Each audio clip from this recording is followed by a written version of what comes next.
Galw aelodau I drefn yr eitem gyntaf yn agenda ni prynawn yma yw'r cwestiynau ysgrifennydd Cabinet dros addysg a'r cwestiwn cyntaf Jeremy Miles.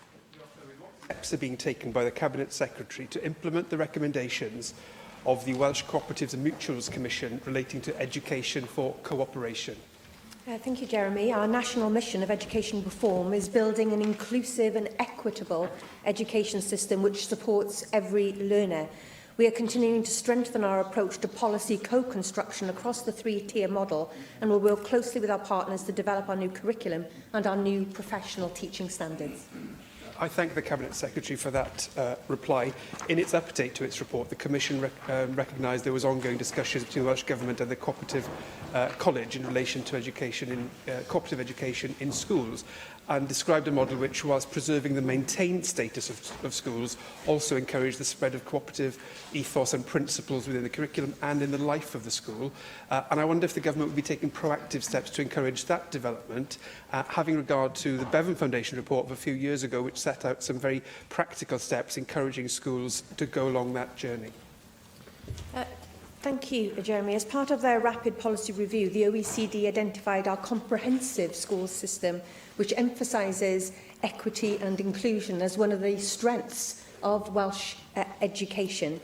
And we are making considerable gains towards a self-improving system in Wales, and we must build on these foundations and continue to develop those approaches which are based on cooperation across all schools, learning from each other, good practice, as well as incorporating issues around cooperation within the curriculum itself. Cabinet Secretary in a slightly different tack, but still in the mainstream of this question.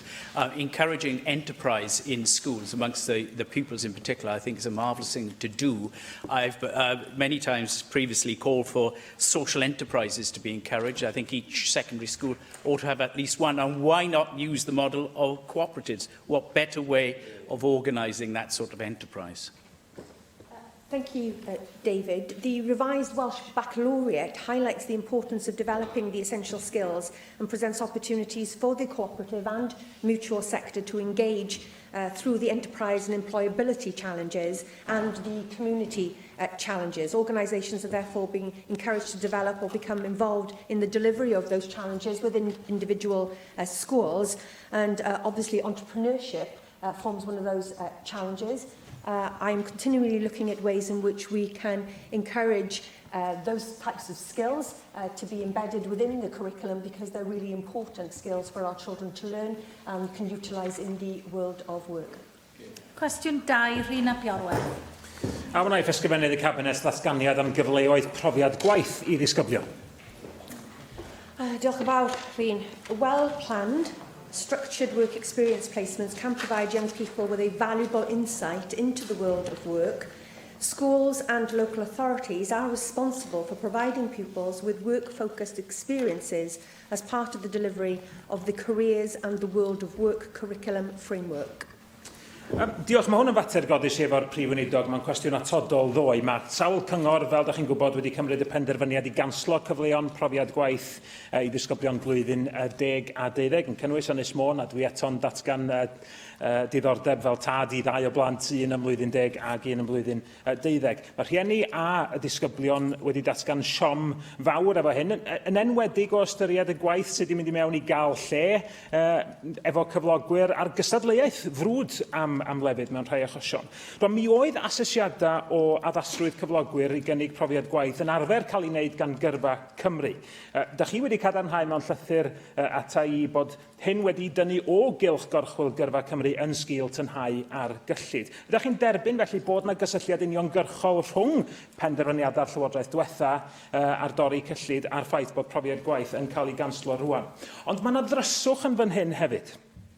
Yn eich llythyr ata fi, mi ydych chi'n deud nid oes unrhyw reoliadau iechyd a diogelwch yn ei gwneud yn ofynnol I ysgolion neu awdurdodau lleol gynnal asesiadau o weithleoedd ar gyfer lleoliadau profiad gwaith. Ond mae Cyngor Môn wedyn yn ynghyfeirio I at ddogfennaeth gan yr Gweithgor Iechyd a Diogelwch sy'n nodi bod angen I ysgolion fod yn sicr fod cyflogwyr wedi gwneud y gwiriadau cywir. Pwy sy'n deud y gwir? Y chi yn ta y gweithgor iechyd a diogelwch, ac os mae chi sy'n yn deud y gwir, pa gefnogaeth ydych chi wedi gynnig i awdurdodau lleol i roi sicrwydd iddyn nhw bod modd parhau a threfniadau profiad gwaith holl bwysig? Thank you, Rhyn.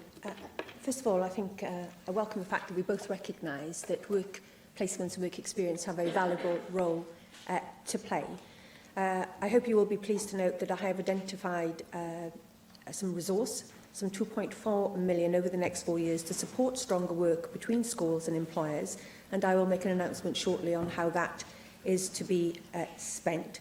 I understand that schools have faced challenges following the removal of the work experience database and the health and safety checking of employers' premises that used to be undertaken by Careers Wales, but it is a source of regret to me that Ynys Môn and Gwynedd have decided to stop this altogether, and that is in stark contrast to some excellent practice that has gone on in other local authorities and in other schools to maintain this provision. And I declare an interest as a mother of a Year 10 pupil myself, and my daughter and her cohort will be going on work placements later on in July, which have been carefully handled by the school. I would commend the approach taken by Carmarthenshire Council, for instance, who have stepped up to the plate and have done tremendous work in creating a database for work placement, which will enable children in Carmarthenshire and Pembrokeshire and beyond to avail themselves of this opportunity. And what is frustrating to me is that in a small nation such as ours, good work that is being carried out in some local authorities, such as Carmarthenshire, cannot be spread more easily to other parts of Wales. And I will be asking the regional consortia to redouble their efforts to ensure that where individual local authorities, schools, have been able to overcome these challenges and implement a system which allows children to take place in these schemes, that we've not been able to spread that good practice to other areas of Wales so that all children can participate. Hannah Blythen. Diolch, Llywydd. I think we all recognise access to work experience is incredibly important for young people, and not just any work experience, but decent, valuable experience, and that's not reliant on perhaps what's easiest or who you know. Thinking back to my own work experience, I actually went to the Flintshire Chronicle, where you can find an article by Hannah Blythen, age 15, that says headlines, "Don't criticise what you don't understand, having a go at politicians." But since that article was actually looking at how young people are stereotyped and need to be listened to, so now I'm in a position to do something about it. A recent event with students at Coleg Cambria North that we talked about access to work and work experience, and things we discussed, and one of the things they came up with alongside your traditional work experience, look things that have more taster sessions where people can go into workplaces and experience the different options out there post 16 to help them influence their decisions for their further education, apprenticeships and training. Does the Cabinet Secretary agree with me that that would be a good idea with the young people's idea to do that, and what steps can be taken to make that happen? I think what's absolutely crucial is that we take into consideration what young people themselves will find useful, and I'm sure all of us will be aware of situations where people have found themselves perhaps doing the photocopying for a week, and that isn't necessarily the most useful or stimulating or inspiring kind of placement. So we do have to focus on the quality of those placements, and we have to listen to young people about what they find will be most useful for them, and that might indeed be shorter taster sessions that avail them of a variety of opportunities to look at a variety of careers. And we do often need to do that earlier on in a pupil's life, because sometimes the choices that they're making at GCSE level could be potentially cutting short or cutting off future careers options. I would like to commend the work, for instance, of Powys County Council, who earlier this year organised a county-wide careers fair that brought together employment from across the county, both in the public and the private sector, to show young people the wide variety of careers that are available in the county of Powys, and to talk to them about how they can make educational choices that will allow them to take advantage of that. And it's those kind of innovative schemes that are being put on by some local authorities that should be applauded, and again we need to make sure that that is replicated as good practice across the nation. Cwestiynau nawr gan lefarwyr y pleidiau. Llefarydd Blaid Cymru, Llyr Griffith. Diolch, Llywydd. I'm sure, Cabinet Secretary, you'll have seen the figures from NUT Cymru published this week, showing that in the 4 years since 2012, 250,000 teaching days were lost to stress-related illness in Wales. You'll also be aware, I'm sure, that college lecturers in Wales are striking tomorrow, with their union warning that a heavy workload is ruining their lives and pushing them to the brink. And, of course, we've well trailed in this chamber the Education Workforce Council's recent workforce survey, which showed that a third of school teachers and a quarter of FE lecturers tell us that they intend to leave their respective professions in the next 3 years. Now, when you agreed your 10 education priorities with the First Minister on entering government, shouldn't you at the very least have included an 11th, which is the well-being of the workforce? Because without that, you're not going to achieve any of the 10. Llŷr, as we rehearsed in the committee this morning, one of my priorities is to ensure that we have an excellent and outstanding workforce in all aspects of education, and workload concerns are very real. They vary greatly across the education workforce. They're not just confined to teachers in schools, as you have recognised, and different issues and priorities are raised depending on a variety of factors, including what phase of education somebody might find themselves teaching in, a rurality where perhaps teachers are teaching a class with a variety of age groups in, requiring significant differentiation, which can be difficult to do, deprivation, subject area and their role. What's important is we try to do something about that. The first ever teacher survey that we've done has provided us with a wealth of opportunity to try and understand some of these very real concerns from the chalk face, and we continue to analyse that data. Detailed discussions are taking place with the education workforce unions on policy in early development, and we continue to work in partnership with those unions to try and address the concerns through a variety of work streams within the government. Thank you for your answer, but I think it's clear to everyone that the statistics tell a clear story that we have a workforce that's on its knees in terms of struggling to cope with the work that confronts them. Now, the loss of so many teaching days clearly has a number of impacts, least of all on the individual who's off work. It has a disruption. It disrupts the education of the children. Schools' finances, of course, where you have to bring in supply teachers. And I saw that Cardiff alone has spent £12 million on supply teachers in this academic year only. And, of course, on the remaining staff, there's an impact there because they have to carry an additional burden invariably. Now, a year ago this month, you established the Ministerial Supply Model Task Force. You published the report back in February, but we've heard nothing since, really. Now, given that our education system is so reliant on supply teaching, when will we see definitive action from your government on this front? Well, Llŷr, I don't disagree with your analysis of the impact of days lost to teaching. The issue is what to do about it. And as I said in my first answer to you, we have a variety of work streams looking to try and avoid that problem in the first place, i.e. not to be reliant on supply teachers, but actually to keep teachers well and resilient and in front of our children in the class room. I, in conjunction with my Cabinet colleague for Health, are looking at plans in which what we can do to support resilience and support the mental health of teachers by giving them tools in which to address their own issues around stress management, workload management, as well as being able to teach those then on to the children. With regard to the task and finish group on the supply workforce, I have to say I was somewhat disappointed with the conclusions of that report. If we had hoped that the Task and Finish group would come up with a silver bullet to solve this problem, then I'm afraid the report has not been able to do that. We continue to discuss ways in which we can work to not to diminish, but to limit the reliance on supply teaching, and that is tied up with our work and policy development following the devolution of teachers' pay and conditions. But it's 4 months since you told me that you were looking to move, on this agenda, and given again the data and the statistics that we have, clearly time is of the essence. So I won't press you further on that today, but clearly there's a message there that needs to be listened to. Can I just change direction a little bit in my final question, and it'll become clear, Presiding Officer, why I'm directing my question to the Cabinet Secretary and not the Minister in a moment. It's about the Additional Learning Needs Bill.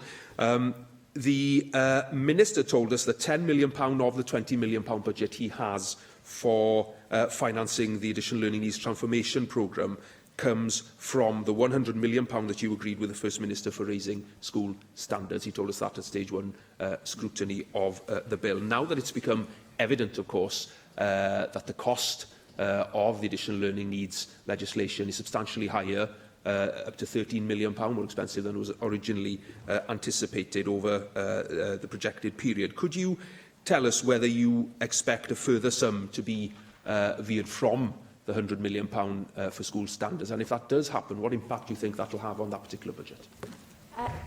Let us be absolutely clear in radically reforming the way in which we support children with additional learning needs. That is integral to our national mission of raising standards in Welsh schools and closing the attainment gap.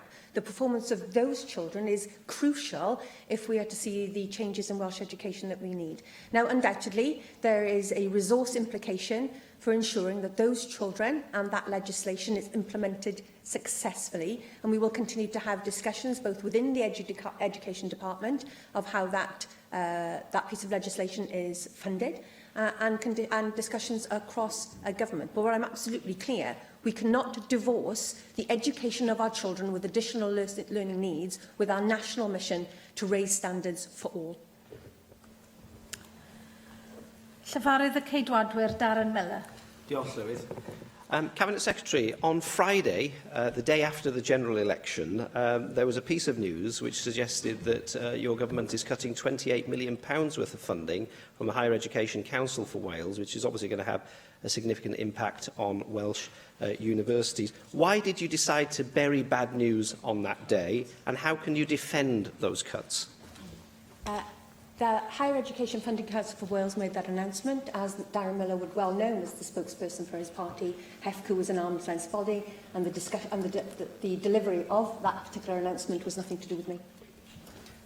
You didn't answer my question, which was how can you defend the cuts which HEFCW is now having to deliver because of the lack of funding from the Welsh Government to Welsh universities. We know already that Bangor University, Aberystwyth University, Trinity St David's and the University of South Wales have all warned that they're going to have to make significant cuts to their workforce and restrict courses. How can you defend the cuts which you are now imposing upon our Welsh universities? Well, Darren, let's be clear.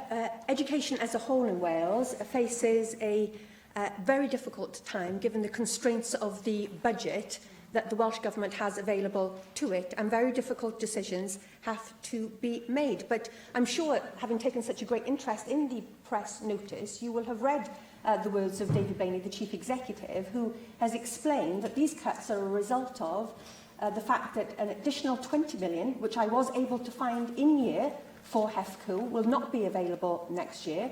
Part of that money is being used to try and put our universities in a better position going forward.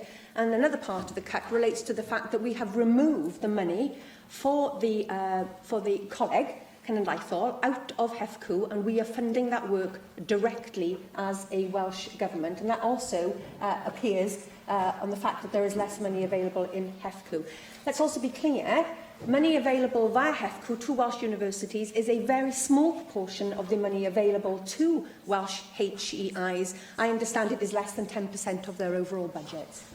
Well, I'm not surprised it's very small. It's going to get a darn sight smaller, isn't it, while you keep underfunding our Welsh university sector and the Higher Education Funding Council for Wales. The reality is that this is going to widen the funding gap between Welsh universities and universities over the border in England, which is going to make it more difficult for them to recruit students, which is going to widen the funding gap, therefore, even further, and have a huge impact on research and training. And I have to say, I'm astonished by your vault pass, given the fact that you were championing extra resources going into HEFCW only last year when you were in opposition. Your tone has completely changed. You've clearly adopted the Labour line on our Welsh universities. And I would urge you again to look at the resources within your departmental budget to see what additional resources you can make available to help close this funding gap, which has widened under Welsh Labour-led administrations and looks set to widen even further as a result of you sitting around the cabinet table.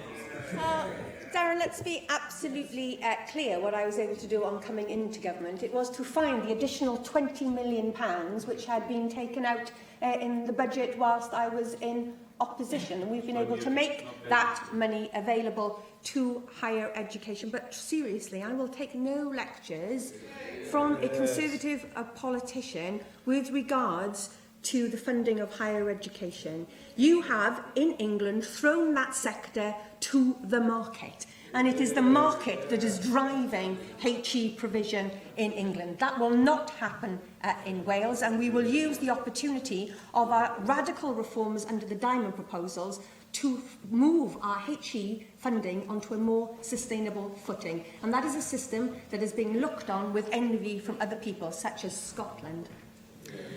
Llywydd UKIP Michelle Brown. Thank you, Presiding Officer. Can the Cabinet Secretary tell us how many primary schools feed into high schools which are in the red or amber category?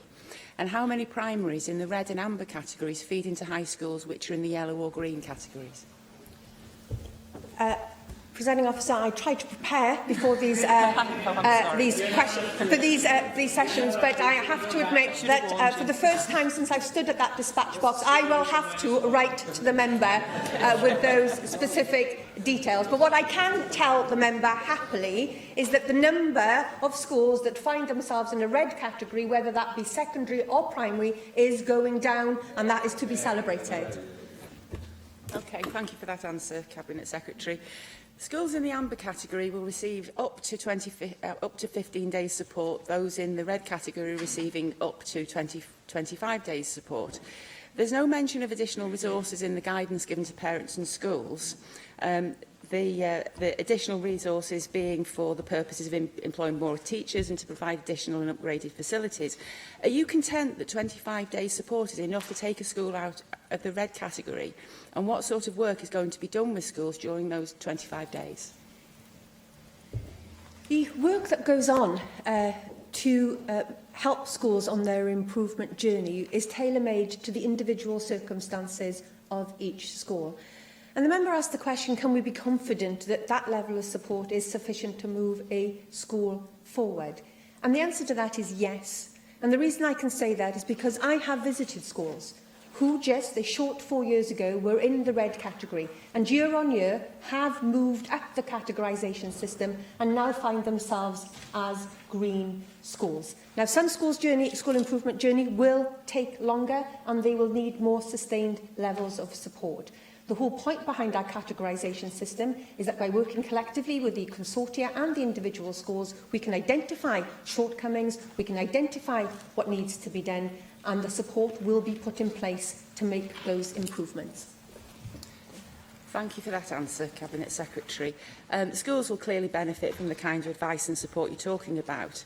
And I realise that improving schools is an ongoing process, which is why the lack of concrete support reflected in the guidance on the school classification system concerns me.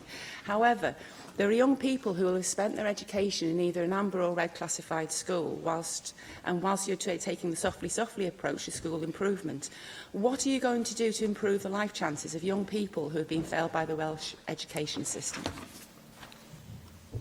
Well, I certainly am not taking a softly approach, but I can tell you what will not work is simply me stamping my foot here in this chamber. School improvement is a collective endeavour that is the responsibility of individual school leaders, the staff within those schools, the governing body, local education authorities, the regional consortia, and indeed this Welsh Government.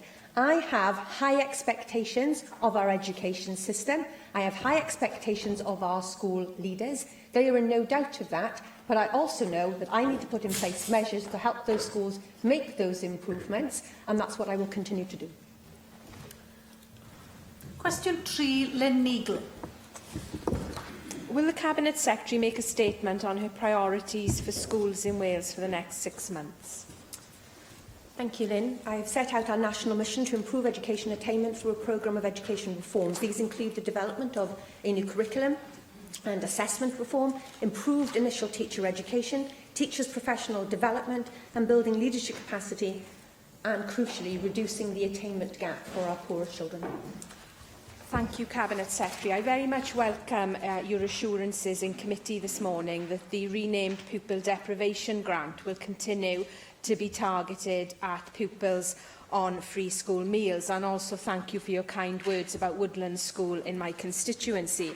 It is undoubtedly the case that there is a really excellent practice in the use of the PDG in Wales, and I recently visited Garnteg Primary School, where they are making outstanding use of the PDG to promote emotional resilience and mental well-being amongst their pupils.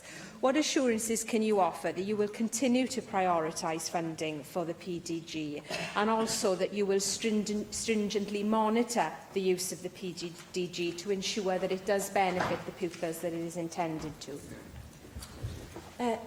Thank you. I know that some people have concerns about changing the name to from the Pupil Deprivation Grant to Pupil Development Grant. But let me be clear, the reason for doing so is because I do not want to focus on the barriers that children face to their learning. I want to focus on their ability and having high expectations and ambitions for those children. The PDG will continue to focus on the learning needs of those who are on free school meals, but we're also extending that to children who are looked after, and also extending it to children who find themselves in education other than at school, who are some of our most vulnerable learners. This year, the Welsh Government will spend £93 million via the PDG, and there is excellent practice going out there, which is truly transforming the life chances of our young people. I was delighted to visit Woodland Primary School with you to see at first hand the work they do, and equally delighted to recently visit Blaenau Primary School with Mike Hedges AM, a school that has high levels of free school meal pupils, and to note in their recent estimate report, they received an excellent categorisation for well-being. The Pupil Deprivation Grant is something that I championed whilst I was in opposition, and I'm delighted to have the opportunity to expand now that I'm in government. Susie Davis. Diolch, Llywydd. It's just over 4 months, actually, since members from all sides of the Senedd backed my legislative proposals to receive age-appropriate life-saving skills as part of their education. That's learners, not Assembly members. And I was pleased, Cabinet Secretary, that you were one of the Assembly members in the previous Assembly who supported my statement of opinion on broadly the same proposals. As the Government's preferred route at this stage is to encourage voluntary uptake, I wonder if you would either write to me, if you can't, or if you would write to me actually, because I suspect you might not be able to update me today. Firstly, on how many schools and colleges in Wales have installed defibrillators since February, and how many more schools and colleges are now providing this kind of training to learners, and how frequently any given cohort of those children or young people receive refresher training. Thank you. Thank you, Susie. I do think that life-saving skills are crucially important to young people, and I have a particular interest in looking at the availability of defibrillators in both primary and secondary schools, and I have asked officials actually to do a mapping exercise for me to find out how many of our schools currently have those facilities and where there are gaps and what opportunities there may be working with the voluntary sector to address that. As always in Wales, these statistics are not centrally held, and so it is taking a little bit of time to find out who has got what, but I am very interested to find that out and to see what we can do to ensure that there is universal coverage. With regards to the place of life-saving skills in the curriculum, you'll be aware that one of the areas of learning and experience is health and well-being. The work on the areas of learning and experience is coming to a conclusion before we do a deep dive into the granular nature of what will be taught, and these issues have been part of the discussions in the areas of learning and experience. Cwestiwn 4, Mohammed Ashka. Officer, what plan does the Welsh Government have to reduce the pressure on teachers' workloads in Wales, please? Thank you, Oscar. Our aim is to build capacity and reduce excessive workload, leading to improved standards through reducing bureaucracy, improved policy delivery and better ways of working. There is no single solution to this complex issue, and it requires a multiple-stream approach incorporating a number of separate work streams which Welsh Government is currently undertaking. Thank you for the reply, Minister. But the facts are, official figures reveal that there were 275 fewer teachers employed in Wales in 2016 compared to previous year. Also, there were 446 fewer teaching assistants also. A survey by the National Education Workforce found that more than 88% of teachers said they did not think that they could handle their workload in agreed hours, and that more than a third plan to quit the profession within the next 3 years. And I think that's a staggering figure, Cabinet Secretary. Is it not the case that the policies you are pursuing have created a teaching profession that is overworked and disillusioned in Wales? As I said earlier in questions to Llwyr, workload is a real issue for the teaching profession and is a real concern to me. We are using the data, as I said, from the workforce survey to try and refine our approaches in this area. We're also, as I said earlier, having detailed discussions with the education workforce unions. Let me be clear of some of the things that I have done. We have established a head teachers advisory panel compiling of 26 of the most highly performing heads in Wales, who I and my officials consult on the development of new policies and implementation issues that may arise. We have established and commissioned work on specific issues, including looking at marking and assessment, which are often cited as areas that increase workload for teachers. We have commissioned specific research, such as a project being undertaken by Trinity St David's University that is observing and analysing school leaders' time management and to look to see what school leaders are actually spending their time doing. And work with the consortia, local authorities and other stakeholders has been undertaken to identify and publicise best practice, for example, Estin's myth-busting campaign. As I said, there is no single answer to this complex issue, but we are working across a number of work streams to address workload where we can. Adam Price. In Finland, they have no school inspection, no league tables, no tests or exams up until the age of 16. Homework per child is limited to half an hour as a maximum, and they have the most successful education system in the world. That was the model that we were meant to be adopting, and yet we start testing at 7, and we've imported wholesale the over-regulated, overworked, overstressed system from the failing education system next door in England. Why? What needs to be absolutely clear, and I took the opportunity to visit Finland in January myself to look at education policy and practice in our schools, is that the Finnish government are very concerned about Finland relative to them. Great it would be if we had performance that way, but relative to them, the Finnish system is dropping down the PISA league table. It is not improving, it is not holding its own, their performance is diminishing. Compared to ours, we would want to have those scores, but that is the reality of the Finnish system. We are looking to learn from international examples, whether that be Finland. Officials were last week in Ontario, in Canada, looking at their very successful model, and we will continue to look at best practice internationally to inform our education reforms. But let me be absolutely clear. Removing all forms of accountability have landed us in the position of where we find ourselves in. And nobody thinks that what we're doing at the moment is good enough. We are committed to a national reform mission that is based on raising standards and raising attainment level, and we will learn from the best wherever that might be. Cwestiwn 5, Dai Lloyd. Diolch yn fawr, Llywydd. Am wnaeth ysgrifennydd y Cabinet datganiad am hyrwyddo addysg cyfrwng Cymraeg yng Ngorllewin De Cymru. Gyda dyfodiad strategaeth Llywodraeth Cymru am filiwn o siaradwyr Cymraeg erbyn 2050, wy'n cytuno bod rhaid i ni bod yn gyson ac yn cadarn gan hwylio sylw a agweddau penodol wrth hyrwyddo addysg cyfrwng Gymraeg ledled Cymru. Byddwn ni'n lansio ymgyrch cenedlaethol ym mis Medi. Diolch yn fawr am yr ateb yna, Gweinidog. Nawr yn dilyn llwyddiant ysgubol Eisteddfod Cenedlaethol yr Urdd ym Mhenabont ar Ogwr mis dwytha, mae llawer yn gofyn pam nad yw Cyngor Mhenabont yn gwneud fwy i hyrwyddo a datblygu addysg cyfrwng Cymraeg yn y sir. Dim ond 4 ysgol gynradd Gymraeg sydd yn y sir, lefel isel iawn mewn cymhariaeth ag awdurdodau eraill. Ydych chi'n cytuno fod y sefyllfa bresennol ym Mhenabont yn anfoddhaol, a beth ydych chi'n gwneud i newid y sefyllfa, yn enwedig drwy hyrwyddo addysg Gymraeg a chodi'r nifer o blant ifanc sy'n derbyn addysg Gymraeg yn y sir? Dwi yn bendant yn cytuno bod Steddfod Urdd wedi bod yn hynod o llwyddiannus a dylsyn ni llongyfach pob un o'r gwirfolwyr nath hybu ac yn cyfrannu at llwyddiant Steddfod Urdd. Dwi'n credu o lot fawr o aelodau wedi ymweld ar maes y Steddfod a wedi mwynhau I ymweliad. Mae aelodau yn ymwybodol mod I wedi gofyn I Aled Roberts gwneud arolwg o'r wesps I gyd yn cynnwys Pen y Bont, a mi fi fe yn adrodd I mi yn ystod yr wythnosau nesaf. Mi fe ai yn cyhoeddi I adroddiad llawn dde unwaith dwi'n gallu gwneud hynny.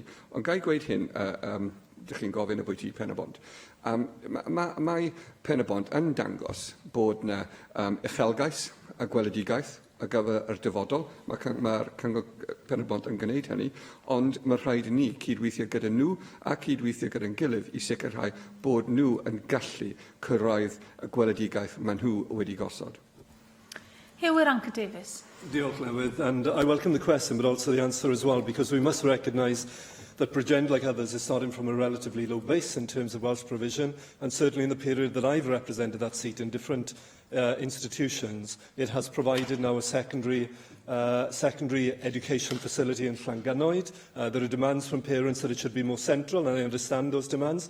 But my own children, all three of them, were fortunate to go to one of the best primary schools in the whole constituency, literally walking down their road to Ysgol Canoed Sant, and first-class, pure Welsh language provision, and embedded in the Eisteddfodau and so on. But there is more to do, without a doubt. I was at the turf laying ceremony the other day for the new Betws Primary, which will serve not only the Northern Valleys, but also some of the central areas as well. But I want to ask the Minister, what additional support can be given to local authorities that are starting from a lower base, in advice as well to move forward, and would it also give encouragement to those authorities that are trying to do the right thing, but they know how far they've got to go as well? I hope we can give encouragement to local authorities, as the approach I've taken throughout the WESP's process has been to work with people rather than shout at people. And I believe it's incumbent upon all of us here in this chamber to work with our own local authorities. I certainly want to work with my own local authority in Blaenau Gwent to ensure that they're able to grow and to realise their ambitions as well. I visited the only Welsh language school in Blaenau Gwent some weeks ago in order to discuss how they can improve and develop their provision. And what I see when I travel across the country is exactly what has been described by the member for Ogmore, which is great, deep goodwill towards the language and a wish to develop a provision of Welsh medium education. And I think that font of goodwill is something that we must all seek to encourage. And the Welsh Government will certainly play its part, both in encouraging provision, encouraging parents to use that provision, and also then ensuring that the local authorities themselves have the support that they need in order to deliver on the vision that many of and most local authorities have outlined in their own plans. Susie Davies. Diolch, Llywydd. Well, I think there have been a change of officials on the particular area you were talking about, the Bridgend recently, so hopefully we will see some improvement. But I wanted to ask you about something else. You've previously acknowledged the role that Wales's businesses can play in promoting the Welsh language and indeed driving the call for skills, actually. And we often speak positively in this chamber of collaboration between businesses and schools and colleges, both in influencing and indeed facilitating the way that the curriculum is delivered in an engaging way. Do you get any sense that lately businesses are perhaps keener to work with Welsh medium schools because of the aim for 1 million speakers, Welsh speakers, or are these collaborations still very much a local decision, maybe between good relationships between business leaders and college leaders, where maybe the language isn't a consideration that's on their agenda? What I see is a great deal, as I said in answer to Hugh Rankin Davies, a great deal of goodwill from all parts of the community, including business. And what I hope we can do through the publication of this strategy to achieve 1 million speakers by 2050, which will be published before the end of, before we go on recess, is an attempt to ensure that collaboration is made real, is encouraged, is provided with support, and enables people to work together. So I think that is exactly what people want to do in order to achieve the ambition and vision that we all share for the future of the language. Question 6, Janet Finch-Saunders.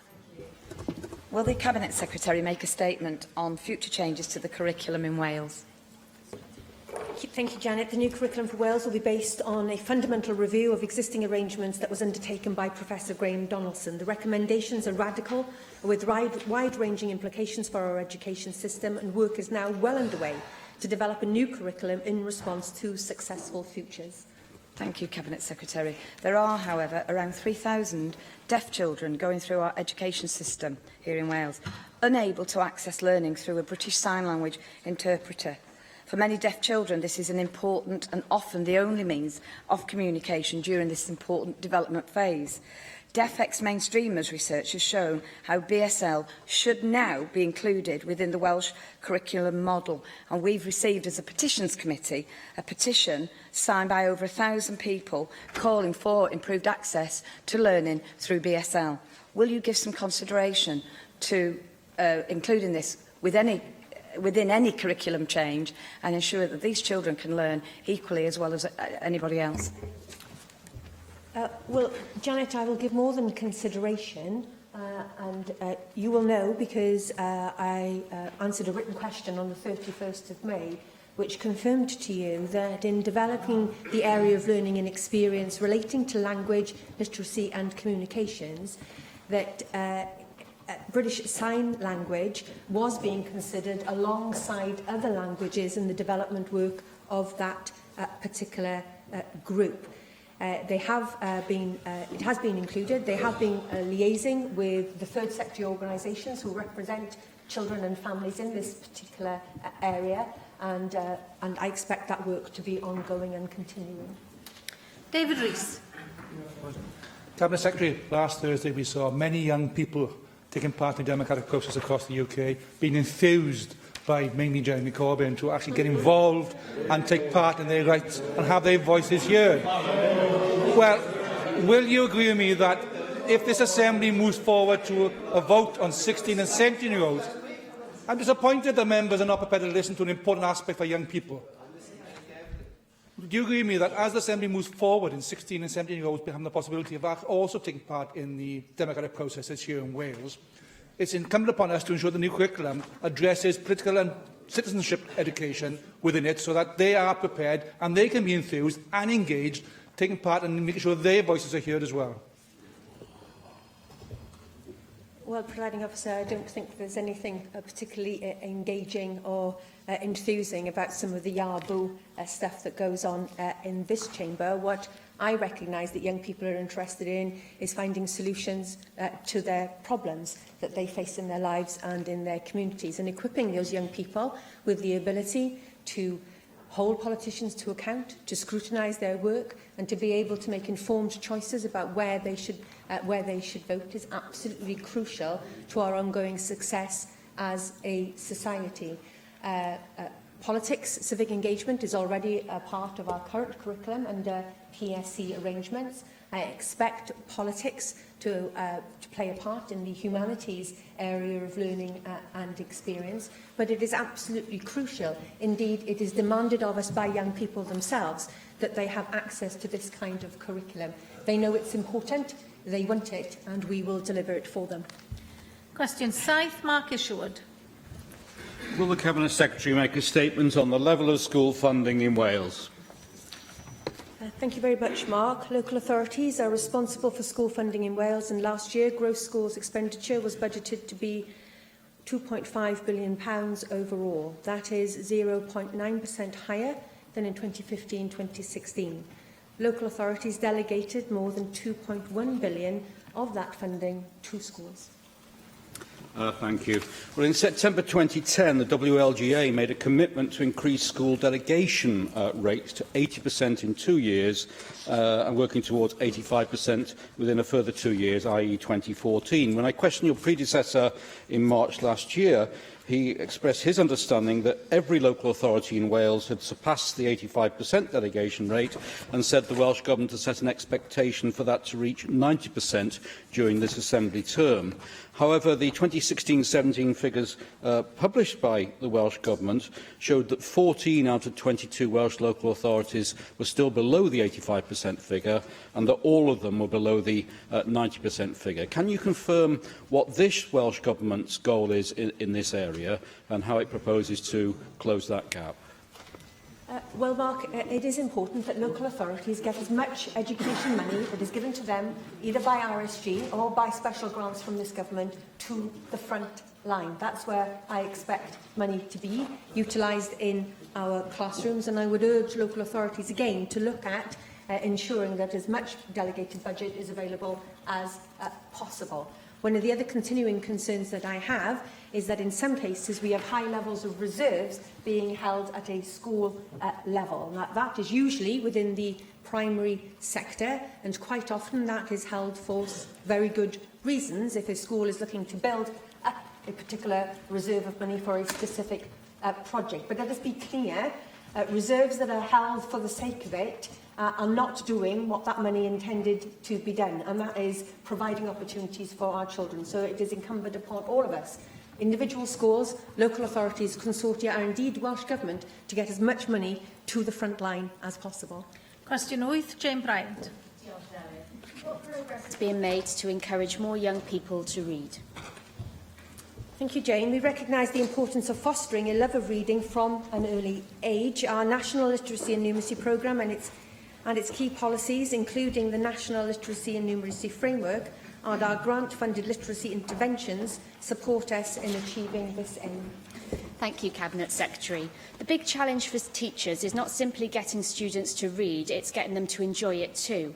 English literature can ignite lifelong passion for reading.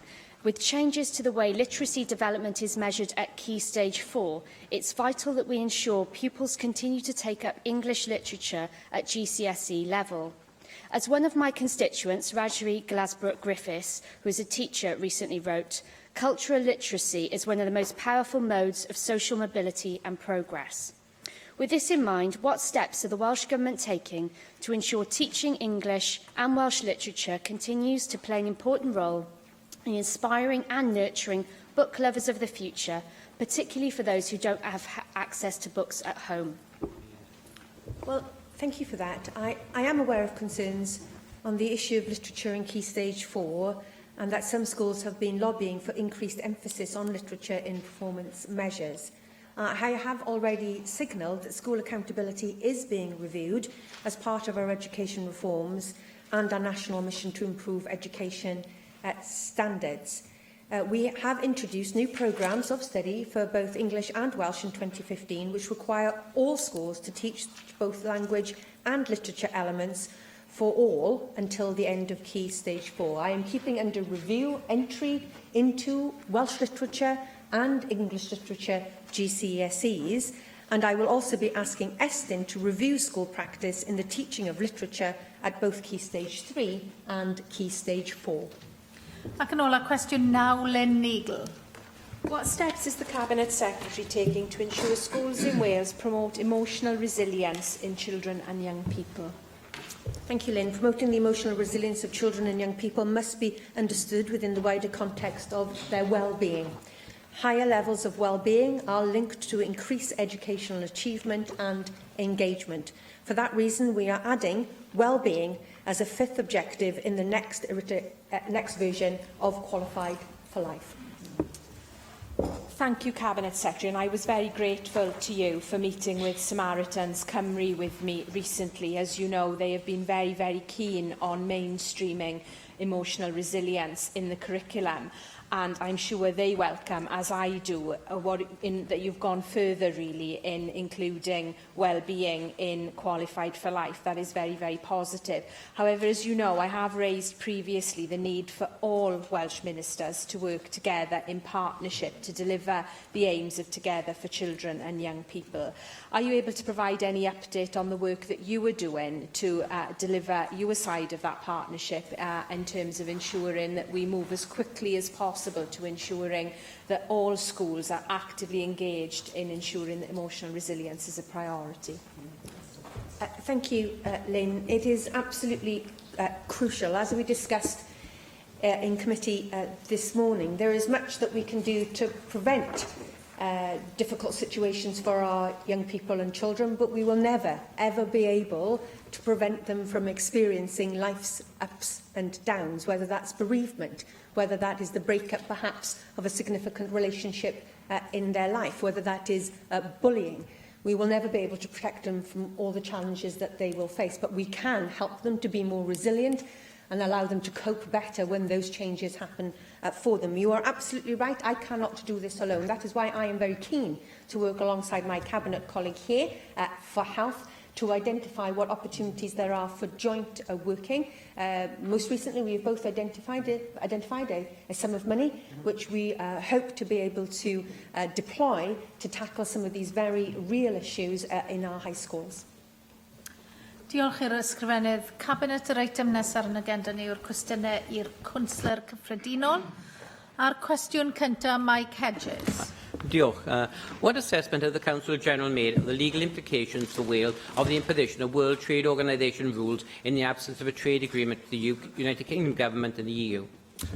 Thank you for the question. Officials in a newly established trade policy team are in the process of assessing the policy and legal consequences of the UK trading under World Trade Organization rules, and we intend to update members on this work over the coming months. Thank you for that answer. Excluding agriculture, the devaluation of the pound can remove the problem of financial tariffs.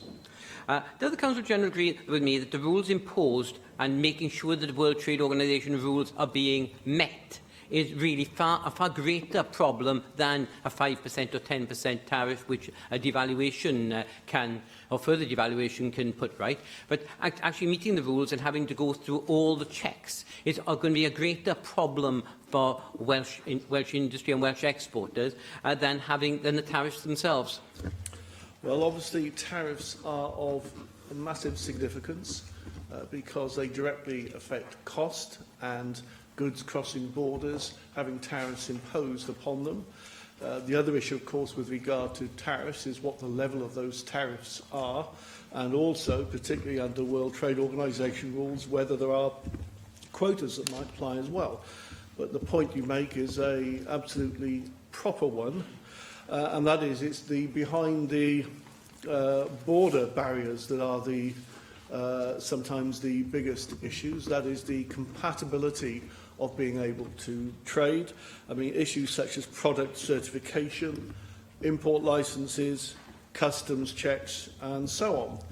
And of course, there are all the other issues that relate to the fact that the EU, of course, has its own trade agreements, has its own versions of TTIP with different countries and may have new ones. And of course, part of the obligation, part of the purpose to those is to remove some of these behind-the-border barriers. So it may actually mean that in actual fact, agreements are being made, which whether we like it or not, we're not party to them, but we will need to comply with them in order to actually trade. So you're absolutely right, it is a very significant factor, one that has to be addressed. Mark Reckless. I'm not sure what country the Council General thinks the EU has an agreement like TTIP with, which is far broader in scope than any previous trade agreement. But is it not the case that for WTO members, even if they lack a free trade agreement with each other, there is still customs facilitation, and the vast majority of our trade with non-EU countries, including the US and China, for which there's no EU trade agreement, progresses smoothly, and that currently our exporters already meet these conformity requirements, and the absence of a major free trade deal, which we would all like to see free trade, would not of itself lead to anything like the scale of customs problems which I think Mike Hedges may have suggested. Well, first of all, just dealing with the point you make about TTIP, well, of course, there are versions of TTIP that are already in existence, such as with Canada and other countries, all of which deal with those particular issues, and, of course, which apply to the UK as long as we are a member of the European Union. Of course, the TTIP discussions with the United States of America did not progress, now seem to have faltered, but part of their objective was to try and remove some of these behind-the-border issues. And, of course, whatever happens in respect of those agreements, if you have the European Union working to a particular standard, and those standards become part of an agreement, in order to trade with the EU, it is very likely that that will be the EU standard that we have to comply with, and we will be de facto bound by it if we actually want to trade. In terms of our position with the World Trade Organization, of course, it is presented as though somehow there's this easy fallback position, a sort of default position that if things don't work out with the EU, there's nevertheless some sort of simple default position. And that really isn't the case, because the arrangements with the World Trade Organization are negotiated by the EU on behalf of all its members. So we would have to first of all extricate ourselves from the World Trade from the European Union, and then actually set about the establishment of our own schedules of trade with the World Trade Organization. There's a very interesting quote recently in the Times from Roberto Azevedo, the World Trade Organization's Director General, who said recently that there is no precedent for a World Trade Organization member extricating itself from an economic union whilst inside the organisation. The process would not be easy and would likely take years before the UK's World Trade Organization position was settled, not least because all the other member states would have to agree. And of course, one of the consequences is that while you're going through this period of uncertainty, markets are being targeted, and as a trading nation, the UK is increasingly sidelined. The other problem is, although certain areas of trade might be relatively simple, perhaps in certain areas of manufactured goods, of course there are major problems in respect of agriculture, something which would be of massive concern to Wales in particular, because it is not just about tariffs, but it is also about quotas and synergistic quotas that relate to tariffs and that vary from country to country. So I suppose the point being made is that the idea that there is somehow some simple fallback position isn't there, doesn't exist. And I have to say that membership of the Customs Union becomes more attractive the more one delves into the possibility of being banned by World Trade Organisation rules. Cwestiwn 2, Hugh Ranka Davies. Diolch, Llywydd. What discussions has the Council General had regarding the legal implications for Wales of the proposed establishment of a shared prosperity fund by the UK Government? Well, officials are considering the matter, and the External Affairs and Additional Legislation Committee have been preparing a report on this topic. We intend to update members on this work over the coming months. I thank the Minister for that response, the Council General for that response. And it seems that there's a work in progress going on in his department looking at this. But does he give any cognizance to the concerns that have been raised by commentators that suggest that, whilst on the surface, who could argue with the concept of a shared prosperity fund? It sounds immensely warm and cuddly and fair and just, and everybody will have a stake in it. The dilemma here is, of course, that if this is made in Westminster, decided by Westminster, allocated by Westminster, or alternatively allocated according to political priorities, it could be very unfair indeed, and may indeed legally reverse the current situation of funding to the devolved institutions. It could make it very unfair indeed. So does he share those concerns that this approach could fundamentally change the nature of devolution and actually re-establish Westminster control over devolved funding? You make a number of very valid points. I mean, first of all, taking the concept of a shared prosperity fund, it's unclear when the government talks about a shared prosperity fund, what prosperity it's talking about, whose prosperity it is, and how exactly it is going to be shared, and who's going to control that sharing. There, of course, have been a number of statements, and the problem with the statements that have come out have been rather contradictory, in my view, in terms of the nuances. On the one hand, that the process of leaving the EU will result, and the Great Repeal Bill will result in more powers coming to this place and increased responsibility. But then, on the other hand, there is talk about increasing the unity of the United Kingdom, of concepts such as no more devolve and forget. It's very unclear exactly what that term means. And it could mean that you have a situation where there are increasing areas of responsibility and increasing powers.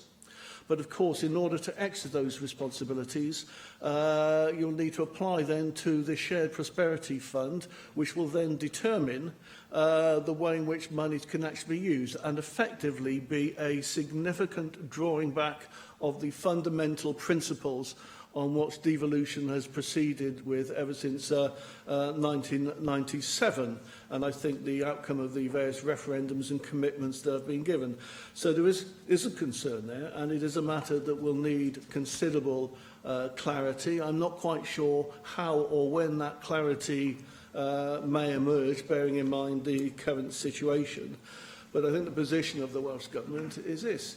Those areas that are the responsibility of this place, that the funding that was promised should come here, and it should come here without strings attached, because that is the true nature of decentralisation and devolution. Adam Price. EU state aid rules are currently a reserved matter, but domestic or UK state aid, which is defined as any other grant or form of subsidy that doesn't involve a distortion to trade across EU borders, is devolved. So in removing the EU state aid framework, what's the position of the Welsh Government? Should domestic UK state aid remain a devolved matter? Well, I mean, once we have left the EU, we are in a position where there will be no state aid issues, particularly as regards the internal market within the whole of the United Kingdom.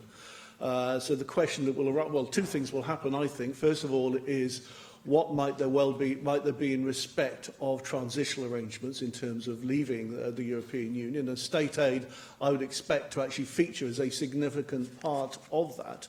But one of the key issues that we will be concerned with would obviously be the issue of inter-UK trade and what the arrangements are there.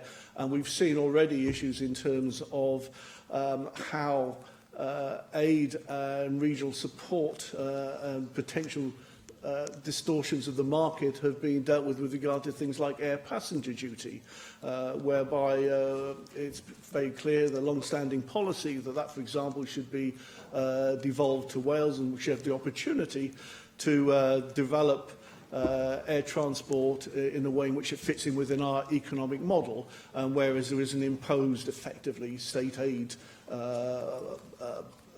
obstruction on the grounds it would distort the internal market.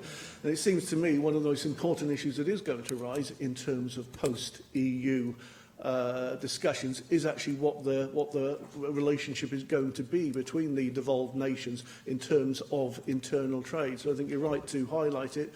How it will work out is very difficult to say, but clearly there needs to be a model that is sufficiently flexible to enable the devolved nations to pursue their economic objectives and responsibilities in a much more flexible way than probably exists at the moment. Question 3, Simon Thomas. Fa drafodaethau mae'r Cwnsel Cyffredinol wedi cynnal mewn perthynas y dwy'n holl ddosbarthiaethau Deddf Cymru 2017 i ddim. Members will know that my advice is legally privileged. However, some of the Wales Act provisions are already in force, such as the provision on the permanence of the Assembly, the Sewell Convention and powers to change the Assembly's name. Other provisions will be commenced in accordance with Section 71 of the Wales Act.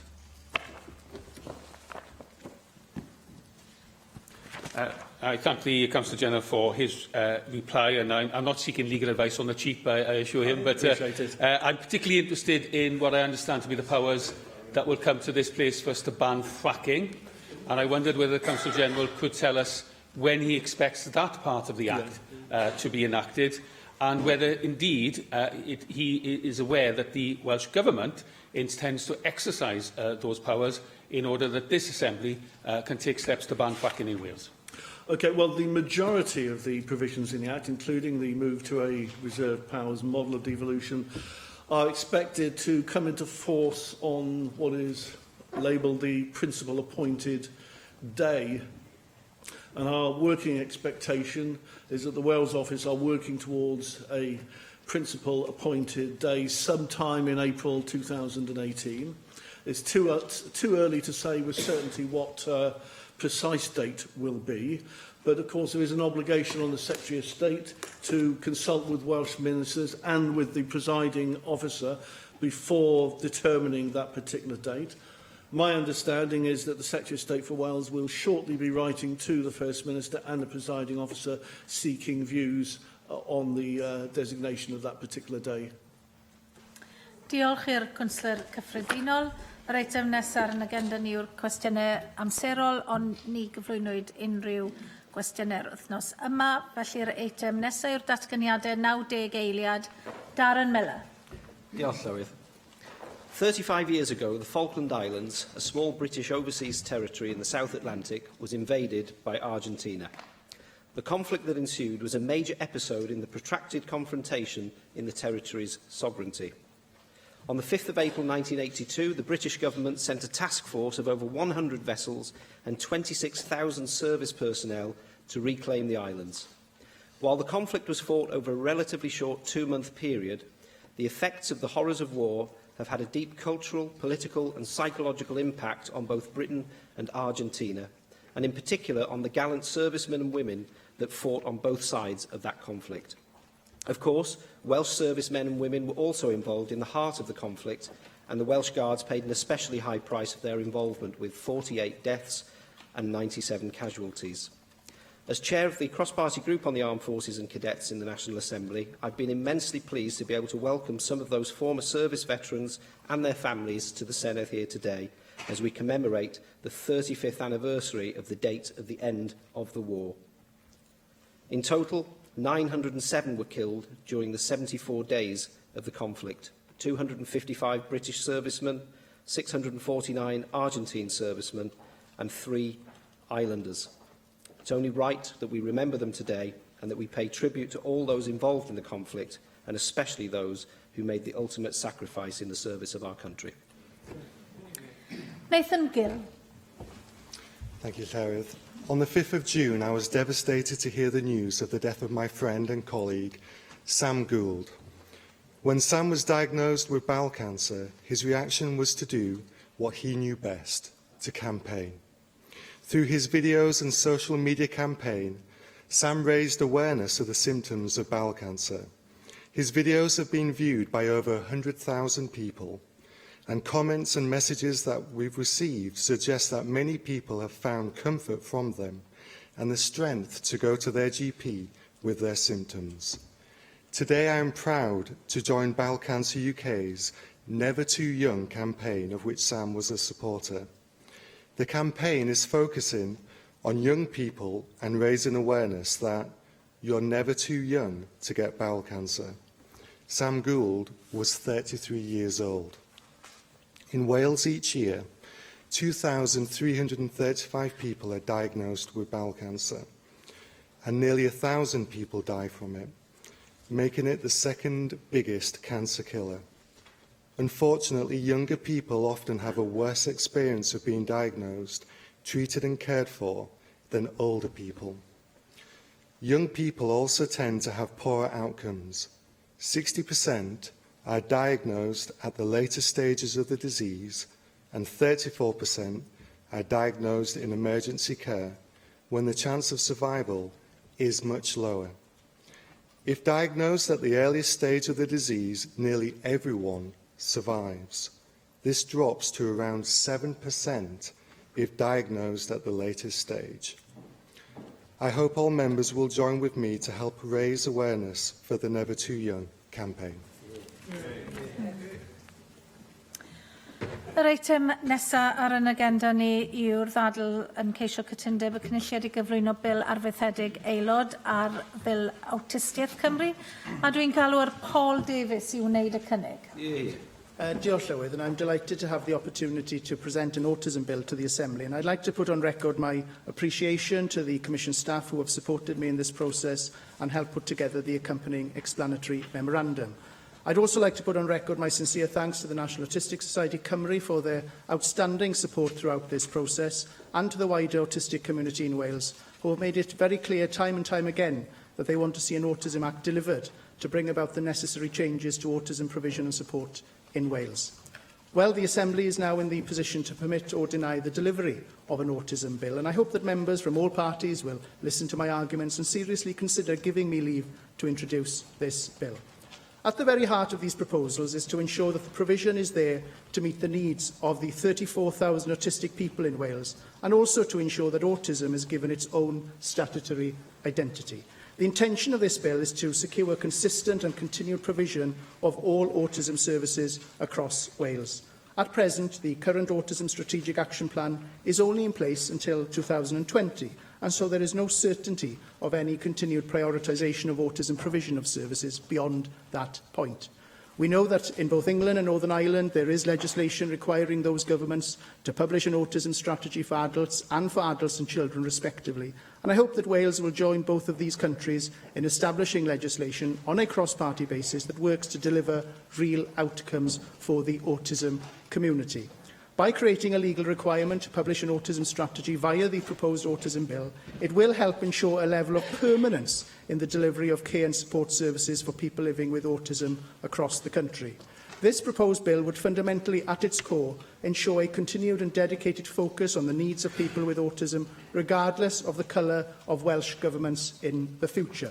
People living in Wales with autism can be sure that regardless of the outcome of Assembly elections, the provision of autism services will continue to remain a solid priority for any incoming Welsh government. In effect, this bill will depoliticise the provision of autism services and ensure that it will no longer be a political issue. Now, I'm sure all members will agree that in order to provide effective services, health boards and local authorities need to know the extent of demand in their own local areas. I completely accept that diagnosing autism can be very complex and that it will involve multi-agency and specialist assessments which must be carried out by experts in their field of work. Currently, under the Social Services and Wellbeing Act, local authorities and health boards are required to produce population assessments to assess the levels of need for care and support services in their areas. And I understand that one of the core themes of these population assessments is learning disability, which should include autism. However, there are very real concerns that there is a risk that the distinctive needs of people with autism could be subsumed within the broader category of learning disabilities, meaning that the needs of autistic people go unmet once more. Therefore, this bill is seeking to establish practices, including the collection of reliable and relevant data on the numbers and needs of autistic children and adults, so that local areas can plan and coordinate the delivery of services accordingly. It's essential that clear pathways to the diagnosis of autism are established in local areas and that those affected by autism have access to clear, understandable information about pathways. I sincerely hope that the Welsh Government will publish a best practice diagnostic assessment pathway, including how to access assessment as well as expected waiting times between each stage of the process. It's so important that parents and families across Wales understand the entire process of care from start to finish so that they know exactly what they can expect at each stage and so they are aware of what support is available. This bill, if given leave to be introduced, would enable health boards across Wales to be accountable in law for the provision of a clear pathway for adults and children. I will admit it. We all know that it's so crucial that pathways are in place for families as soon as they've visited their GP, as early intervention is vital in developing the right support for someone diagnosed with autism. And it's my view that any pathways established should include a basic awareness campaign so that families really understand what services and support are available in their local communities. And it's disappointing that in some parts of Wales there is no clear and publicly available information on pathways to diagnosis, and so many people find it very difficult to fully understand exactly the process of diagnosis and assessment. Indeed, perhaps there's even some scope for users of existing pathways and those living with autism to be involved in the process of creating new pathways. Of course, this leads on to the wider point that more information must be made available more generally on autism. And I note that the refreshed Autism Spectrum Disorder Strategic Action Plan does highlight that information, guidance and training materials is being developed through the ASD National Team and the ASD Info Wales website. But I believe it's important that more localised information should be made available at a much more local and community level. And I give way to the member for Mid and West Wales. I'm very grateful for his consideration to give way. I do support indeed and support the principle behind his bill. I just want to return to the health board point that he was making. One of the difficulties dealing at the moment with strategies and plans is that the health sector has not come fully on board, and is that something that the bill tries to address? Absolutely, and that's why we need clear pathways so that people understand what services and what support that are actually available, and health boards then will know what services they should be delivering in their local communities.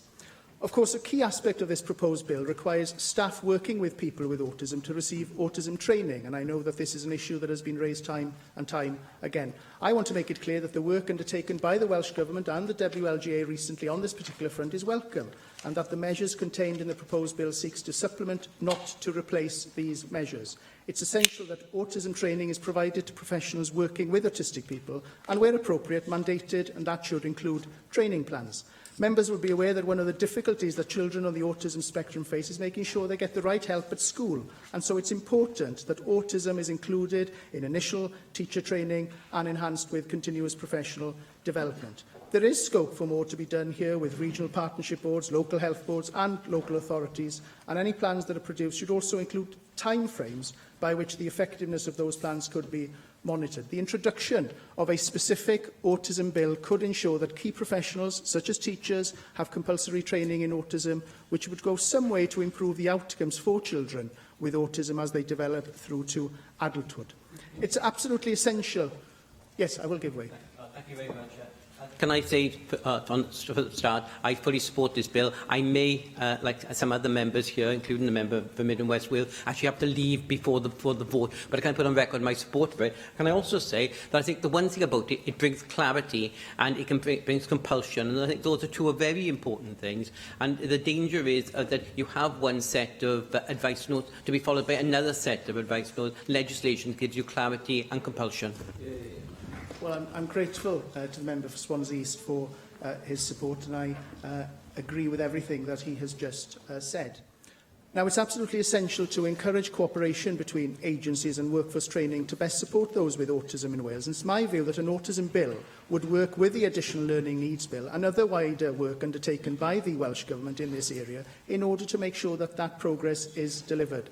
It's my specific intention for this bill to work alongside the work of the Welsh Government, not against it, to ensure that the autism community in Wales receives the support that it deserves. Naturally, the Welsh Government's refreshed strategic action plan is welcome, and my intention is that my bill would work alongside that to ensure that provision is maintained beyond 2020. The new National Integrated Autism Plan does a lot to provide support, advice and intervention for those living with autism in Wales, and again I welcome that work, particularly around tackling diagnosis for adults in Wales, and I very much believe that my bill will help strengthen that work by securing the right of autistic people with a statutory duty.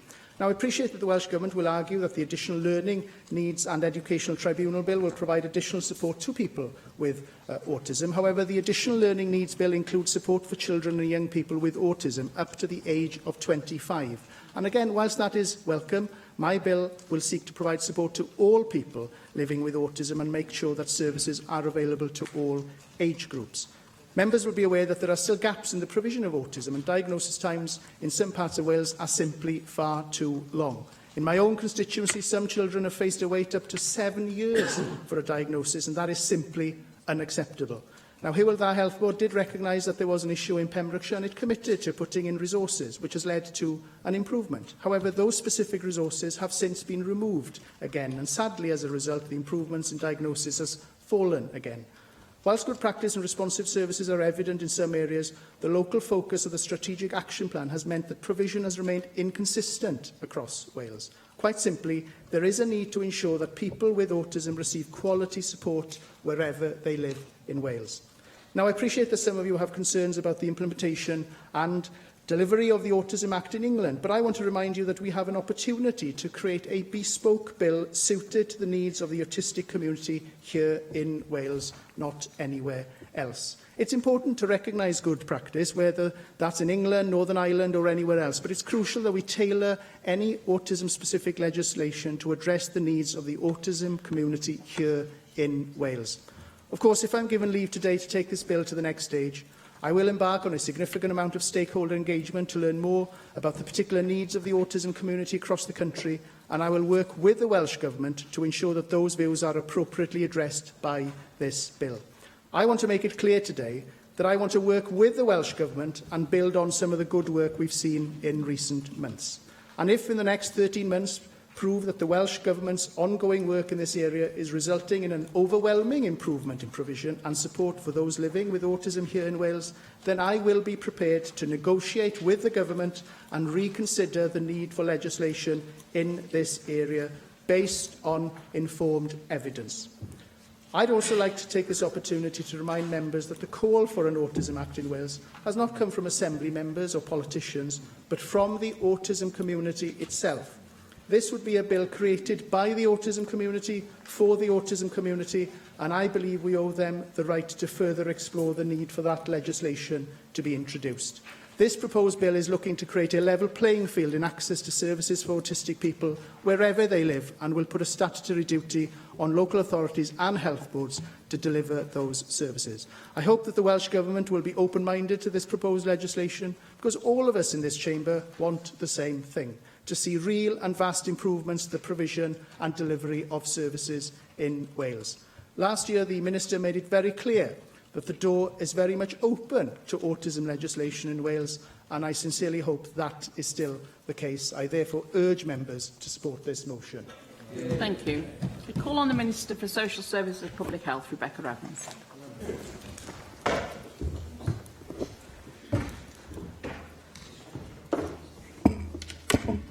Thank you, Deputy Presiding Officer, and I welcome the opportunity to speak in this debate today and to reaffirm the Welsh Government's strength of commitment to delivering the improvements that people with autism and their parents and their carers tell us they want to see.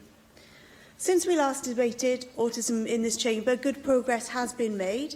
The implementation of the Social Services and Wellbeing Act has now reached its first anniversary, and it is beginning to transform the way that people receive care and support.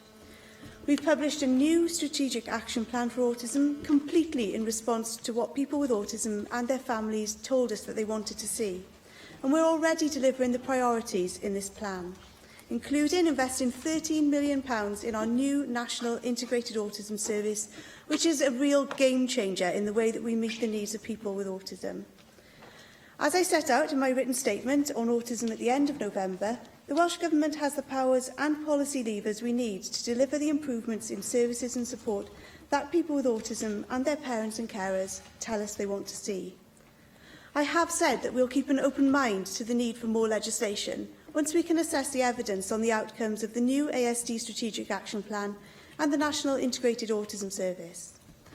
Nonetheless, I am pleased to announce today that I will, in this Assembly term, introduce statutory guidance on autism under the Social Services and Wellbeing Act to underpin delivery of the Strategic Action Plan. This will ensure that statutory bodies understand their responsibilities towards people with autism and take action to meet those needs. As the First Minister has previously stated in this chamber, I'm exploring how we can introduce legislation to put the autism spectrum strategic action plan on a statutory footing. And I know that this goes to the heart of what Paul Davies has been speaking about in his speech today, and that members here and people affected by autism will welcome this.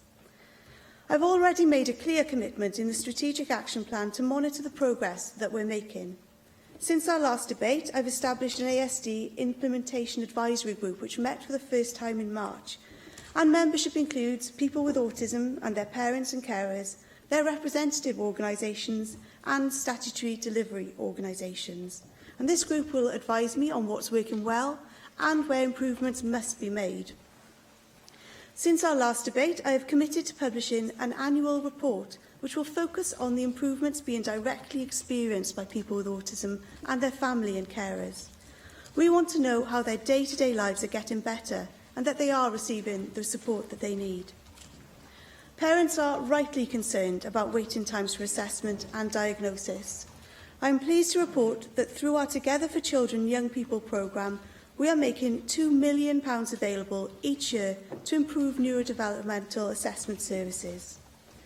We have introduced a new 26-week waiting time target from referral to first appointment, and we have already put in place a new nationally agreed children's assessment pathway right across Wales, so that families know what to expect when their child is referred for assessment and that there's consistency wherever they live. The Cabinet Secretary for Health and I have been very clear with health boards about the priority that the Welsh Government puts on meeting the needs of people with autism.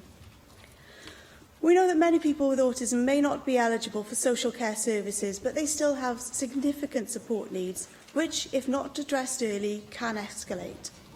Through the new all-age National Integrated Autism Service, we'll be supporting people living with autism and their families when they need it most. Support and advice will be available from a range of specialist professions, including speech and language therapy, occupational therapy and psychology. There will also be community workers in every local authority to support and assist with day-to-day issues. The service will provide advice and support in relation to things such as managing anxiety, social skills, daily living skills, and accessing other services such as healthcare, employment support and housing. So this service is now becoming a reality. It's already up and running in Powys, and over the next few months it will be rolled out in Cardiff in the Vale, Gwent and Cwm Taf. All of the remaining regions will start developing the service this year, and I look forward to Wales being the first nation to deliver a fully national integrated autism service by 2018, a year ahead of our own original schedule. In recognition of the importance that I attach to this service, I've increased the funding available from £6 million to £13 million, meaning that all regions will receive funding for the rest of this Assembly term, creating a long-term and sustainable service across Wales. This is all very exciting, but I do understand the frustration felt by many families struggling to access the help that they need now. Our plans in Wales are ambitious, and whilst many are still in the early stages of delivery, there is support available. What's become clear to me when I've met with parents and carers and people with autism is that families are not always aware of the new services being developed and the resources that they can already access. Our ASD Info Wales website is an essential source of information, and we do need all organisations supporting people with autism in Wales to play their part and work with us in raising awareness of what is on offer. Many members will raise the issue of education in this debate. For children and young people with autism to have a positive educational experience, educational settings should provide a learning environment where they feel safe, where they're understood by their peers and by teaching staff and by non-teaching staff, and are able to learn. Our Learning with Autism programme has proved tremendously popular in school settings, and I can announce today that it is now being adapted for further education and work-based learning settings too. Members will know that the Additional Learning Needs Transformation programme is already underway and is delivering improvements in practice now, which will benefit learners in the current system and in the future system, as proposed by the ALN Bill. I'd like to take this opportunity to thank all people with autism and their families who are helping us deliver our new Can You See Me campaign to raise awareness of autism in the community. Fronted by Gethin Jones, it is being widely supported across local communities, including by businesses and local facilities such as leisure centres, showing what we can do when we work together and when we put the power in the hands of people with autism and their families. I believe that we are taking the right action to improve the current system of support for people with autism, but I also recognise that it is early days in seeing the benefits of our new significant investment. As a result, the Welsh Government will be abstaining on Paul Davies's proposal today, which means that the draft legislation can move ahead and will be worked on over the next year. At the same time, Welsh Government will continue to move ahead with delivering our Social Services and Wellbeing Act, our ASD Strategic Action Plan and our National Integrated Autism Service.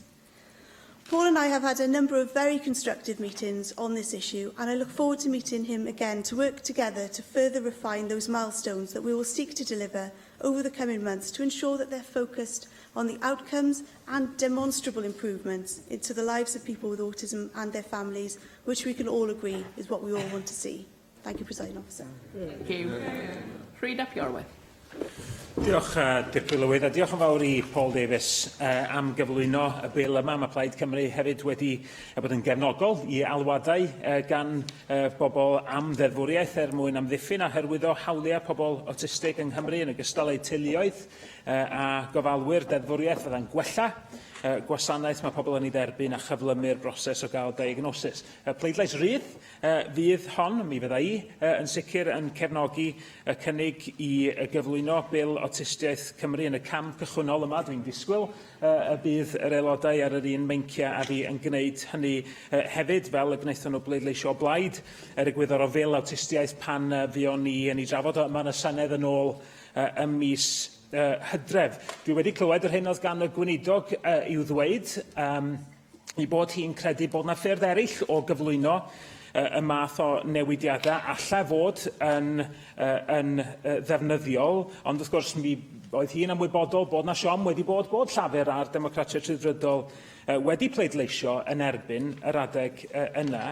Ac o ran nodi hefyd ar y cofnod os y CAI, dwi'n deall bod un ysgrifennydd Cabinet wedi dweud wrth bapur newydd yn ei etholaeth yn Wrecsam na all i gefnogi heddiw, ac mae ymatal mae'n gorfod i wneud oherwydd i bod hi yn weinidog. I'll quote from that article. As is always the case with proposed members' bills, she says, Cabinet Secretaries and Ministers of the Welsh Government are unable to cast a vote and therefore I will be abstaining.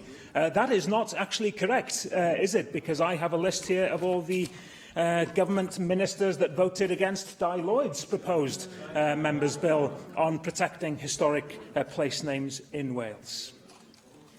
At yr hyn sy'n cael ei gynnig te, mi fydd y bil anghenion dysgu ychwanegol yn gwella cefnogaeth a darpariaeth ar gyfer unigolion mewn addysg, ond mae angen rhywbeth ar gyfer unigolion y tu allan i addysg hefyd. Weithiau dydy pobl ddim yn cael diagnosis tan i bod nhw'n oedolion enghraifft. Mae angen i gefnogaeth fod ar gael i bobl o bob oed. Dwi'n ofni bod momentum bositif strategaeth awtistiaeth Llywodraeth Cymru wedi pallu y rhywfaint erbyn hyn. Mae yna rwan achosion ar draws Cymru, dwi'n meddwl, lle dydy'r strategaeth ddim i weld yn gweithio i bobl awtistig a'i teuluoedd ac yn gadael rhai efo chydig neu ddim cefnogaeth a ddim yn gallu byw bywyd y byddan nhw yn ei ddewis ac yn heiddi gallu ei fyw. Felly dyna pam dwi'n cytuno bod angen deddfu. Dwi'n croesawu'r amcan yn y bil i sicrhau llwybr clir a chyson i gael diagnosis o awtistiaeth yn lleol, achos da ni'n gwybod bod y ddarpariaeth yn anghyson ar draws Cymru, a mae'r diagnosis yna mor bwysig, fel dwedodd un eiriolwr Autistic Ogledd Cymru wrthaf i'r wythnos yma. Receiving a diagnosis didn't miraculously magic my autism away, but it did give me that deeper understanding and the permission to take the time to understand myself. Dwi hefyd yn croesawu'r amcan i gasglu data dibynadwy a pherthnasol. Heb y wybodaeth yma, mae hi'n anodd iawn i awdurdodau lleol allu cynllunio yn briodol ar gyfer y gefnogaeth sydd i angen ar deuluoedd ac oedolion ar y spectrwm awtistiaeth. Dwi'n gwybod yn y gorffennol fod grŵp awtistiaeth yn Ynys Môn wedi poeni fod cyllido fel taio yn cael ei wneud ar sail poblogaeth yn hytrach nag ar sail anghenion. Mae angen y data mwyn cael atwylod hynny. Dwi'n cytuno hefyd efo'r amcanion i wneud yn siŵr bod staff yn cael hyfforddiant awtistiaeth, bod awdurdodau lleol a byrdau iechyd yn deall y camau angenrheidiol i roi cymorth amserol mwyn gwneud yn siŵr fod gan unigolion ag awdurdodau y dealltwriaeth i allu cefnogi pobl ar y spectrwm yn iawn. Mae ymddygiad unigolion ag awtistiaeth yn gallu bod yn gymleth ac yn anodd i'w ddilyn ac i'w ddeall, felly mae'n bwysig bod yr hyfforddiant yna ar gael. Ac i gloi, un mater arall da ni'n sicr yma Plaid Cymru eisiau mynd i'r afel a fod i'r rhagfarn yn erbyn pobl ar y spectrwm awtistig. Yn anffodus, enghraifft, mae rhagfarn gan gyflogwyr yn dal i atal nifer o bobl rhag gallu cael swyddi maen nhw'n mwy nag abal i'w gwneud. Ac mi ddangosodd arolwg diweddar gan y Gymdeithas Awtistiaeth, mae dim ond un ym mhob 10 oedolion awtistig oedd mewn cyflogaeth. Mae hynny'n gwbl anerbyniol. A pan fuon ni'n trafod y bil awtistiaeth yn y Senedd yn yr Hydref, a mi wnaeth Bethan Jenkins gyfeirio hefyd at nifer o enghreifftiau o ragfarn mewn ysgolion hefyd, a'r effaith mi oedd hynny yn ei gael ar blant a'i rhieni. Felly, i gloi, a gwrthiwch eto am gyflwyno yr cynnig deddfwriaethol yma, mi ofynnau tybed ydy hynny yn rhywbeth yma yr aelod wedi ystyried wrth gyflwyno'r bil, ydy o'n teimlo fod y bil arfaethedig yn delio efo hynny, neu os yna rhywbeth pellach y gallwn ni fod yn ei wneud ar y mater yn benodol. Lynn Eagle. Thank you, Deputy Presiding Officer, and I'm pleased to make a brief contribution in this debate today. I was grateful to the National Autistic Society Cymru for meeting with me after the last time we discussed this. Their passion and also their palpable frustration on behalf of the families they support was really powerful and made a very big impression on me. I am also aware from my own casework of the battles that families often face to get a diagnosis and then to ensure that the support they need is in place. It is on that basis that I will be voting for this bill to proceed today. I do, as Paul knows, have reservations about the approach of legislating for a particular condition, as I believe that legislation like the Social Services and Wellbeing Act and the ALN bill that's currently going through the Assembly should, if they're working correctly, deliver for all our citizens on the basis of need. I think we do need to consider as well the implications of such a precedent going forward, as services for people with autism is not the only area where there is an urgent need for service improvement, in my view. I also think that if this goes forward, it is essential that we fully consider any unintended consequences of legislating on a particular condition, and that we explore any risk that such a legislation may impact on our ability to respond to others on the basis of need. And I am thinking in particular here of other children who need prompt access to CAMs. However, I do think that this bill is very worthy of further consideration, and I hope that if it proceeds today, it will provide a major impetus for service improvements in this area. I welcome the constructive approach taken by Paul Davies and his opening remarks, and also the positive comments of the Minister, who I know has a particular commitment to deliver in this area. What we all want is to ensure that families get the support that they need, and I hope that if this bill proceeds today, it will be a major step forward in that direction. Thank you. Thank you. Mark Isherwood. Well, on January the 21st, 2015, I led an individual members' debate here which called on the Welsh Government to introduce an Autism Act for Wales, and members voted in favour.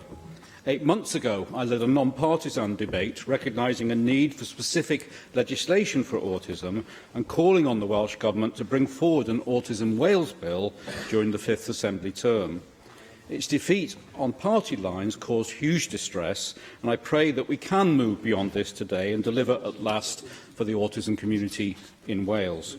I therefore thank my colleague Paul Davies for bringing forward proposals today to ensure that autism has a proper statutory identity in Wales and that services for people with autism meet their real needs. Although autism is neither mental health nor learning difficulty, people with autism fall between two stools as there's nowhere else to go. There are serious concerns that the Welsh Government's refreshed strategy isn't robust enough to make the changes we all want to see unless backed by legislation. Placing specific duties on local authorities and health boards would provide greater clarity on the care and support that people with autism can expect. Online resources for the autism community, training films for frontline professionals and National Autism Service flowcharts are well and good, but the autism community won't receive the support they know they need until there is statutory underpinning and accountability. And we move beyond consultation to a direct role for professional and third sector bodies and the autism community in design, delivery and monitoring. Attended by autism community members from across Wales, the packed November 2014 meeting of the Assembly Cross-Party Autism Group voted unanimously in favour of calling for an Autism Act. We heard that the strategy promised to deliver so much, but people are being pushed into further crisis. The people are let down and angry that they have to fight so hard to get the support they need, and that it's important that people with autism are no longer invisible to services. Although the Welsh Government have said that not one response to its refreshed Autistic Spectrum Disorder Strategic Action Plan consultation document asked for an Autism Act, this wasn't part of the consultation or questions. In fact, the response by the National Autistic Society Cymru, written with input from their branch members across Wales, said that statutory backing to the strategy, combined with much closer measurement of progress to meet the key aims of the strategy, is vital in securing the change that we all want to see for autistic children and adults and their family members? Well, I represent a large number of constituents in the autism community fighting the system to get the services needed by them or their loved ones. This was summarised in an email I received this week, which said, "My 11-year-old son has been diagnosed with autism, and at this moment he doesn't get the backing and support he needs. Your vote for the bill could make all the difference to his future and others like him." As the Autistic Women's Empowerment Project told the cross-party autism group, which I chair, the different presentations of autism in women and girls suggest that the accepted ratio of 5 boys to 1 girl should actually be a lot closer, where many females are left undiagnosed, misdiagnosed or without support. As the parents of several daughters have told me personally, statutory bodies don't understand that thinking has changed, that autism presents differently in girls, and that many females are unable to access a diagnosis due to stereotype views, leaving autistic girls and women vulnerable to low self-worth, anxiety, depression and self-harm. Well, too often parents are then forced to pay for private autism assessment. A 2017 letter from the Health Board said that Flintshire CAMS, quote, had raised concerns about the rigour and conclusions in a number of private assessments and in some cases didn't accept the diagnosis, and that there was a requirement for these to be in line with NICE guidelines. But when I referred this to the doctor who had carried out these assessments, she responded that she was in fact a contributor to those very NICE guidelines. This single example illustrates a wider institutional problem and why Wales needs an Autism Act to meet the needs of children and adults with autism spectrum conditions in Wales, and to protect and promote the rights of both adults and children with autism in Wales. Thank you, Paul. Thank you. Leanne Wood. Diolch. I'd like to thank Paul Davies for bringing forward this bill today. Plaid Cymru stood in the last Assembly election on a manifesto which called for legislation to protect and promote the rights of people with autism, their families and their carers, and this proposal would do exactly that. So I'll be voting in favour of the proposal, and I hope that it will pass today so that the member can table a bill with the support of this Assembly. Like the previous speaker, I've lost count at the number of times I've met parents with despair who've battled to get services for their children and haven't been able to. And surely it's the role of government to make sure that everyone can play a full part in society. Too many people are prevented from doing so at the moment. Too many people feel as though our society is not designed to fit them. Now, I accept that a full inbox isn't always a guide to what's right and wrong, but it can be an indication as to what is important, of what matters to citizens in Wales. And like many others in this chamber, I've received a lot of correspondence, as well as social media lobbying, calling for legislation on this issue. There is a great demand from people with autism and their family members to see autism recognised as in specific legislation. I take on board the points that Lynn Neagle made in her contribution. I do think we need to consider unintended consequences, but I do think that this is something that we do need to proceed with. People understand the differences between services and legislation, and they understand that services are more likely to get the resources and attention that they deserve if there is a statutory duty in place. When legislation like this has been put forward in the past, promises of improved services have been made by the Welsh Government. The proposed bill could be the vehicle to deliver on those improvements. It could be the way to make sure those kinds of promises are kept. Depending what happens in later stages, the bill could ensure that local authorities and health boards draw up strategic plans for services and to make them provide sufficient resources. The Strategic Action Plan introduced in 2008 was groundbreaking, and the proposal here recognises that. So this isn't about criticising previous Welsh governments, but there are no doubt continuing gaps in provision, as there are, of course, as others have said, with so many other conditions.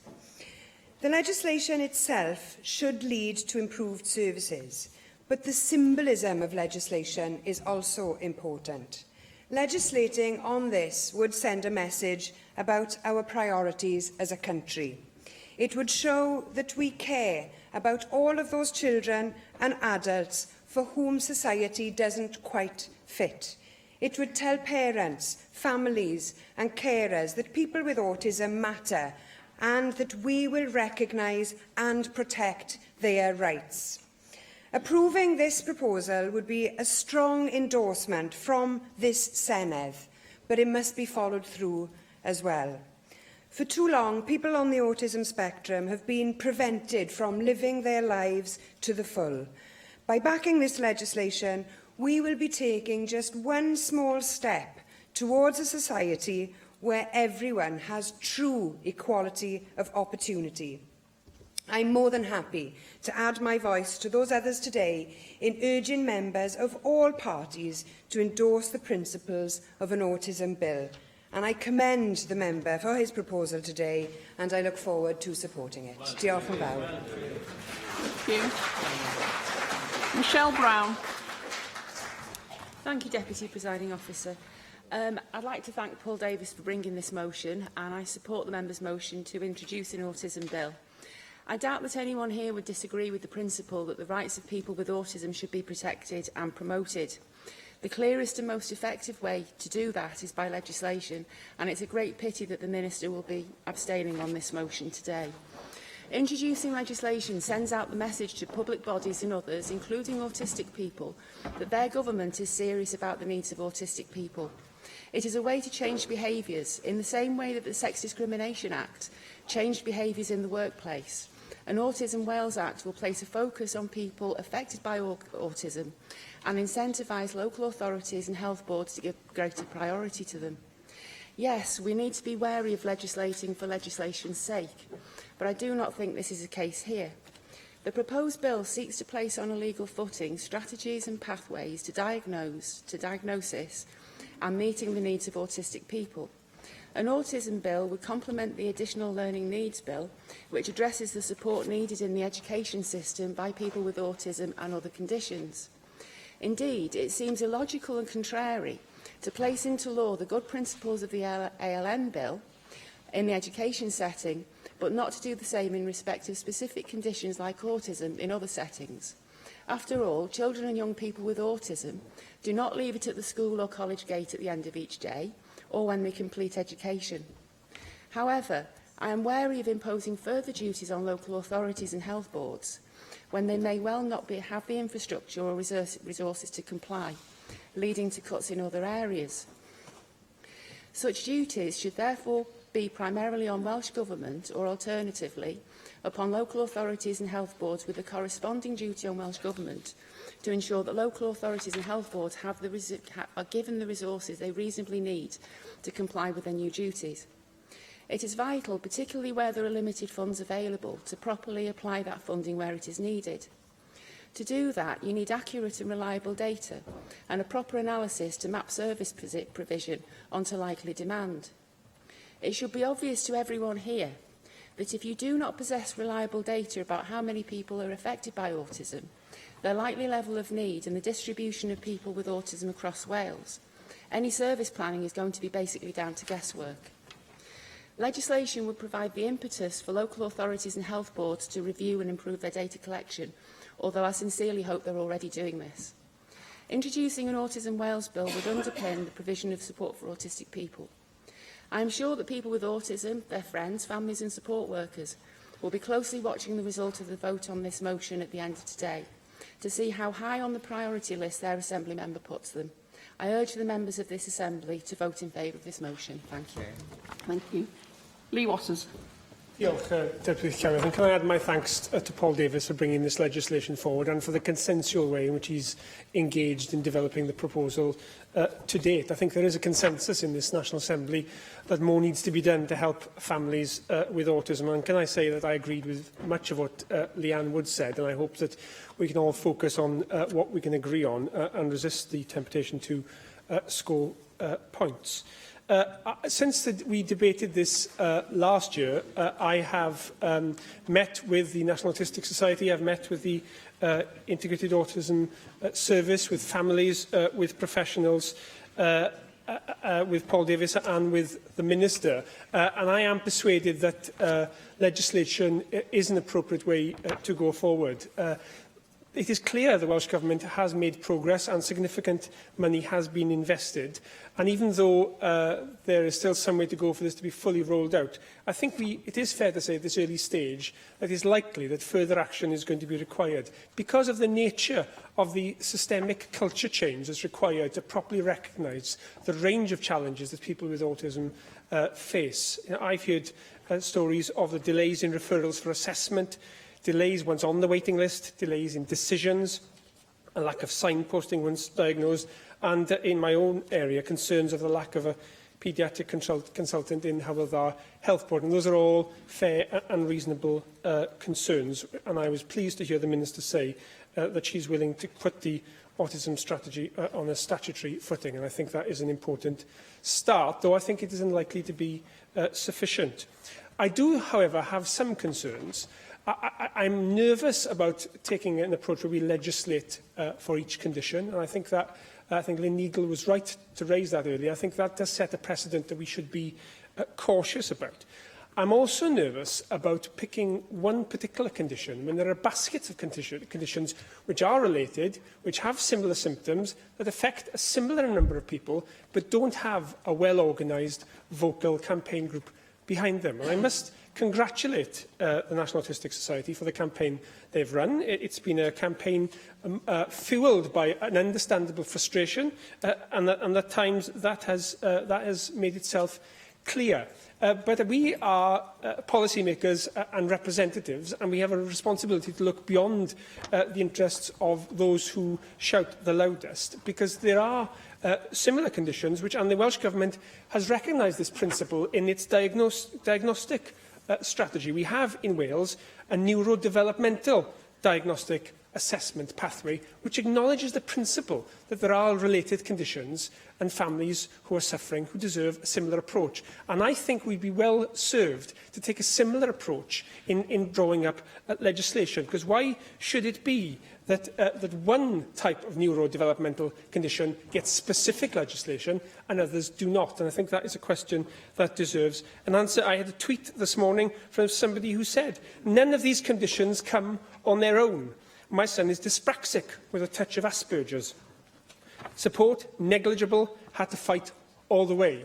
And I think it would be wrong to have legislation that picks on just one condition and ignores the suffering and the struggle and the pain of families who also are suffering and who also face inadequate services. So today I will be supporting taking this legislation forward to the next level, but I do it with a proviso that support may not be forthcoming for future stages unless we address these concerns that I have. And I would say, to the points made about abstentions, when someone abstains, they let something go through. That is not the same as opposing something. And in particular, I must single out the Minister, Rebecca Evans, who has a background in this field. And autistic families have no greater friend, in my experience, than Rebecca Evans. There may be a debate in this chamber how best we support families, but let there be no question mark that we think the families need more support and deserve more support. So I think it's unfortunate to criticise those who are abstaining today. Well, the details of this proposal are still fleshed out. So I hope that we can go forward in a unified fashion. And I think the point that Leanne Wood made is that we need to bring about a culture change which underpins how people with autism matter. Well, that's the challenge for us all, and the debate now needs to be had in the detail of how we best do that. But I shall be voting in favour. Thank you. Mohammed Asghar. Presiding Officer, everyone in this chamber will agree with the objective of this bill. This bill makes provision for meeting the needs of children and adults with autism spectrum conditions. It protects and promotes the rights of some 34,000 people living with autism in Wales. In fact, many autism sufferers do not receive the support they need to help them to get into life. They face challenges when they try to access employment, education, health, housing, and other services in life. This makes it increasingly difficult to lead independent lives for those people. Welsh Government has recognized this and publishes refreshed Autism Spectrum Disorder Strategic Action Plan. It's a bit long one, Deputy Presiding Officer, but that is the plan they have issued. But many believe that statutory backing is required to secure the change that all wants to see in this country. An Autism Act for Wales would provide that statutory backing and protect the rights of autistic people, and raise awareness of complex condition is necessity here. With a focus of giving autism greater recognition, the law could ensure timely diagnosis through statutory means and regular data reviewing. It would ensure access to services and support for people living with the condition, whether adults or children. An act would also ensure that public services provided operate with support for autistic people and their families in mind. It would place a duty on society to better accept and understand autism, and would provide real opportunity for autistic people to reach their full potential in life. With a legislative commitment to regularly review the progress of services, people with autism can expect a consistent level of care from service providers. Sadly, this has not always been happened in the past. The lack of understanding about autism is not just present among the general public, it also exists among some professionals in our public services. From education to health services, families and adults with autism are not adequately supported as a result of poor understanding. Local authorities are unaware of how many autistic people are living in their areas, which make it problematic to plan for appropriate support for those families and those people. Parents and carers often go through distressing experience prior to obtaining a referral due to this lack of understanding. There are huge inconsistencies in referral to assessment waiting times. A consultation conducted by ASD Info Wales found that 19% of families and potential referrers had been referred for assessment within 6 months of concern first being raised. But 22% waited over 4 years. The duration of diagnostic assessment also greatly varies, from less than 6 months for some families to more than 2 years for others. Some families receive the diagnosis from just one clinician. Take an intervention. Yeah, go on then. I thank you very much for taking intervention, and I share some of the things that you were talking about, and I hope that you will join me in welcoming the statutory footing that the Minister has talked about and the additional funding. And I just want to put on the record that I will be supporting this today. I think that Paul has had the right approach in his conciliatory manner that he always employs when he does things. Well, thank you, Joyce. Some family receives diagnosis from just one clinician, while others were seen by 5 or more. We need greater training for school staff to be able to support children with ASD. Not all schools are able to accommodate specialist needs. In England, continual professional development exists for teachers in order that they fully understand them. This needs to be done in Wales also. Transition support from child services to adult services is routinely problematic. Life skill supports are scarce, and employment and housing needs are not met. Deputy Presiding Officer, the Experience of Autism Act in England shows that real improvement can be achieved in improving the life of autistic people. Joint working between providers can ensure services are better planned and delivered. I believe Autism Act in Wales will do the same, and I support this motion today, and I commend for this. Thank you. Thank you. David Rees. Diolch y Llywydd. And I think this afternoon we've seen, like most members across the chamber, Llawn Wood, Lynn Neagle, Marcus should have highlighted, we all receive many representations from families who have children or siblings living with ASD. They often come into our offices angry, stressed, anxious, exhausted, and sometimes holding back tears as they explain the hardships they've experienced trying to get a simple request of support for their children or loved one. And last October, during the previous debate, I stressed that it was critical that the Welsh Government and all other public bodies supported these families who, on a daily basis, face many challenges, and not to allow barriers to exist to that support. These families tackle these challenges to the best of their abilities for their loved ones, and our job is to provide mechanisms that help them and offer support, and definitely not to increase their hardships.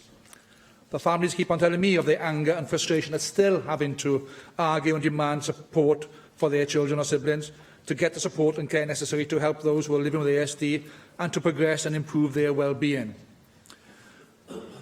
We're all aware that autism is a lifelong disability that affects how people both perceive the world and interact with others. And I'm pleased that Paul Davies's bill will actually reflect upon not just the children we often talk about, but adults as well. And I want to therefore know that the bulk of our casework focuses upon children, but let's not forget the challenges that adults face with ASD. Many have difficulty in the transition period into adulthood, often facing a cliff edge in regard to the support they've had as a child and coming to an end at the age of 18. And simultaneously, they are looking into the world of work and the challenges of getting into employment. They don't want to be a lifelong recipient of welfare benefits. They actually want to get into work, they want to make their own way, and they want to improve their lives. However, as they come across the new challenges, they need to understand that we can offer support to both the individual, but also to the employer as well. And Paul Davies mentioned the training. We need to look at expanding the training areas to consider that aspect as well, so that the transition into adulthood becomes a bit smoother for them, and not so fearful and frightening that has been for many in the cases. And yesterday evening, I was at the event hosted by Jane Hux in the Senedd, and where Andrea Wayman of Elite Employment Agency spoke of her work, which is a charity that helps people into employment. And she highlighted one example, how it works for young people, how she had a one-to-one support for a young man who had autism. And that one-to-one support allowed him to develop in the workplace, in the work placement, and build the confidence that was required. And as such, that young person then got into work and in gainful employment. That is also an important aspect we must not ignore. Minister, I know you've highlighted the actions being taken by the Welsh Government, the introduction of the 2008 strategy, the update of that strategy, the refreshed delivery plan, and the introduction of the integrated national autism services, £13 million. I did put 7, but he said £13 million. All wonderful. They are all positive. There's no doubt about that. But as Paul Davies highlighted, progress is patchy and slow. It's essential that we ensure such a strategy is consistently delivered by local authorities and health boards and is providing the best possible services and support for people living with ASD. I'm afraid I'm not seeing that in the ground, nor the families. The delivery plan and the introduction of the integrated service in the Welsh Government are good, but when families don't experience that delivery in their communities, then we need to take further action. I have sought clarification from my own authority on its autism strategy and the identification of its autism champion, and unfortunately that clarity is slow in coming forward. This cannot be allowed to continue, and we must put into place requirements and therefore perhaps the need for legal duties on public bodies to both prepare strategies for autism services and have due regard for those strategies when performing their responsibilities. Now, I'm aware that various pieces of legislation have been introduced that may help. We often refer to the Social Services Wellbeing Act and the Additional Learning Needs Bill as currently going through the Assembly. The question that arises is, are they delivering for these families? And will this new bill support those existing legislation and improve the plight of these families? And it's our duty to ask that question. And if we conclude that such a bill is needed to make the situation better for families on the ground, then we should introduce a statutory obligation. I will hold people to account. which will have them act upon it and which will allow us and families to hold those bodies to account. Now, I accept there are other conditions that are important that should be sitting alongside autism, and perhaps in the intervening time, Paul Davies may wish to look at whether it's possible to expand the bill to introduce a bill which covers all neurodevelopment conditions. And I'm sure that time will be due for that. Now, this afternoon, I will be supporting this motion, and I will be looking forward to the delivery of its ambition and its offer of improvements to those who live with autism spectrum conditions. It's important that we legislate for a purpose, and that any legislation will improve the lives of those it targets towards, and I will support and look forward to that happening. Bethan Jenkins. Thanks. I don't intend to speak for very long, but I firstly just wanted to thank the campaigners for all your hard work, and it shows that people power does really work, and I don't think you should undermine the fact that campaigners are doing this for a very real purpose, regardless of the fact that there might be other neuromuscular diseases that warrant that law. Why not legislate for those when we do have those campaigners who come and knock on our doors in the future? So thank you very much for your tenacity and for your perseverance in this. I also think it's important to thank Marcus Sheward for chairing the cross-party group for all these years. Sometimes when we chair cross-party groups, we often do it looking in on ourselves, and we carry on regardless of what other politicians are doing, and I think you deserve to have that praise here today, Mark, as well. Paul, obviously, I'm glad that you're able to take this forward, and I'm sure, as you've heard from people here today, that you have that support, and you have the support of myself, of course. I go back to the quote that I used in the last debate, where when I did a cross-party hustings before I was elected again, and the lady in the audience said, "I find it harder to fight the system than I do to deal with my son's condition day in, day out." And if there's, if we have to hear that as politicians, then that is to vote. That's what I would urge the government ministers to do, because that shows to the people in this room who have bothered to come down here today to listen. No, I'm not playing to the gallery. I'm speaking from what I've experienced in my constituency and the level of support that they, I believe, having considered that as legislation. Well, OK, we can have a back and forth here. You were supporting the bill. No, I am supporting the bill. We are working on this consensus. Perhaps, I'm not doing it just to get a clap. I'm doing this because I care about the people who have come here today and are bothering to care about these issues. I have somebody on a waiting list for 2.5 years for the interim diagnosis of global development delay, waiting in my constituency for that diagnosis. They do not deserve to wait any longer for that diagnosis. And if this legislation can do anything, is to make that change a reality for them in their everyday lives, not for us sitting making policy, in their everyday lives. So please support this bill. Thank you very much. I call on Paul Davies to reply to the debate. Thank you, Deputy Presiding Officer, and can I thank members for their contributions this afternoon. We've heard some very useful and thoughtful contributions on an issue which is very important given the sheer volume of people affected by autism in Wales. And I apologise from the outset that I will not be able to refer to everyone's comments given the time available to me.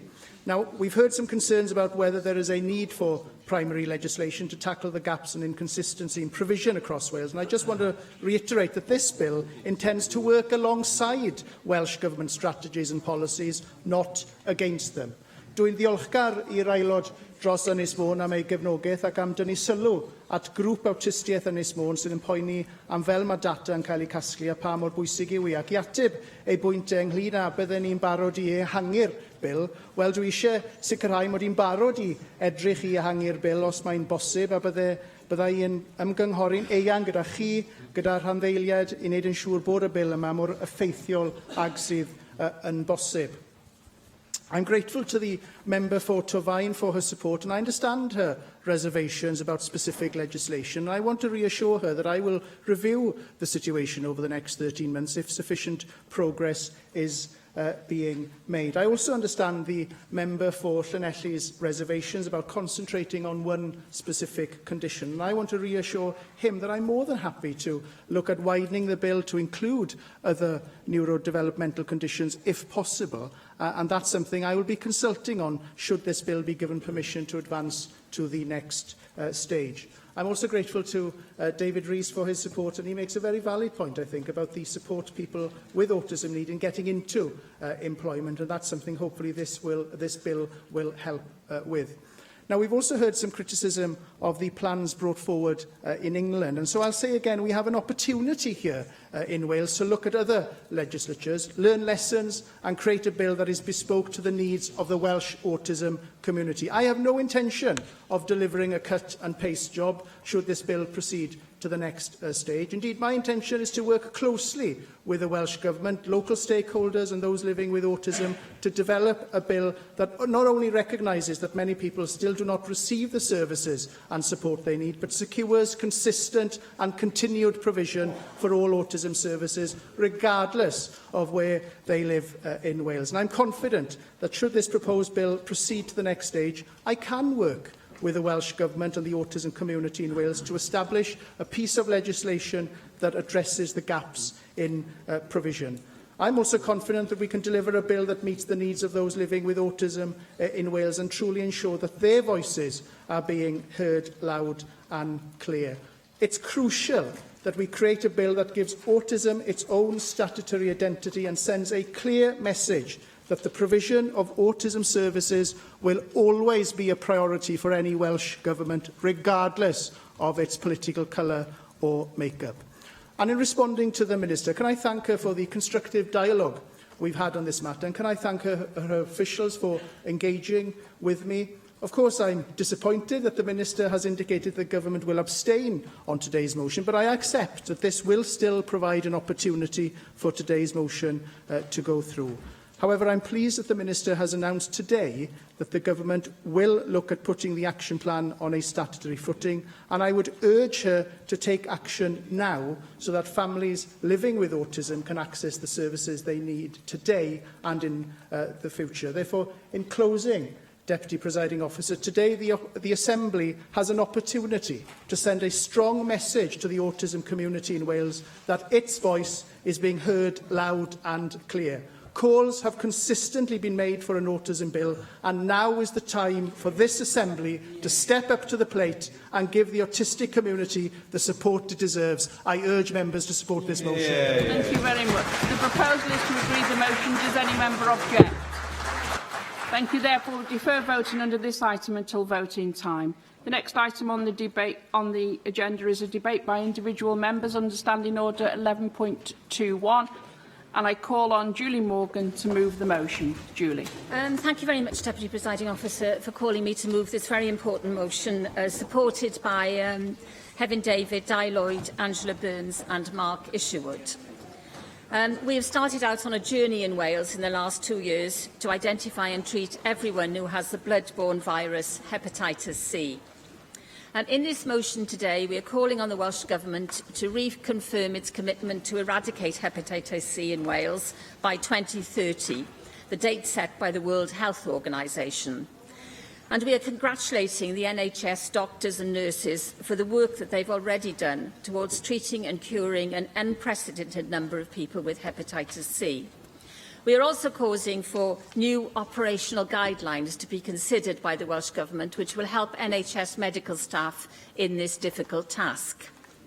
Great progress has already been made in enabling equitable and transparent access to new medicine in an affordable and responsible way. The new treatments are approved by NICE and the All Wales Medicine Strategy Group and are cost-effective.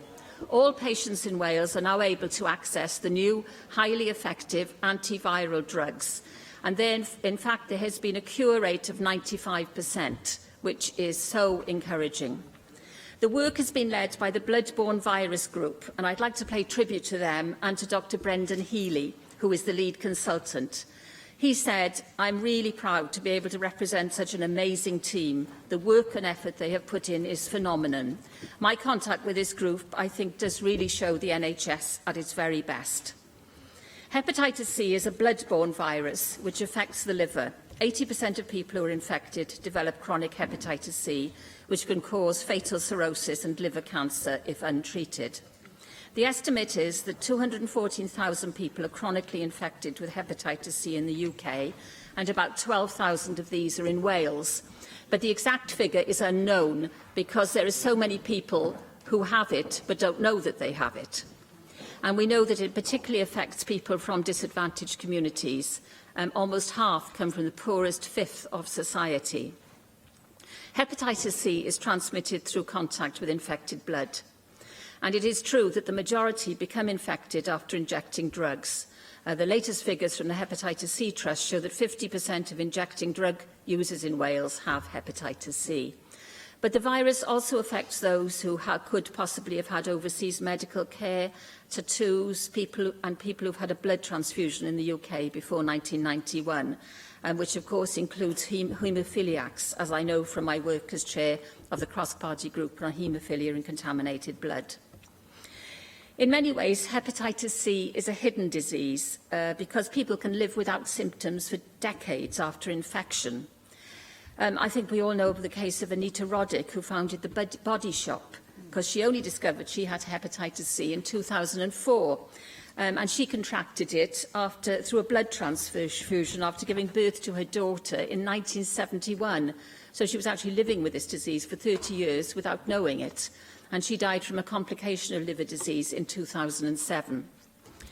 I am very proud of the progress we have made so far in Wales, thanks to the Welsh Government's leadership and funding. The 2015 Liver Disease Action Plan set out a plan to eradicate hepatitis C alongside treating other types of liver disease. And a huge breakthrough came in September 2015 when the Finance Minister, Jane Hutt, agreed the funding of 13.8 million for new interferon-free drugs, sofosbuvir, Harvoni and Abvi.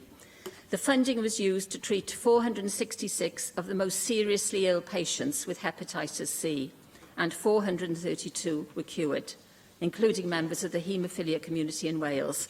And this has made an absolutely huge impact on these people's lives. And the haemophiliacs have, in fact, actually been treated with the new drugs ahead of their counterparts in England, some of whom are still waiting to get help. One example of a Welsh patient is David Thomas, who is a constituent of the Cabinet Secretary and is a member of the cross-party group on haemophilia and contaminated blood. He contracted hepatitis C through contaminated blood when he was a teenager in the 1980s and lived with it for 30 years, but was one of the first to have treatment with the new drugs, which have absolutely transformed his life, lifting a massive cloud, as he said. So obviously now, one of the challenges now is to convince people to come forward, again for treatment for hepatitis C, who may previously have had failed treatment using the interferon drugs. I welcome the fact that health boards now have £25 million a year, which allows 900 people a year to be tested over 5 years. And we must ensure that that money is used to fund all the associated costs of doing this. More than 700 people were treated in 2016 to 17, but I understand that the problem now is finding the people who need to be tested at this point.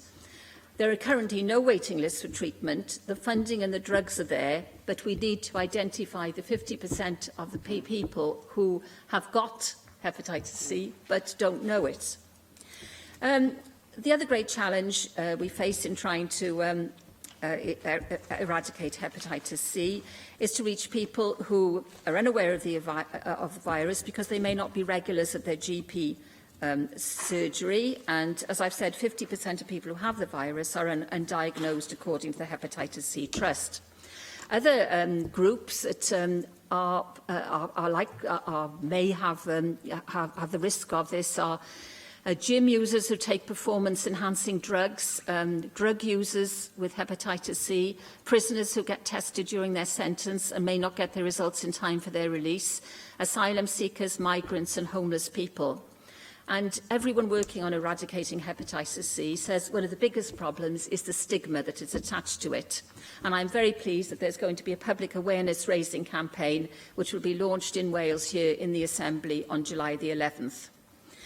One way of tackling the lack of awareness and stigma around hepatitis C is by using peer mentors, which have proved very successful.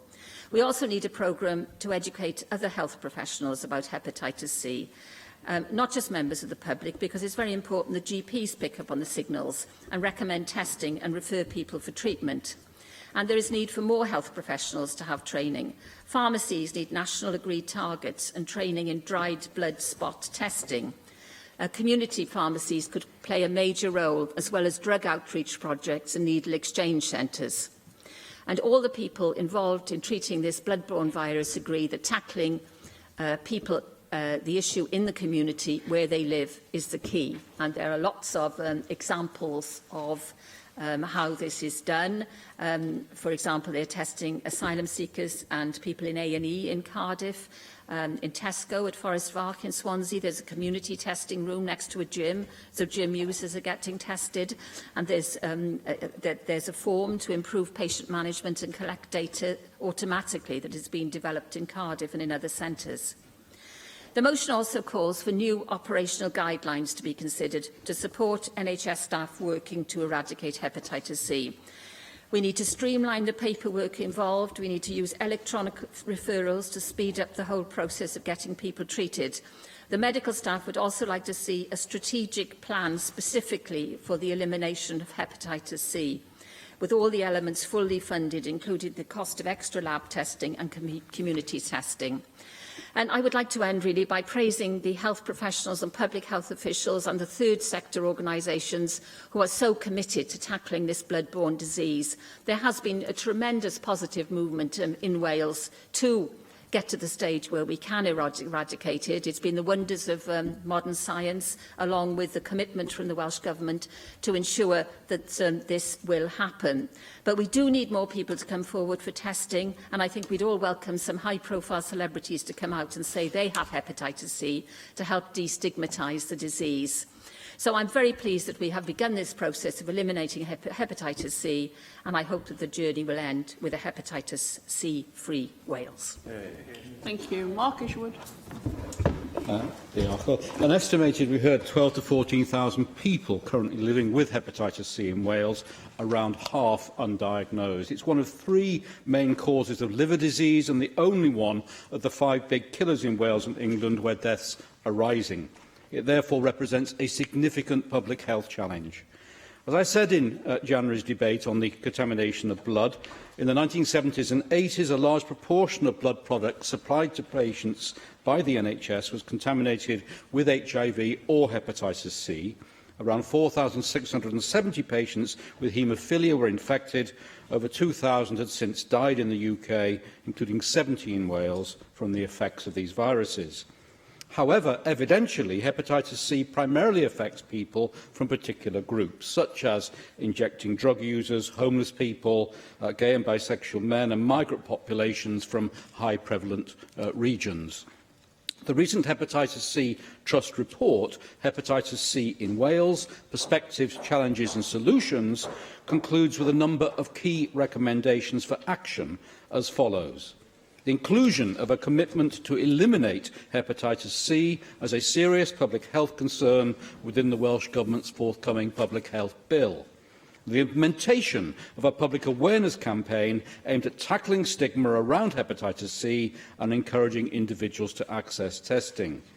A continuation of and long-term commitment to the successful All Wales Hepatitis C treatment protocol, which ensures equal access to new effective treatments for increased numbers of people, an increase in the number of community-based treatment services to ensure access to treatment for groups who traditionally find services difficult to access, full implementation of an opt-out approach to blood-borne virus or BBV testing in substance misuse services, as set out in the Welsh Government's Working Together to Reduce Harm Substance Misuse Delivery Plan 2016-18, and using opportunities such as mandatory GP education days to deliver bloodborne virus training to key primary care professionals. Approval of new drug treatments by NICE and the All Wales Medicines Strategy Group means the elimination of hepatitis C as a serious public health concern in Wales is now a wholly achievable goal. To seize this new opportunity, we must find the 50% of people currently undiagnosed by widening access to testing and further investigating which groups can be cost-effectively screened. By increasing diagnoses, we will be able to treat and cure more people. With effective and accessible new treatments now available to all who need them, it's easier than ever to treat and cure patients, presenting a great opportunity to achieve the elimination of hepatitis C in Wales. The key steps that the Hepatitis Trust believes will help to drive progress in this, and reflecting what I said earlier, are increasing testing in primary care, antenatal care and pharmacies in order to find the undiagnosed, implementing a strategy to re-engage patients who have tested positive for hepatitis C but disengaged from the care pathway, launching a public awareness campaign to find undiagnosed patients, particularly those who may have contracted the virus a long time ago and are unaware that they were ever at risk, making treatment available to hepatitis C patients in community settings, such as drug services and GP surgeries, to widen access to patients traditionally considered hard to reach, providing training and information about hepatitis C to healthcare professionals, particularly GPs, making the use of buddy schemes more widespread, and ensuring the provision of peer education in substance misuse services in order to tackle barriers to patients engaging in treatment and to spread key messages to at-risk groups. Backing calls for a hepatitis C elimination strategy, global research-based biopharmaceutical company AbbVie has contacted members calling for this to set out the steps to elimination, including annual testing, screening, diagnosis and treatment numbers. The strategy should have ministerial oversight and be driven by the Hepatitis C subgroup of the Welsh Liver Plan Implementation Board, with a mandate to ensure ambitious targets are met across all local health boards. And the Welsh Government and NHS, they say, should continue its open approach to engagement with all partners involved in delivering care and treatment to people living with hepatitis C, so that flexible and innovative care models can be established, including peer-to-peer support in community settings. As they say, changing models of care will require a renewed approach to education, training and workforce development. And as today's motion therefore states, we call on the Welsh Government to confirm their commitment to the World Health Organisation eradication date of 2030 and to consider new operational guidelines to support NHS Wales to work towards this. Thank you. Rhina Piarwerth. Diolch yn fawr iawn, Llywydd. Mi na i gadw yng nghyfraniad heddiw yn fyr, eisiau datgan yng nghefnogaeth ydw i yn syml iawn i'r cynnig pwysig iawn yma. Mae'r nod yn syml iawn yn fan hyn, yn dydy, ac mae o hefyd yn hynod gyffroes, dwi'n meddwl. Y nod ydy dileu hepatitis C yng Nghymru yn gyfan gwbl. Oes mae yna ymrwymiad gan Sefydliad Iechyd y Byd i waredu erbyn 2030, ond mi allan ni yma yng Nghymru symud ar amserlen dynach na hynny. A mae cymal 1 yr cynnig sydd o'n blaenau ni heddiw yn dangos bod llawer o'r is-adeiledd iechyd ganddo ni yn barod, yn benodol ac yn arbennig, felly y bobl sydd ganddo ni o fewn yn cyfundrefn iechyd, a dwi'n falch iawn o allu diolch iddyn nhw heddiw am y camau bras sydd wedi cael eu cymryd yn barod o ran hyn. Mi fyddwn ni hefyd yn hoffi diolch i Julie Morgan am y gwaith mae hi'n ei wneud yn y maes yma. Mae wedi bod yn bleser cydweithio, nid yn unig ar hepatitis C a'r gwaredu, gobeithio welwn ni'n y blynyddoedd i ddod, ond hefyd ar y testyn o waed wedi ei heintio. Ond mi wedi'n haro fi, fel mi wedi taro yr aelod dros Ogledd Caerdydd. Mae'r broblem sgynna ni bron iawn ydy diffyg cleifion ar hyn o bryd, ac mae hynny yn dydy yn deyrnged i'r staff sydd ganddo ni o fewn y gwasanaeth iechyd. Mae'n swnio'n od iawn, ond mae ganddo ni fwy o capacity nag sydd ganddo ni o gleifion i fynd drwy y system. A mae'n deg teud nad ydym ni'n sôn am hynny'n aml iawn pan ydym ni'n sôn am yr NHS, ond mae'n wir yn yr achos hwn. A'r gwir ydy, mae canfod y rheini sydd ddim wedi cael y diagnosis, sydd ddim yn gwybod i bod nhw mewn grŵp risg, sydd ddim yn dangos symptoma. Dyna ydy'r her o'n blaenau ni mwyn i ni allu symud ymlaen tuag at waredu. A na i ddim ailadrodd rhai o'r sylwadau sydd wedi cael ei gwneud yn barod ynglyn â sut i wneud hynny drwy dynhau pethau o fewn gofal sylfaenol, drwy chwilio am grwpiau alla fod o risg uchel. mwy o brofion mewn carchardai ar ddefnyddwyr cyffuriau, profion yn y system antinatal ac yn y blaen. Mae'r gwaith da a'r sylfaeni wedi cael ei gosod yn barod, a dwi yn ddiolchgar i'r Llywodraeth am y gwthio sydd wedi cael ei wneud yn fan hyn yn barod. Ond dwi yn falch bod yr cynnig yma ganddo ni heddiw, a dwi'n falch iawn o gael cefnogi'r cynnig heddiw mwyn rhoi gwthiad bellach tuag at gyrraedd y nod yma sydd yn uchelgais gwirioneddol gyrraeddadwy yma yng Nghymru, a rhywbeth dwi'n gwybod y byddwn ni fel cenedl yn falch iawn ohono fo pan ydyn ni yn cyrraedd y nod. Hefyn David. Diolch, Llywydd. I'd like to start my comments by saying how glad I am to see Julie Morgan back in the chamber. It's a real privilege to work with her on these issues, particularly the contaminated blood, and to support her lead here on this issue with regard to hepatitis C. A real privilege. I support the motion because of the work that has been done by the Welsh Government and health boards in Wales, and agree with what Reen has said and Mark Isherwood has said, that we have more work to do. I'd like to give some examples from the Aneurin Bevan Health Board, which is in serves my constituency and the area of Gwent. Particularly the recognition that they've made that it can take decades to identify those people who are suffering from this disease and to treat them. The Aneurin Bevan Health Board's Hepatology Service works with partners in a variety of settings to increase the diagnosis of hepatitis infection and on the phased introduction of new hepatitis C drugs. The Aneurin Bevan Health Board prison healthcare team have implemented an opt-out bloodborne virus testing policy at reception appointments at HMP Prescoed in Usk.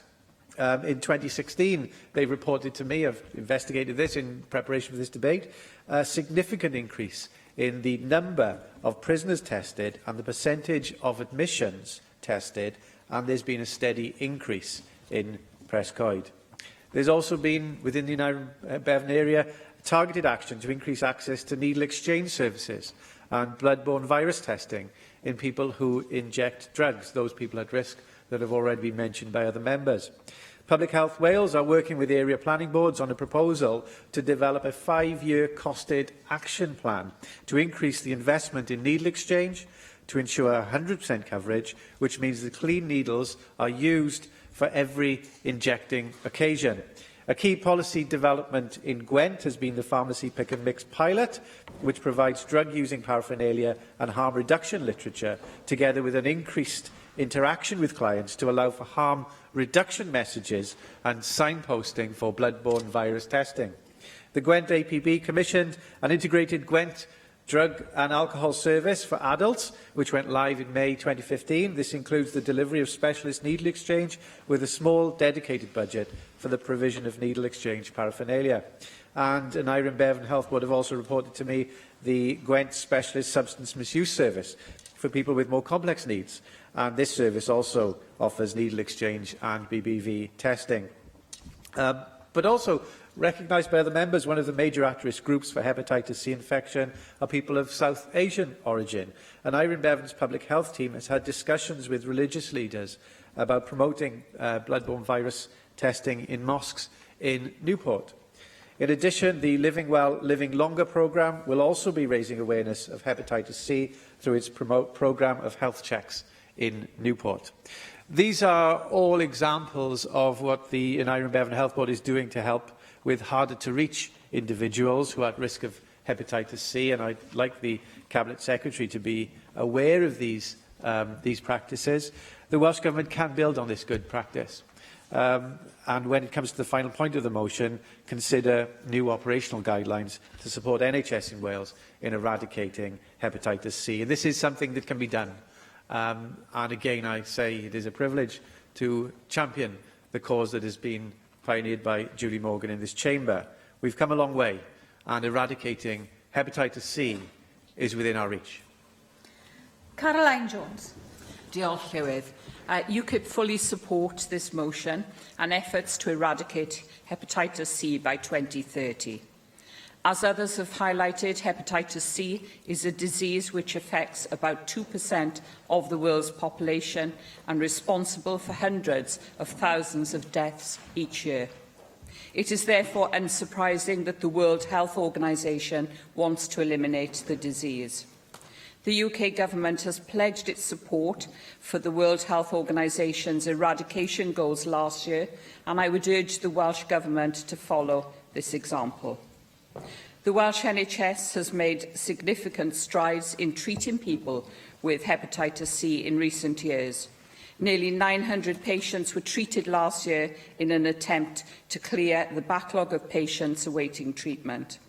However, up to 7,000 people in Wales unknowingly infected with hepatitis C virus. Much more must be done to identify and treat people living with the disease. Wales urgently needs a hepatitis C reduction strategic action plan to ensure that local health boards prioritise elimination of the disease within the Welsh Liver Disease Delivery Plan. The strategic action plan should, as an absolute minimum, implement and build upon the recommendations contained within the Hepatitis C Trust's 2016 report on hepatitis C in Wales. In preparing that report, the Hepatitis C Trust found that hepatitis C sufferers in Wales are disproportionately drawn from some of the most disadvantaged and marginalised groups in society, and 3/4 of people with the virus come from the lowest two socio-economic quintiles. They also found that the disadvantage was compounded by the stigma of hepatitis C. The Hepatitis C Trust found that those who were diagnosed in the 1980s were told by health professionals not to tell anyone else of their diagnosis, and many commented on the years of internalised guilt and shame that resulted. Thankfully, our NHS has moved on from that shameful period. However, the stigma perpetuates. We still have far too many people with hepatitis C who report the sense of guilt and shame they feel, or how in some way they feel dirty. Unfortunately, this often results in those individuals disengaging with care entirely, despite being aware of their diagnosis. A decision that greatly increases the risk of liver cirrhosis or cancer. In order to tackle this pervading stigma and the incredible harm it does, the Hepatitis C Trust report recommends action to be taken to normalise the disease by undertaking positive media campaigns to highlight the cross-section of people living with the virus. I hope that the Cabinet Secretary will work with his counterparts in the rest of the UK and the Hepatitis C Trust to deliver such a campaign. However, if we are to fully eradicate the stigma, we have to ensure that those living with the virus have positive experiences when dealing with all health professionals. People with hepatitis C have reported always being booked in for the last dental appointment of the day, apparently to allow time for dental practices to undertake additional infection control practices. Such practices left people feeling as though they posed a danger to others and were in some way distinct from the rest of the population. This has to stop. Additional infection control measures should be unnecessary. Dental practices should have sufficient infection control measures in place with every patient to prevent transmission of every blood-borne virus. We have to educate not just the public, but also our health professionals about hepatitis C.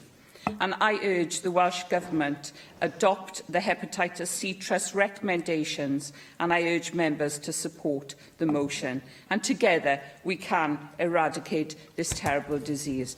Diolch yn fawr, Llywydd. Dawn Bowden. Diolch, Llywydd, and can I also thank Julie Morgan in particular for bringing forward this debate, as I know how much work, Julie, you've done on this issue, and I sort of fully endorse the sentiments and proposals set out in the motion. I think we can all be proud of the record here in Wales of the diagnosis and treatment of hepatitis C, and of course welcome a continued commitment to achieve the eradication of the disease by 2030. But it's on the third point of the motion that I would like to focus my comments, and in particular look at the issues of screening healthcare workers, particularly surgeons. And to support this, I'd like to refer to the case of a constituent of mine who was diagnosed with a rare form of hepatitis C in 2012.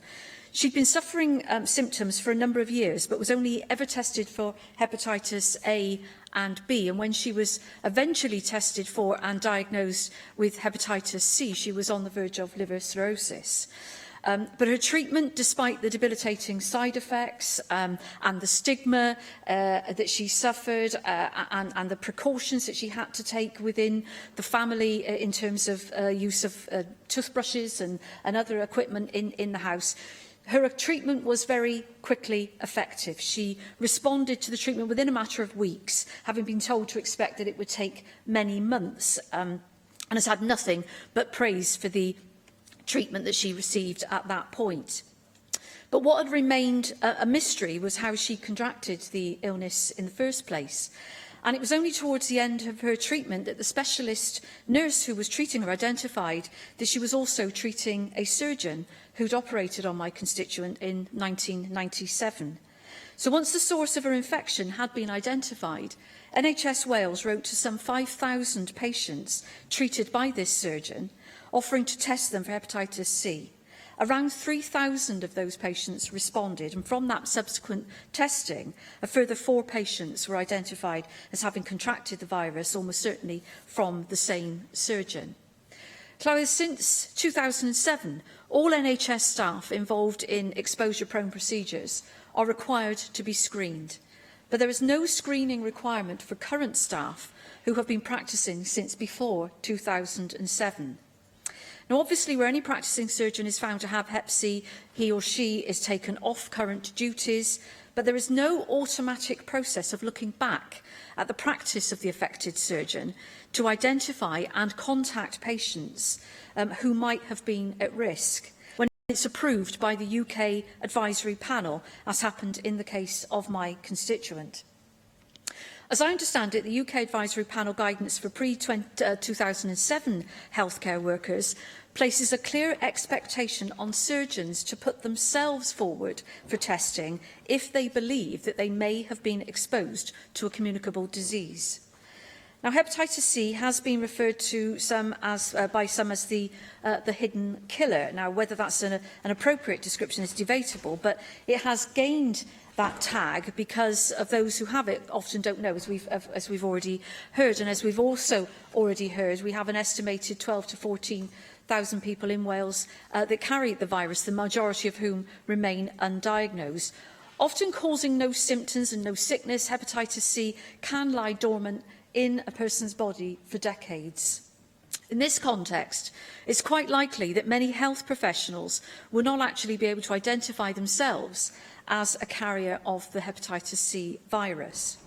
Now, I recently wrote to the Minister for Social Services and Public Health regarding the particular circumstances pertaining to my constituent, including issues around the limitation of compensation arrangements for hep C sufferers, whereby patients infected by their surgeons have no access to compensation, unlike those infected by contaminated blood. Now, I'll come back to that at another time, because today I want to concentrate on the eradication aspect.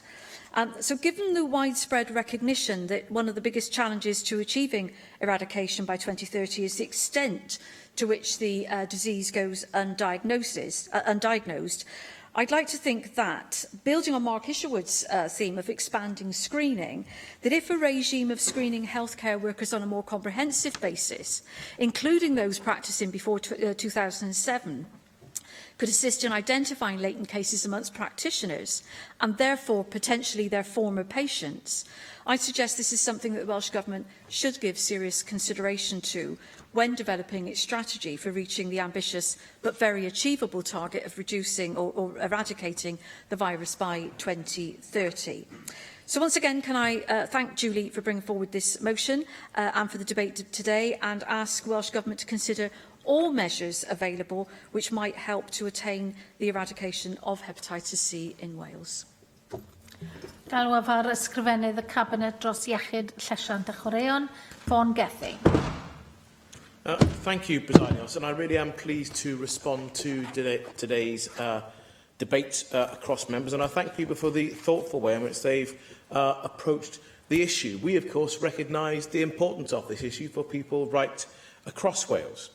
And I'm happy to say that together with the NHS, the Welsh Government has made major advancements in the treatment and management of viral hepatitis, a number of which have been recognised by a variety of members across the Chamber, and I'm pleased to have the opportunity to talk about that some more today. The Welsh Government, of course, has been committed to tackling the burden of bloodborne viruses for more than a decade. We funded the Bloodborne Virus Action Plan for Wales up to 2014 and laid the foundation for the even more successful hepatology services that we now have. And when that funding was made available, it was on the understanding that health boards would invest in these services and develop the resource to prevent and treat viral hepatitis. And I really am proud that Wales has a strong and effective clinical hepatology network, led, as Julie Morgan said in her introduction, by Dr. Brendan Healy. And that network coordinates the treatment of those identified with both hepatitis B and C. And I want to pause here for a moment to recognise not just the work of Dr. Healy, but actually the whole network, because this is something that colleagues in England don't have. They don't have the same unified approach to treatment, the way in which they're using best value treatments, both in terms of finance and outcome for the citizen.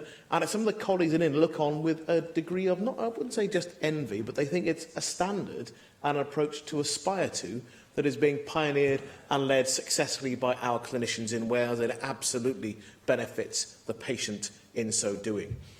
It's a model in many ways for services across the country that need to collaborate and cooperate across the whole country to have a unified approach that is actually focused on improvement.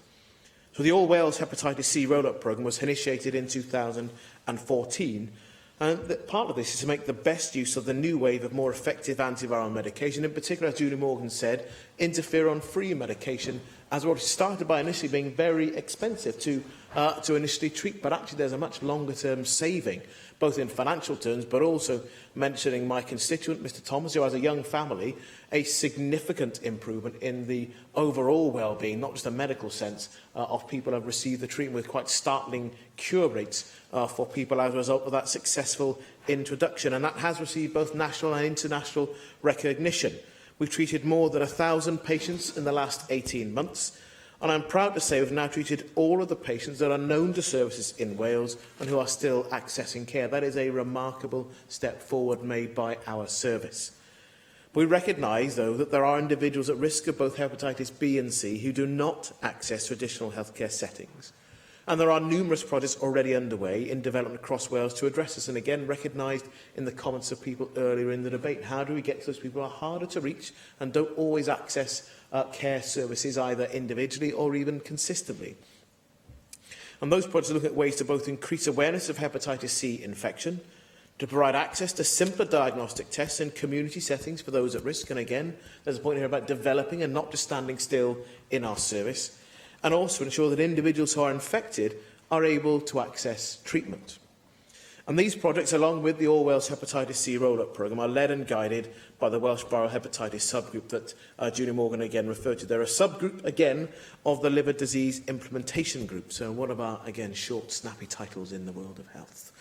But the importance of this group, and it is really important, it's comprised of clinicians, nurse specialists, patient representatives, the third sector, pharmacy, laboratory staff, substance misuse services, health protection staff and Welsh Government officials. And again, that's a feature of our approach here in Wales, generally taking advantage of the fact that as a small country, we should be able to bring together the right group of people within the same room to make genuinely national choices and then expect that to be got on and delivered on a national basis. And I want to thank all of those who have led on this work across all sectors and who have contributed to the very real success of the programme so far.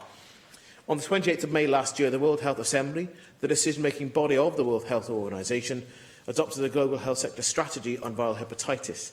That strategy introduced the first ever global targets for viral hepatitis B and C control, including the goal of elimination of viral hepatitis by 2030.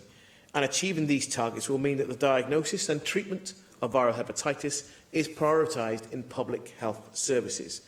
And I'm pleased to confirm again today to members that Wales has signed up to and is committed to the World Health Organization target to eliminate hepatitis B and C. And to reflect this, the Welsh Viral Hepatitis Subgroup has amended its own terms of reference to reflect the leadership and guidance that will be required from it to ensure that the elimination targets are achieved. We've already made huge progress against these targets, and the subgroup is developing a draft framework of actions which will be required over the coming years to achieve our goal. Officials in the government will receive the draft framework this month. I expect it to include consideration of how to identify and test hard-to-reach groups, testing and treating in community settings, and an assurance that all those with the infection will have the opportunity to be tested and treated. And the framework will provide the basis for guidance on the next steps which will be issued to the NHS this summer. We have what it takes here in Wales to prevent hepatitis B and C, and Wales, amongst other UK countries, has a strong preventative agenda. We have effective and targeted hepatitis A and B vaccination programmes, and the current uptake for those vaccinations is 95%.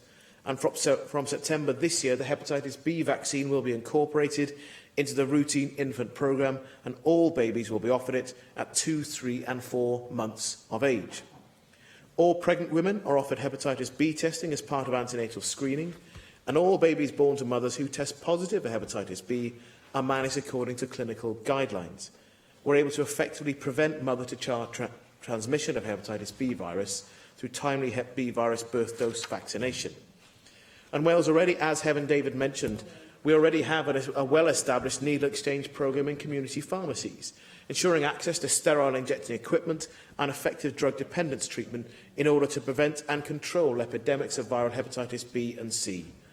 The majority of the current ongoing transmission of hepatitis C occurs within people who inject drugs, and we're therefore prioritising the identification of individuals with hepatitis C within these communities and in providing treatment. For those already infected, new oral, well-tolerated medicines and treatment regimens for people with chronic hepatitis C virus infection are achieving cure rates over 90%, as Julie Morgan mentioned in her remarks. And that effective treatment is also available for people with chronic hepatitis B virus infection, although for most people such treatment needs to be lifelong. Suppressing the virus limits damage to the liver, and often it is liver damage that causes people to lose their lives. These treatments reduce the risk of long-term complications of hepatitis B and C, including cirrhosis and liver cancer. As a consequence, cost to the NHS is reduced, as these conditions are very expensive to manage. It also reduces the requirement for liver transplantation, again a costly and complicated procedure, and a resource that is in great demand. Most recent data suggests that we're at least seeing a downward trend in liver transplants and deaths. We're fortunate in Wales that we do have generally excellent services, with appropriate expertise to lead and support these, and that those at risk can be confident that every opportunity will be taken to provide for their care. I will receive updates on progress through the viral hepatitis subgroup, and I will of course keep members informed of this work. Galwaf ar Lloyd I ymateb i'r ddadl. Diolch yn fawr, Llywydd, a mae'n bleser i godi ac i gloi y ddadl yma sydd wedi bod yn ddadl arbennig. A llai longyfarch pawb sydd wedi cymryd rhan. Ac wrth gwrs, beth sydd o'n blaen ydy hanes llwyddant ysgubol yn y gwasanaeth iechyd yma yng Nghymru. Nôl yn y dyddiau pan o'n i'n fyfyriwr meddygol, ifanc, llachar, cwpl o flynyddoedd yn ôl, oedden ni'n sôn am hepatitis A, hepatitis B, a wedyn hepatitis non-A, non-B. Ers hynny, da ni wedi darganfod sawl feirws arall, hepatitis A, B, C, D, E, gwahanol is-grwpiau o hynna i gyd, ac hefyd, ddim yn unig, da ni wedi darganfod mwy o fathau, ond da ni wedi gallu trin nhw hefyd. ers lawer dydd, oedden ni'n darganfod llyd ar yr iafu, hepatitis, ond da ni'n gallu gwneud dim byd amdano fe, ond ddim triniaeth. Mae'r tirlun wedi newid yn syfrdanol, a weithiau yng nghanol yr holl gwyno sy'n mynd ymlaen ynglyn â gwasanaeth iechyd ag ati, da ni anghofio'r pictiwr mawr, mae yna waith bendigedig yn mynd ymlaen yn y cefndir. Mae'r gallu gyda ni rwan i gael gwared o hepatitis C ac hepatitis B. Mae'r dechnoleg gyda ni a mae'r cyffuriau gyda ni. Ac dwi'n falch i'n hyd aelodau i gefnogi yr cynnig sydd ger bron, sydd yn naturiol yn llongyfarch staff y gwasanaeth iechyd yn galw ar Lywodraeth Cymru i gadarnhau ymrwymiad, a fi'n clywed geiriau yr ysgrifennydd cabinet, a fi'n diolch iddo fe o waelod calon amdanyn nhw, ac hefyd yr ystyriaethau eraill sydd ger bron. Felly, i ddechrau, dwi'n diolch i Julie Morgan am ei amlinelliad gwych o'r clefydd yma ar y dechrau, ac hefyd yn ei llongyfarchu ar y gwaith fel cadeirydd y grŵp hemophilia. Wrth gwrs, mae nifer o'r ffactorau fan hyn yn traws dorri y ddau bwnc megis. A hefyd yn llongyfarch Mark Isherwood ar ei gyfraniad yn ta, ac hefyd Rhyn hefyd. Ac wrth gofio am gyfraniad Hefin David, ie, mae yn gallu cymryd sawl blwyddyn i'r clefyd yma ddod i'r amlwg, achos mae o yn glefyd anelwig. Mae yn anodd iawn. Ych chi'n gallu cwestiynu a chwestiynu pobl, a di pobl ddim yn cofio. Os dyn nhw wedi cael rhyw amser pan oedden nhw gyda blinder mawr ar ffwysol, dyn nhw jyst ddim yn cofio. Mae pethau'n mynd nôl yng nghymalau amser, mae pethau'n mynd yn ango. A wedyn, mae yn anodd gwneud y diagnosis yn aml. Os nad ydych chi'n canolbwyntio ar y pobl hynny, fel sydd wedi cael ei olrhain gan nifer ohonoch chi, carcharorion, sawl sy'n brechu cyffuriau ag ati, a dyna pam mae'r rhaglenni yna sydd yn darparu nodwyddion glân mor allweddol i gael gwared o'r clefydd yma, ac wnaeth hynna gael ei olrhain hefyd gan Hefin David. Gai ddiolch hefyd i Caroline Jones ac i Dawn Bowden am ei cyfraniadau, ac hefyd wrth gwrs, fel dwi wedi cyfarch eisoes i'r ysgrifennydd y cabinet, yn olrhain y drefen arbennig sydd gyda ni yma yng Nghymru. Cymru ar y blaen rwan, da ni yn eitha aml yn cymharu'n hunain yn anffafriol yn y wlad yma gyda gwledydd eraill, ond mae Cymru ar y blaen pan mae'n dod i faterion fel hepatitis C. Achos mae'n aros yn her, da ni'n gallu cael gwared ohono fe. Achos fel da ni wedi clywed eisoes, da ni yn trin y bobl yna, da ni wedi adnabod nhw eisoes. Y pwynt ydy, da ni ddim yn adnabod hanner cant y cant o'r bobl. Hynny yw, mae yna waith i'w wneud i adnabod, i ddarganfod y bobl sydd gyda'r clefyd yma. Mae rhaid ni fynd i'r afael efo'r stigma, a mae rhaid ni gael gafel.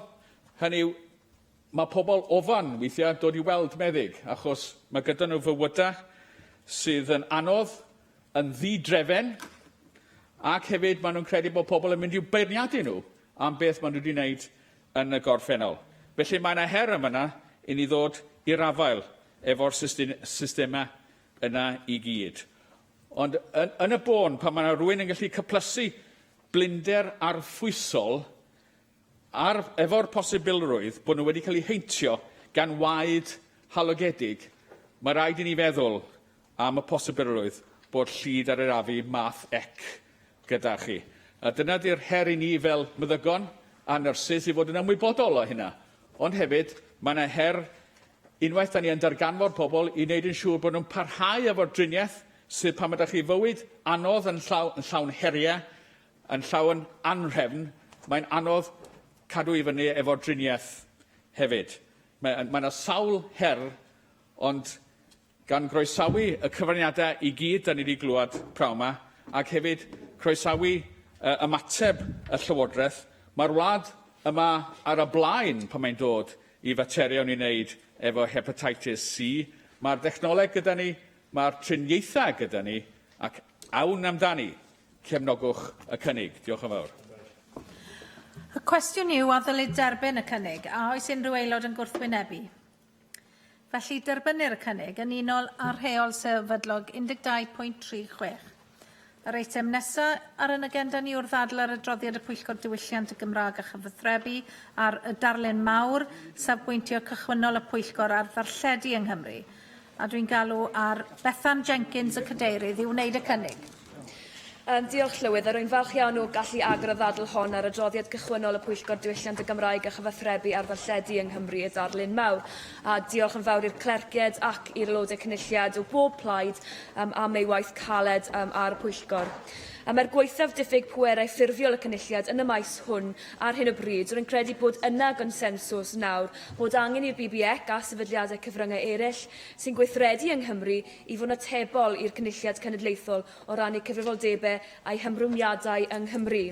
Mae gan ddarlledwyr dylanwad diwylliannol a gwleidyddol enfawr yng Nghymru, ac mae absenoldeb amlwg cyfryngau masnachol a phrint cryf yn y wlad hon yn golygu bod craffu gyhoeddus ar ei rôl yn bwysicach fyth. Ein bod yn disgwyl ac yn croesawu darlledwyr a'r cyfryngau un dwyn i gyfrif fel gwleidyddion, mae gan y cynulliad fuddiant clir a dilys o ran dwyn darlledwyr gwasanaethau gyhoeddus eu hunain i gyfrif.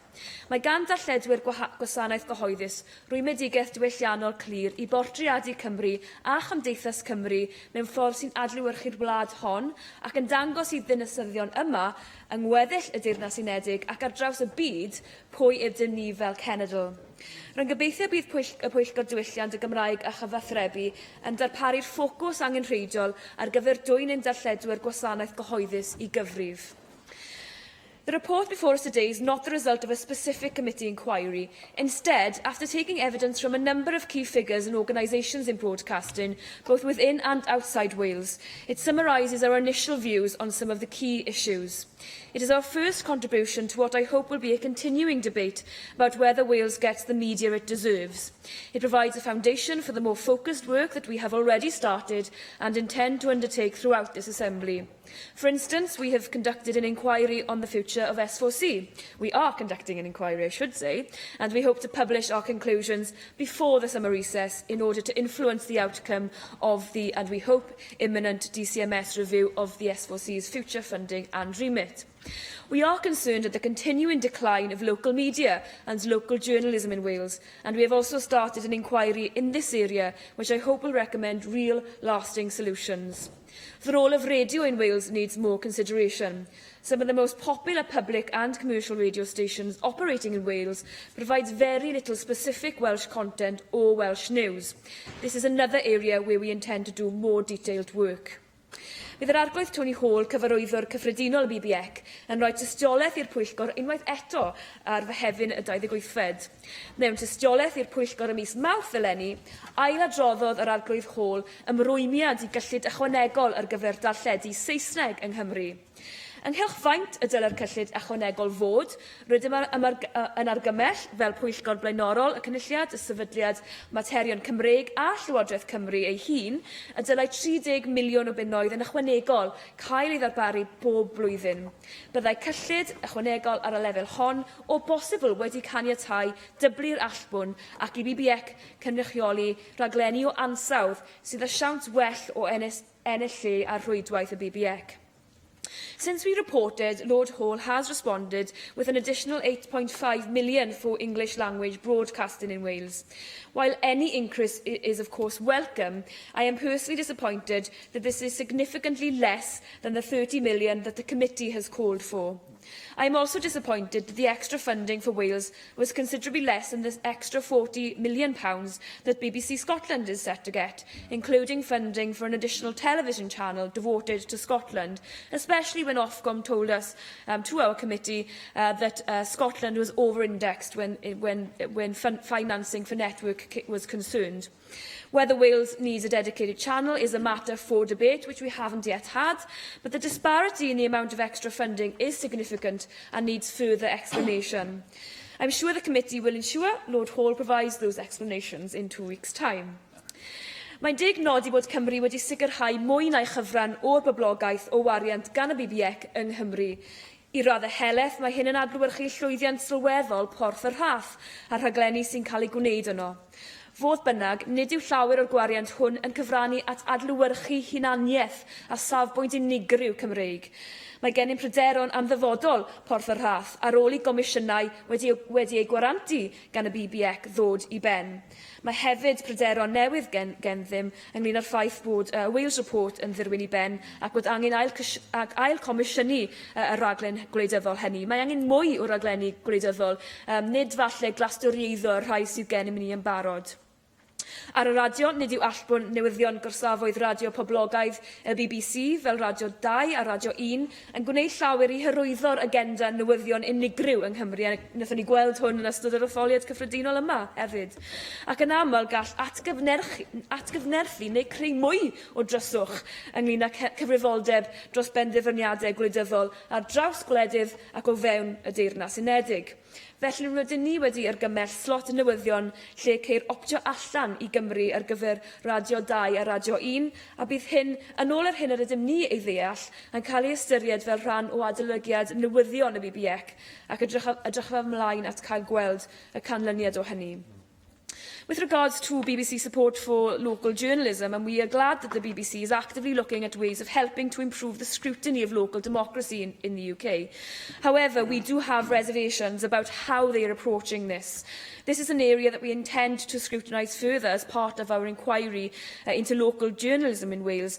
But I think, for my part, anyway, I have reservations here about whether if journalists are embedded in places like Media Wales, whether they would see that the BBC funding would potentially accommodate them being able to take back some of those positions that they currently have in those organisations. And we would not want to see that happen on any level, and I hope the Minister would agree on that.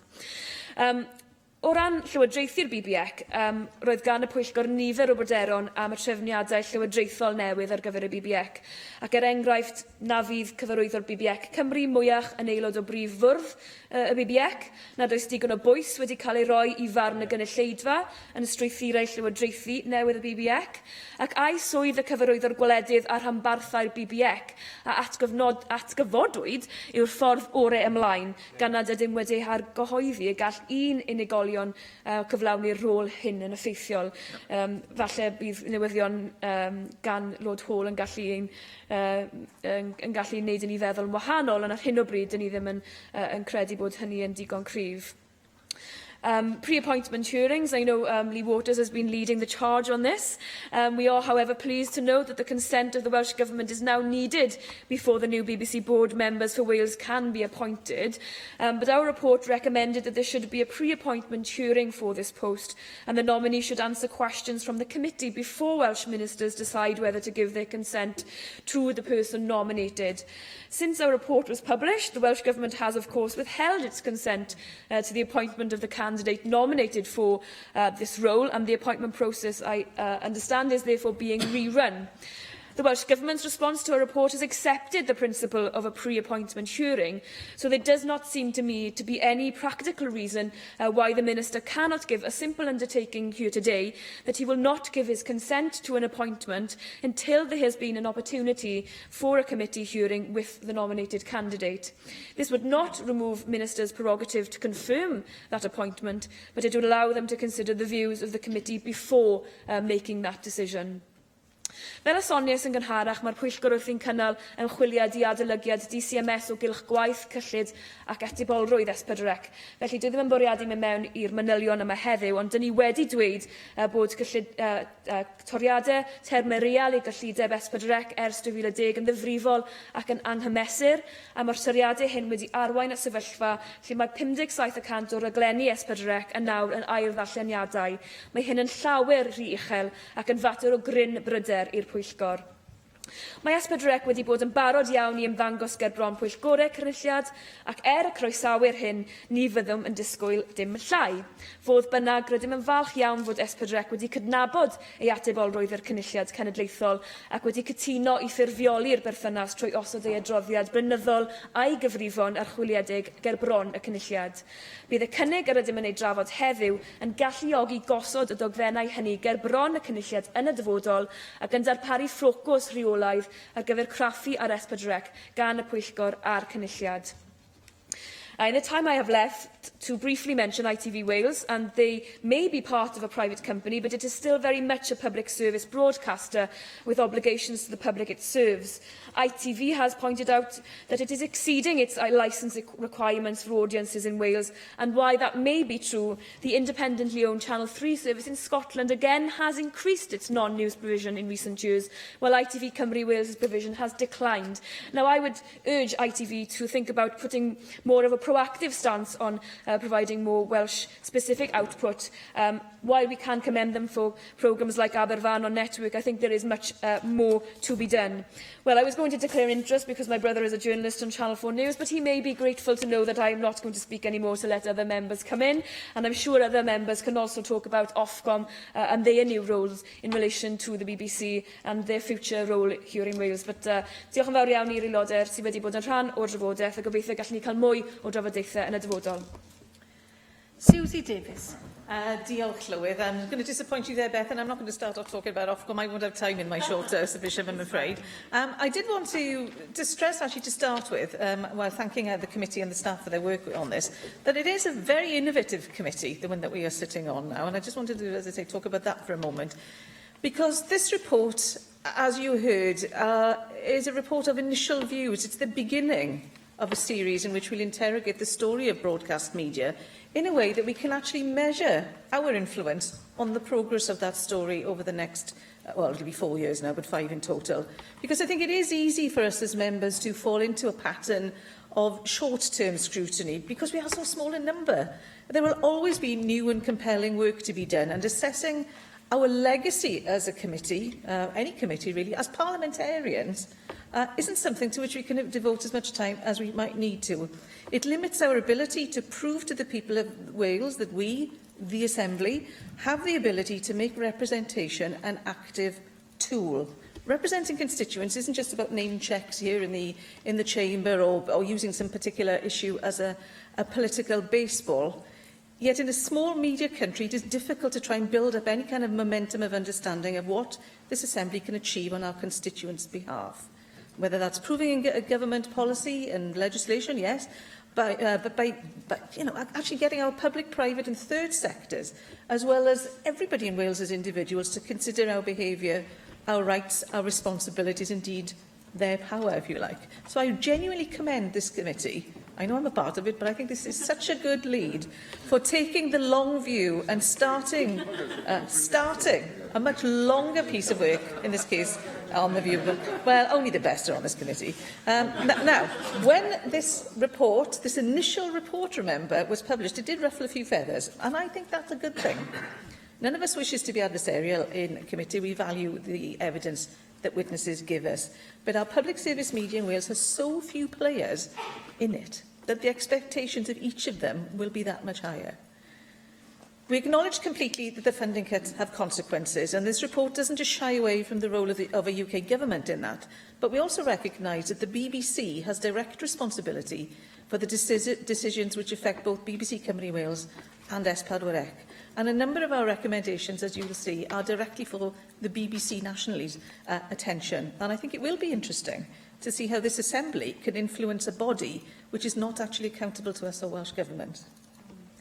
Now, this report gives early pointers towards certain expectations of the BBC in terms of Wales's portrayal and, more importantly, the reach of that portrayal into network.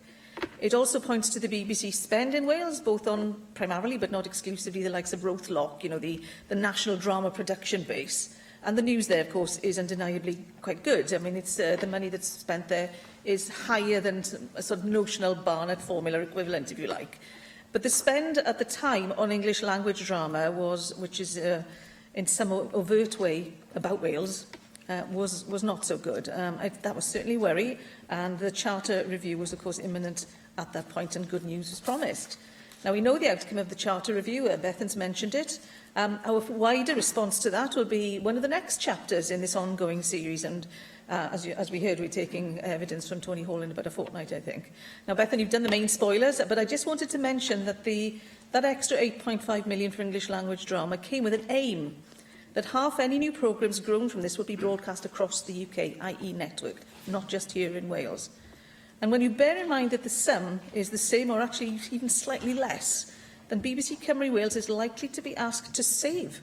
In view of the BBC's cash-flat settlement from the UK government, it really doesn't look like extra money, does it? It looks like recycled money, but with some instructions on how to spend it attached. We've heard that the investment in Scotland is about 4 times higher, and I think it will be interesting to see how the BBC itself can be sure that its charter commitment to better balanced representation, including portrayal, of the nations and regions, what that actually ends up looking like when some nations, shall I say, and regions do considerably better financially than others, notwithstanding a funding floor built into the Charter. Just to finish, I think we ought to say as well that we did not shy away from trying to find out whether those broadcasters in Wales were basically just going to cry about the terrible lot that they had, or were indeed, despite the severe cuts, they were up for the challenge of meeting those cuts. And I think it was fair to say yes, that they have. And I think it might also be fair to say that there are still some reassurances that we are looking for. As we sought better network coverage of BBC Wales productions on BBC Network, we also sought it of ITV Wales on ITV Network, and we know that in both cases, the pitch and quality of programmes is critical. And I think it's fair to say, sorry, I know I'm running out of time, but ITV did step up to plate. Their Aberfan Young Wives Club won an award on National Network TV, so I don't want to hear any backsliding from ITV Wales on this. And I think I will leave it there. I've got some other things to say, but I appreciate it. Running a risk with you. Thank you. Wise indeed. Dai Lloyd. Diolch yn fawr, Llywydd, a mae'n falch i godi i'r ddadl bwysig yma ar yr ddogfen hardd yma, y darlun mawr, safbwyntiau cychwynnol y Pwyllgor ar ddalledu yng Nghymru, a fel mae'r cadeirydd doeth cadarn eiddfed Bethan yn fan hyn wedi crybwyll eisoes, dechrau ar y daith yn fan hyn nawr, achos a'r cefndir yn naturiol ydy'r portread o Gymru ar yn rhwydweithiau, fel y BBC ag ITV ag ati. Ac wrth gwrs, y cefndir ydy, da ni'n credu bod na fawr o bortred o Gymru. Mae yna le i gael llwyddiant syfrdanol. Mae pobl wastad yn edrych chi ar stepan drws, gan bod ni wedi bod ar stepan ambell i drws yn ddiweddar, yn cwyno am diffyg sylw Cymru yn gyffredinol. Cymru'n wastad yn cael ei anwybyddu, o'n i'n glywed os diwetha. Ac wrth gwrs, mae rhan o hynna ydy'r ffaith y diffyg sylw penodol i Gymru ar y BBC ag ati, ond hefyd y ffaith bod y cyfrwng printiedig yn papurau newydd ni mor arffwysol o wan yma yng Nghymru hefyd. Os yna braidd neb ar ôl sydd yn dal i ddarllen y Western Mail ag ati. Nawr, yn hermau, so felly gan bod ni yn nodi yr adroddiad yma yn y cynnig, neu lynu at yr adroddiad ac canolbwyntio ar gymhelliad 1 a 2 a 3, mae Bethan wedi cyfeirio eisoes am yr angen i wario mwy o bres yma ar ran y BBC. Fi o'n i gyd rownd, wrth gwrs, studios y BBC yma dros y ffordd, ac mae'n hyfryd gweld yr holl arian sy'n cael ei wario ar wneud casualty a meddyg pwy, Doctor Who. Ond dim wastad yn glir o'r rhaglenni yna bod nhw'n adlewyrchu bywyd yng Nghymru o gwbl, a dweud y gwir. Fi wedi dweud y pwynt o'r blaen. Nid bod fi'n gofyn am Daleks dwyieithog, ond falle o bryd i'w gilydd dyle y rhaglenni yna o rea olrhain bod nhw yng Nghymru. Chwb mae pob ysbyty arall yng Nghymru efo arwyddion dwyieithog megis. Gallith yr ysbyty yn casualty, falle adlewyrchu'r wlad lle mae'n cael ei wneud. Achos mae'r pwynt yna'n bwysig, achos da ni'n colli pres, fel mae Susie newydd ddeud, ar bortreadu Cymru yn yr iaith Saesneg, achos mae'n falle yn cael ei wario yn fan hyn. Mae angen mwy o bwyslais ar bortreadu Cymru yn yr iaith Saesneg. A ddoi nôl i hwnna os bydd yna amser.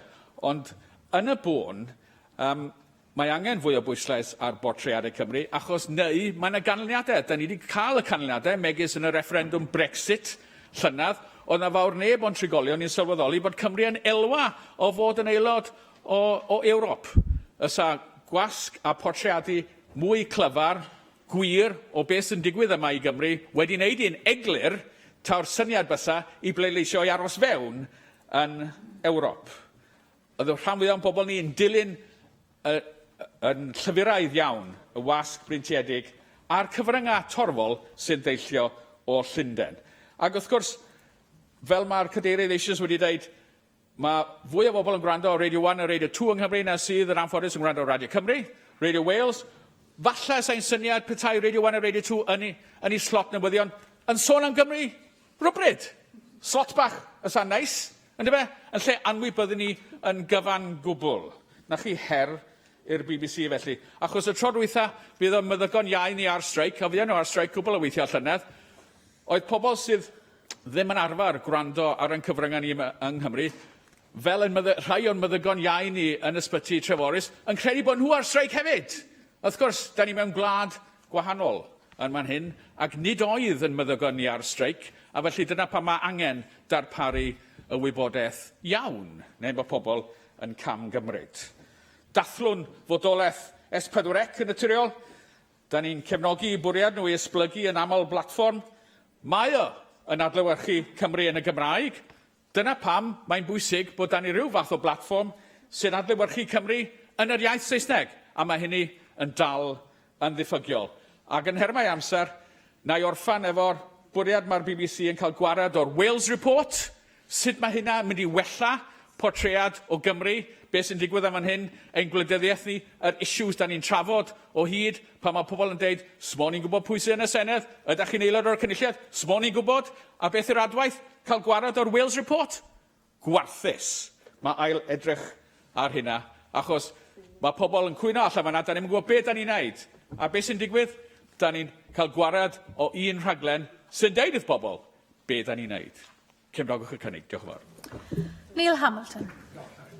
Well, I was intending to begin my remark by saying that I agree with everything that's been said hitherto, but I'm afraid that Lloyd's lapse into European controversy just a couple of minutes ago precludes me from doing that, sadly. But it's one of the very few disagreements that we have on the committee. And Bethan Jenkins began her speech earlier on autism by making an encomium to Mark Isherwood for his role in running the cross-party group, and I would like to begin my speech by issuing an encomium to her for the exemplary way in which she has chaired the committee. We are indeed, as Susie said, a happy and naturally consensual band, at least in the narrow confines of the subjects which we have discussed. And there is broad agreement in the committee on the approach that we take to the issues that we discuss. Now, this report is very largely about public service broadcasting, and I think this is an important element in the debate about the educative role of both the broadcasting institutions and indeed the print media and their online versions. As Di referred a moment ago to the fact that very little of what we do in this place is reported, and there is very little real debate about serious issues. I don't actually agree with what he said also about people following what's said in the newspapers to make decisions on, for example, whether they're pro or anti-Brexit. People generally tend to buy newspapers, I think, to reinforce their prejudices rather than to have them confronted. So I don't think there's much scope for newspapers to change people's opinions. But I do feel, and this is not a criticism at a level of Wales as opposed to any other part of the United Kingdom, that we're really failed by our media institutions, which don't actually have much serious political reporting at all. Unless I'm called to order by the Llywydd in this place, it's very difficult to get reported at all, and certainly not for anything sensible, that I might say. Not that I'm inviting the Llywydd to do so yet again, but that seems to be the fact of the matter, that the media tend to concentrate on the trivialities rather than the important issues. So there's no depth to reporting at all, which is a great shame. And I think for our public service broadcasters, there is a positive duty upon them to raise the level of debate and to perform that educative function. Now, as regards the role of the BBC, I'd just like to make what I think is a simple point, that we are classed as part of the nations and regions of the UK, but I do think that nations ought to be treated as more important than regions, and the cultural dimension of a nation is much more important. I know that Yorkshiremen would probably disagree with this, and they regard themselves as God's own country. But nevertheless, we have the four nations, and they ought, I think, to have a disproportionate share of the resources. It shouldn't just be based on population or anything of that kind. And Susie referred in her speech to this, as indeed did Bethan, to the disparity of funding between Wales and Scotland. I don't particularly want to deprive Scotland of anything that it has at the moment, but I do think that, as with the Barnett formula in general, Wales does have the thin end of the wedge, and that does need to be addressed. I know this is happening to an extent with the latest funding decisions of the BBC, but there does still remain, and the figures have already been stated in this debate, a significant difference between what's available to Wales and what's available to Scotland. I also want to say that in the context of that remark, that S4C is a vital part of the strategy of increasing the number of Welsh speakers in Wales, and it has an indispensable role to play, and therefore should get the funding commensurate with the importance of that. It has suffered in recent years from staggering cuts, which amount to about 36% in real terms. I do believe that we ought to give greater priority to the needs of S4C. They've achieved actually a minor miracle on a much smaller budget in maintaining the standards of programmes and the breadth of them. There's been a very substantial reduction in staff from 220 to 130. Their overheads are a very lean 4% of the total. And I think, all told, it's a very considerable success story. And Hugh and Ian Jones in particular have made an enormous contribution to the future of Welsh language broadcasting in not just in Wales, because they see their role as being broadcasters to Welsh speakers wherever they are in the world, and that's a very important part of S4C, which I think ought to be underlined. I see that the red light has come on, and I haven't got time to say many other things that I did intend to say, but I do believe that this is, for an initial report, a very good piece of work, and is a good foundation upon which we can build a much bigger picture in due course. Lee Waters. Diolch, Llywydd. I shan't follow the example of my colleagues in heaping praise upon the work of our own committee. That's for others to form an opinion. But it's worth reminding ourselves why we set about this piece of work and the rather dismal backdrop that we began our work. There's been, over the last 10 years, a 22% cut in the number of hours of English language programming broadcast by BBC Wales, a 24% cut in funding of S4C, and a 40% cut in ITV Wales output in 2009. Throw in the turmoil and the changing landscape in the print and the online media, and as many others have commented, Wales is not well served. And even though broadcasting is not a devolved subject, it profoundly impacts not only in allowing people to make informed decisions about how our nation is run, but also telling stories to ourselves about our own communities and to the wider world, which is essential, I think, for any country's cultural fabric. My colleagues have commented deftly on the main thrust of the report, so I shan't dwell on that. I wanted to focus primarily on one area. We do rather well at kicking the BBC and holding them to account, which I think is entirely right. But one of the things I think was important about this report is it put the spotlight on the other public service broadcasters too, who I think for too long have gotten away with too little scrutiny from Welsh politics, and that needs to change. And this report, I hope, sends a signal that it will do. Channel 5, for example, a public service broadcaster which benefits from the airwaves granted by the people of this country, we could find no discernible content about Wales. Channel 4, just 2% of their first-run programming originated in Wales. And ITV, and I speak, I should declare, as a former employee of ITV and someone with a great fondness for the organisation and the respect for the work they should do. So this is not a criticism of ITV Wales, but it is a challenge to ITV PLC, who cried Wolf, I think, back in 2007, when advertising revenues did look perilous, it is fair to say, about that the impact that the Ofcom regulations had on them meant that, were they not lessened, they would walk away from broadcasting public service programmes in Wales. And that call was listened to by politicians and regulators, and their requirements were dramatically reduced. As I mentioned earlier, a 40% reduction. They're now only required to broadcast 4 hours of news every week, a 90-minute of non-news. The amount of money they spend is about £7 million a year, even though they don't publish these figures. That's what they confirmed to the committee was broadly right. A figure which has been, as they put it, broadly flat since 2008. So since they've had their obligations cut by 40%, they've spent no extra money on Wales, though they have been able to release some funding from technological advances.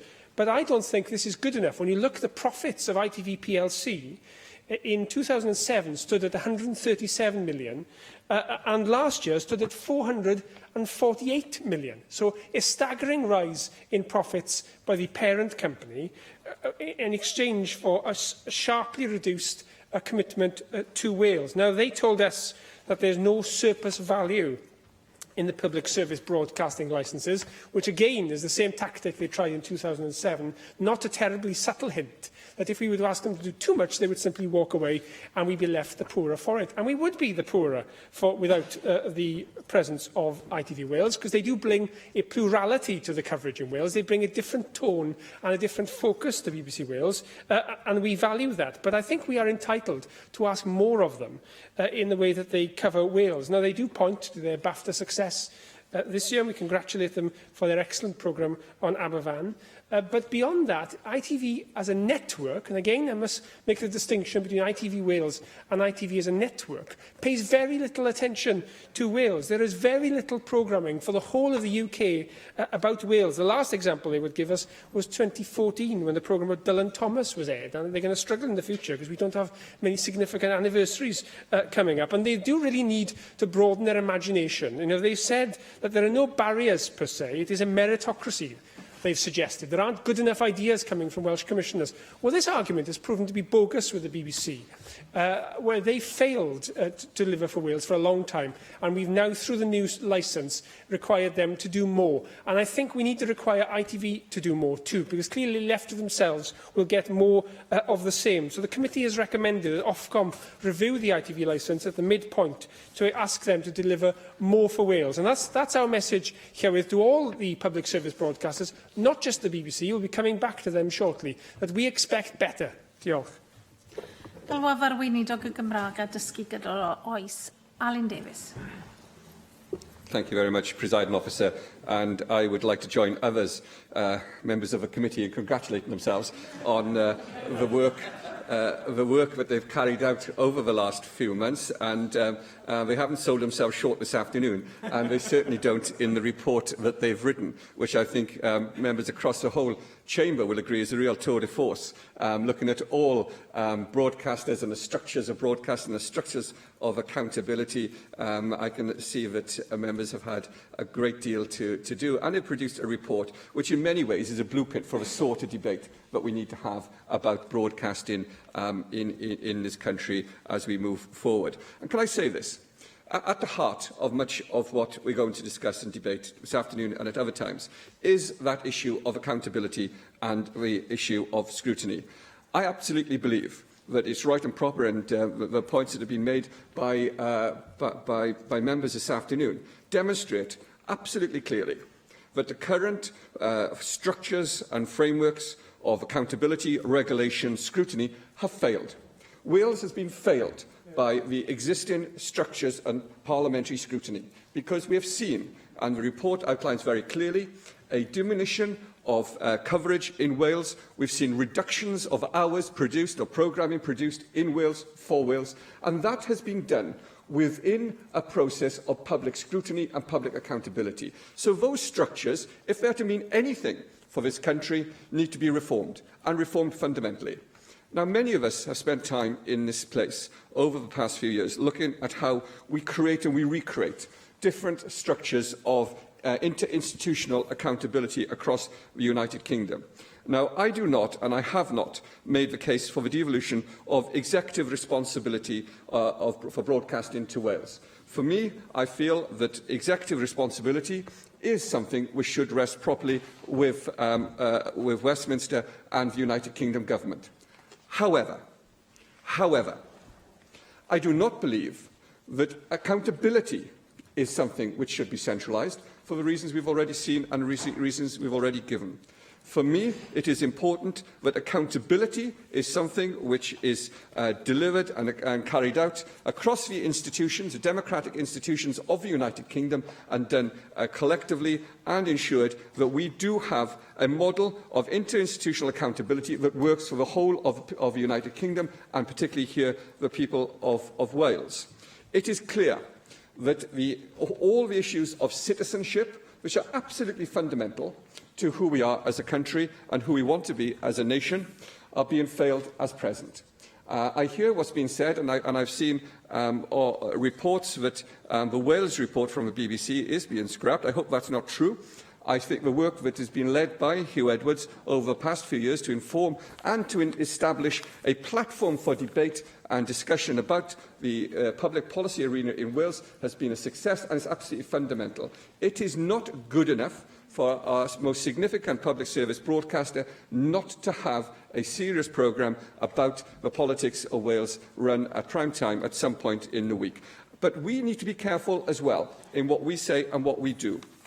If we are serious about public accountability and public scrutiny being carried out, and I believe it should be by the Welsh Parliament and not by the Welsh Government, I think it's important that parliamentarians do this collectively, not ministers, but we need to be very, very clear that we understand the difference between democratic scrutiny and accountability and interference.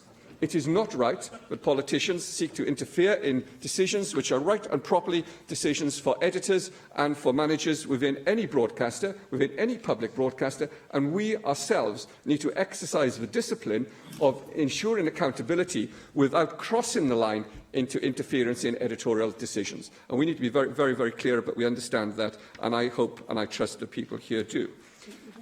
Yes, I will. Given the distinction he makes between the role of us as parliamentarians and the government in the interinstitutional arrangements, as he puts it, does he have any reflections on the recommendation in the report that before he gives the go-ahead for the approval of a BBC Wales appointee to the board, that the Assembly's Culture Committee has an opportunity to question that nominee? Lee Walters has now become a tradition in this place to intervene and ask that question. I think he's done it on every occasion. There's been a debate here, and he's obviously not pleased with the answers I've tried to give him. Let me say, let me say this. I agree with the principle that has been outlined by the committee in terms of confirmation hearings, or whatever term we wish to use. I do agree with that process. This is not a Welsh Government process, it's a UK Government process, so we don't have the power to deliver that at present. But I would suggest to the committee that this is a matter they continue to pursue. They certainly could pursue this with their colleagues in other institutions of the United Kingdom, and I certainly, as the Minister in Wales, would be very happy to see that sort of system introduced here for that level of accountability and scrutiny. But in terms of where we're going, the Chair in her introduction to this debate did outline some of her concerns about what the BBC, decisions taken by the BBC in terms of resources and funding, and then she made a rather unhappy comparison with Scotland. Let me say this. I believe, and what I want to do, is to hold the BBC accountable for what it delivers. The decisions that they take about budgets and structures within the BBC is a matter for the BBC and not a matter for us. However, what is right and proper that we scrutinise is what they actually deliver and what they actually produce on our screens.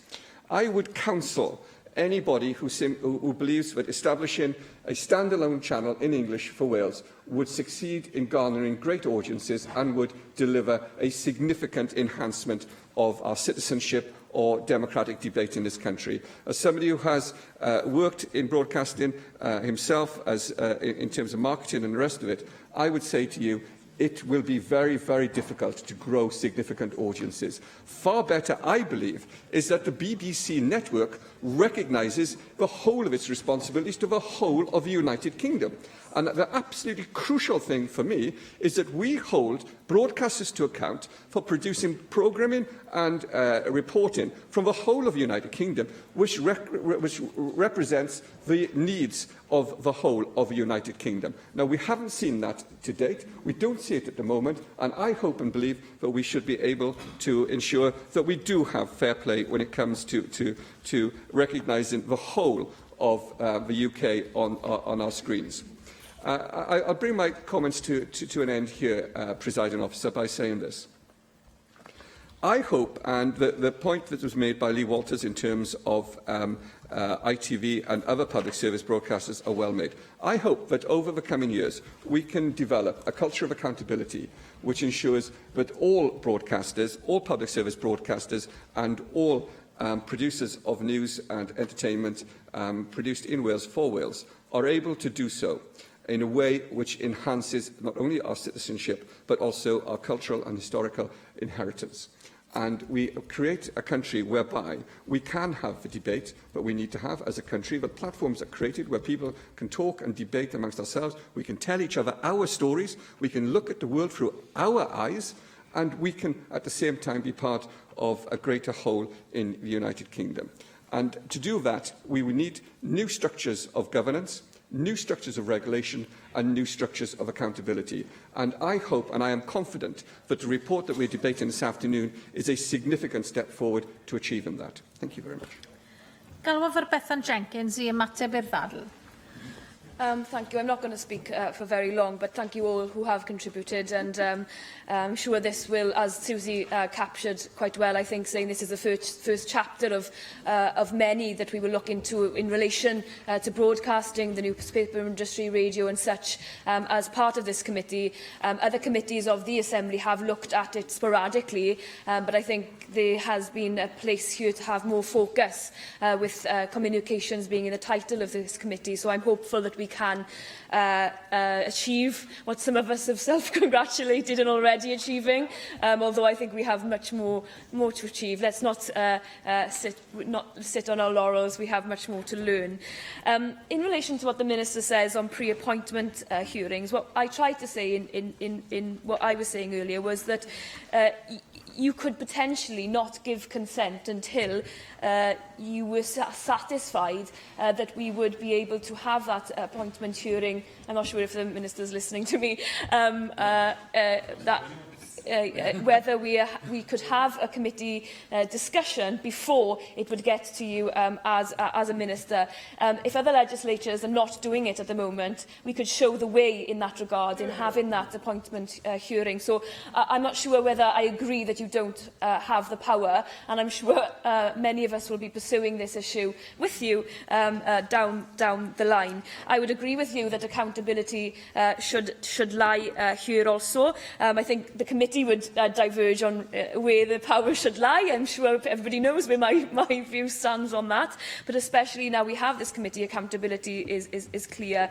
And as Susie said, also ruffling the feathers is something that we have done. I think with Lee's comments on ITV, I think that's where some of the feathers were ruffled, I should say. But I think from taking all the comments together, I think this is a good start for us for the future.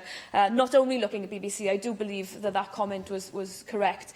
We have focused quite a lot, but I think that's because the Charter renewal process was coming up and we had that focus on the Charter.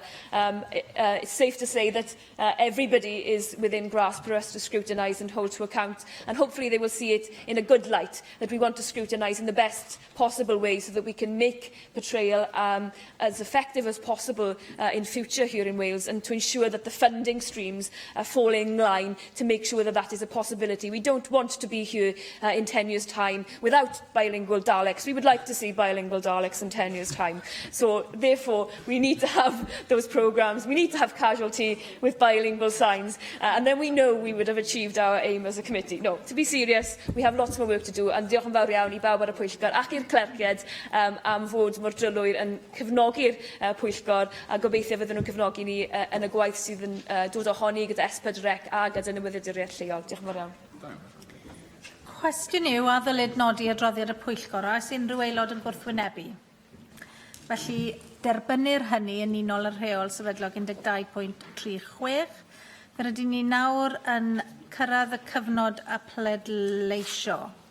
Ac oni bai fod 3 aelod yn dymuno mi gannu'r gloch, dwi'n symud yn syth i'r bleidlais.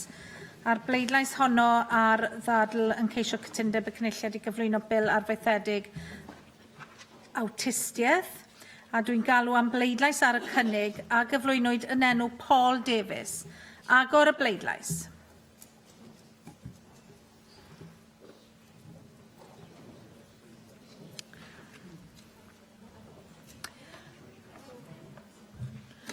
Cai'r bleidlais. O blaid 40, 9 yn ymatal, neb yn erbyn, ac felly fe dderbyniwyd y cynnig.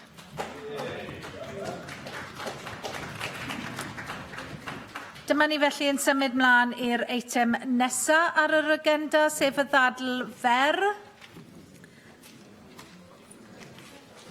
Ac wrth i aelodau adael yn dawel, mi wnai alw'r ddadl fer yn enw Jeremy Miles. Wnai alw ar Jeremy Miles i siarad am y pwnc a ddewiswyd ganddo.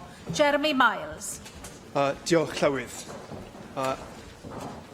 Today in the Senedd, we commemorated the 35th anniversary of the end of the Falklands War, in which many young men went to defend the Falkland Islands from attack by Argentina, and many lost their lives.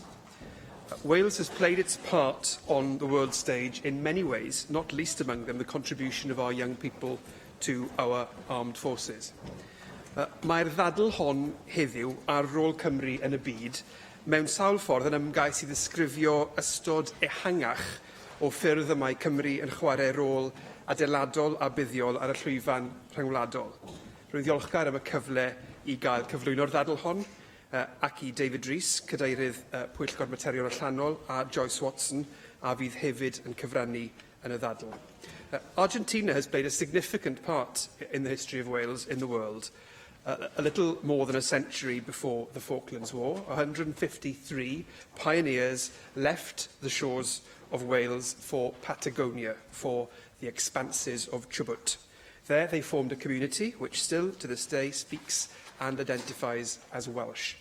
The parliament they set up there gave Welsh women the vote in 1867, a full 51 years before their sisters back home achieved that same right. We have exported our progressive Welsh values to the world ever since.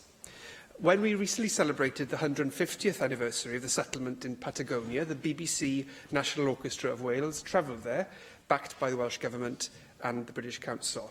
This kind of cultural exchange and export is at the heart of what must become a global network of Welsh soft power. Whilst our hard power is limited, our enormous artistic, sporting, cultural and educational assets, world-class in many instances, opera, instrumental and theatre to name just a few, can, if properly deployed, create significant soft power which can build bridges to all parts of the world and through that attract people to Wales with their ideas and their ingenuity. We will not fulfil our potential if we do not invest in and harness that soft power intelligently, and critically, if we do not ally the way we deploy and support it closely to our economic policy. Mae hyn wastad wedi bod yn holl bwysig, ond mae'n bwysicach fyth gan ein bod ni nawr yn gadael yr undeb Ewropeaidd. A un o'r sialensau mwyaf yn blaen ni i gyd yw diwygio yn perthynas gyda'r undeb Ewropeaidd. Un o'r datganiadau pwysica mewn blynyddoedd ar rôl Cymru yn y byd yw hwnnw sydd ym mhapur gwyn Llywodraeth Cymru a Phlaid Cymru diogelu dyfodol Cymru. Rhaid nawr sicrhau bod Llywodraeth y Deyrnas Unedig yn delifro ar y blaenoriaethau mae'r papur yn datgan. Ond tra nad yw'n perthynas ni gyda'r farchnad sengl yn glir, bydd yr ansicrwydd a achosir gan y broses o adael yr undeb Ewropeaidd yn golygu nad yw'r rhagolygon o ddenu busnes newydd i Nghymru yn y blynyddoedd nesaf yn dda.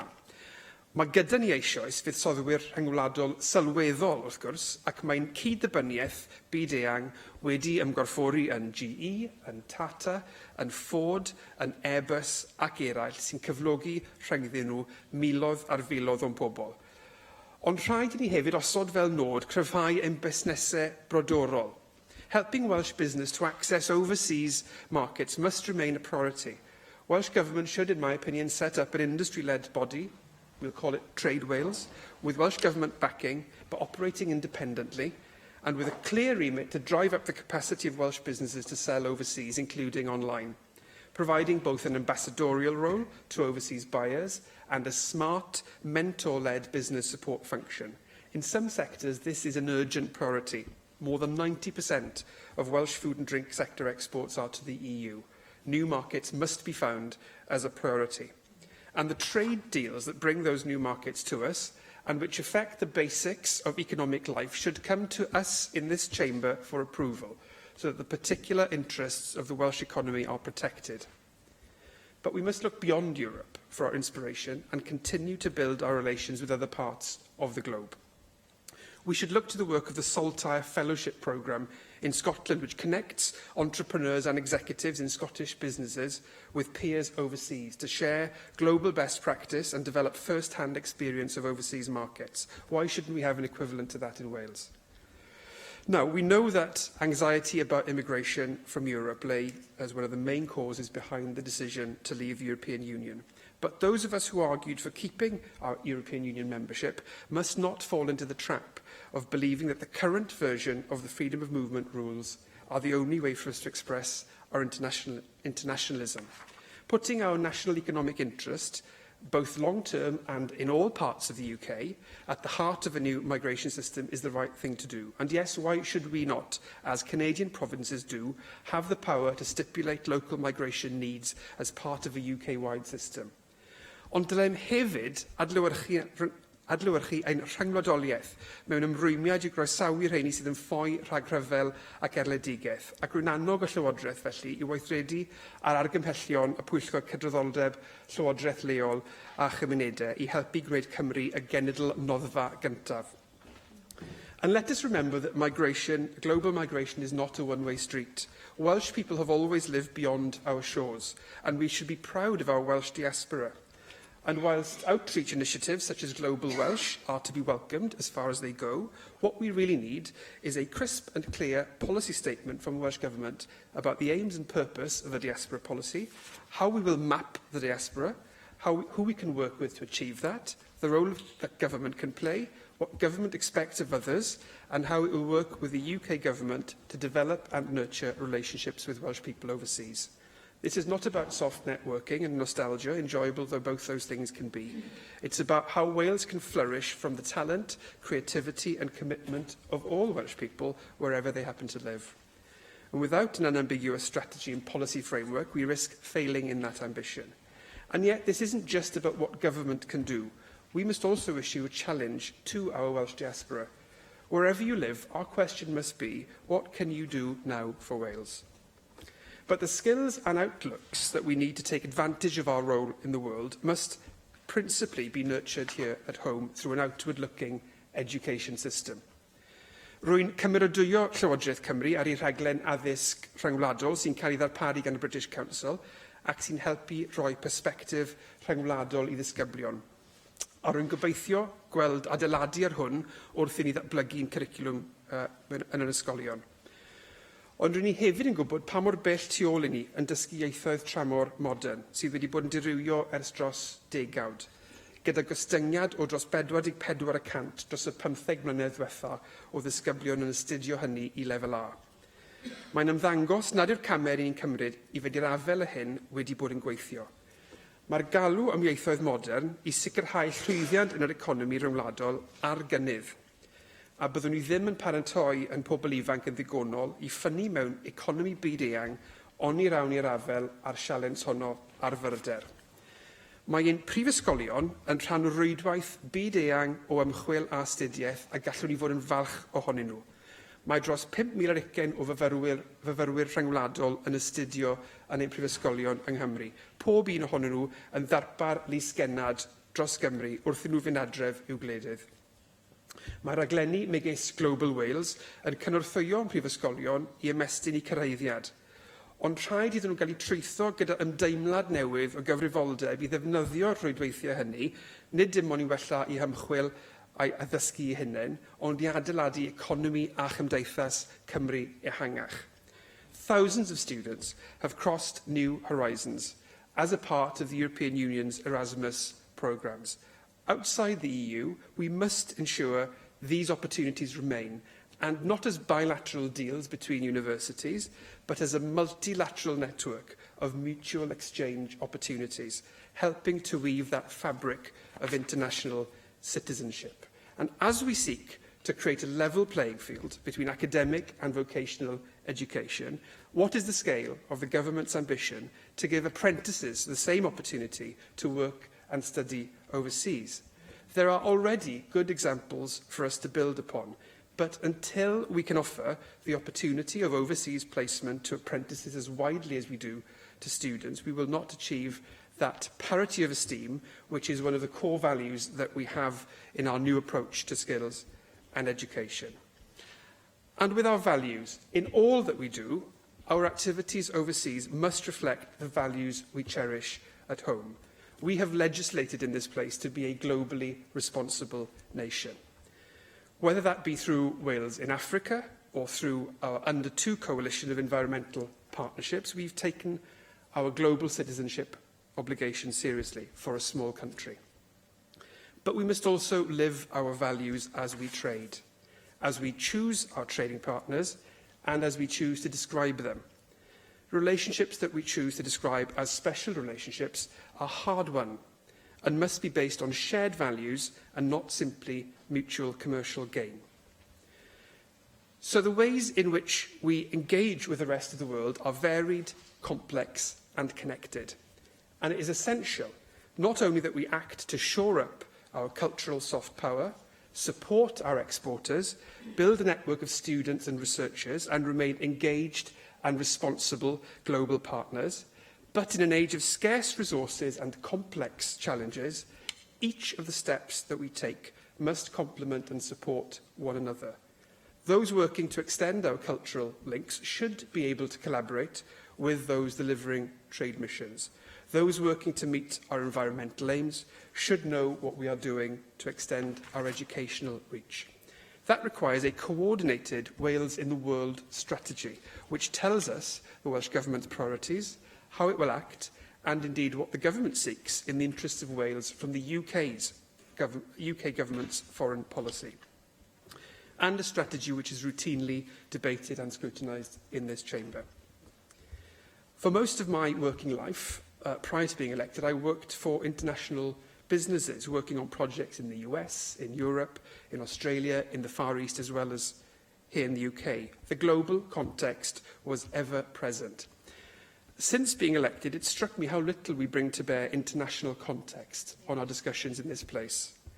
In 2015, the Welsh Government published a good strategy for its engagement with the world, which bears the same name as this debate.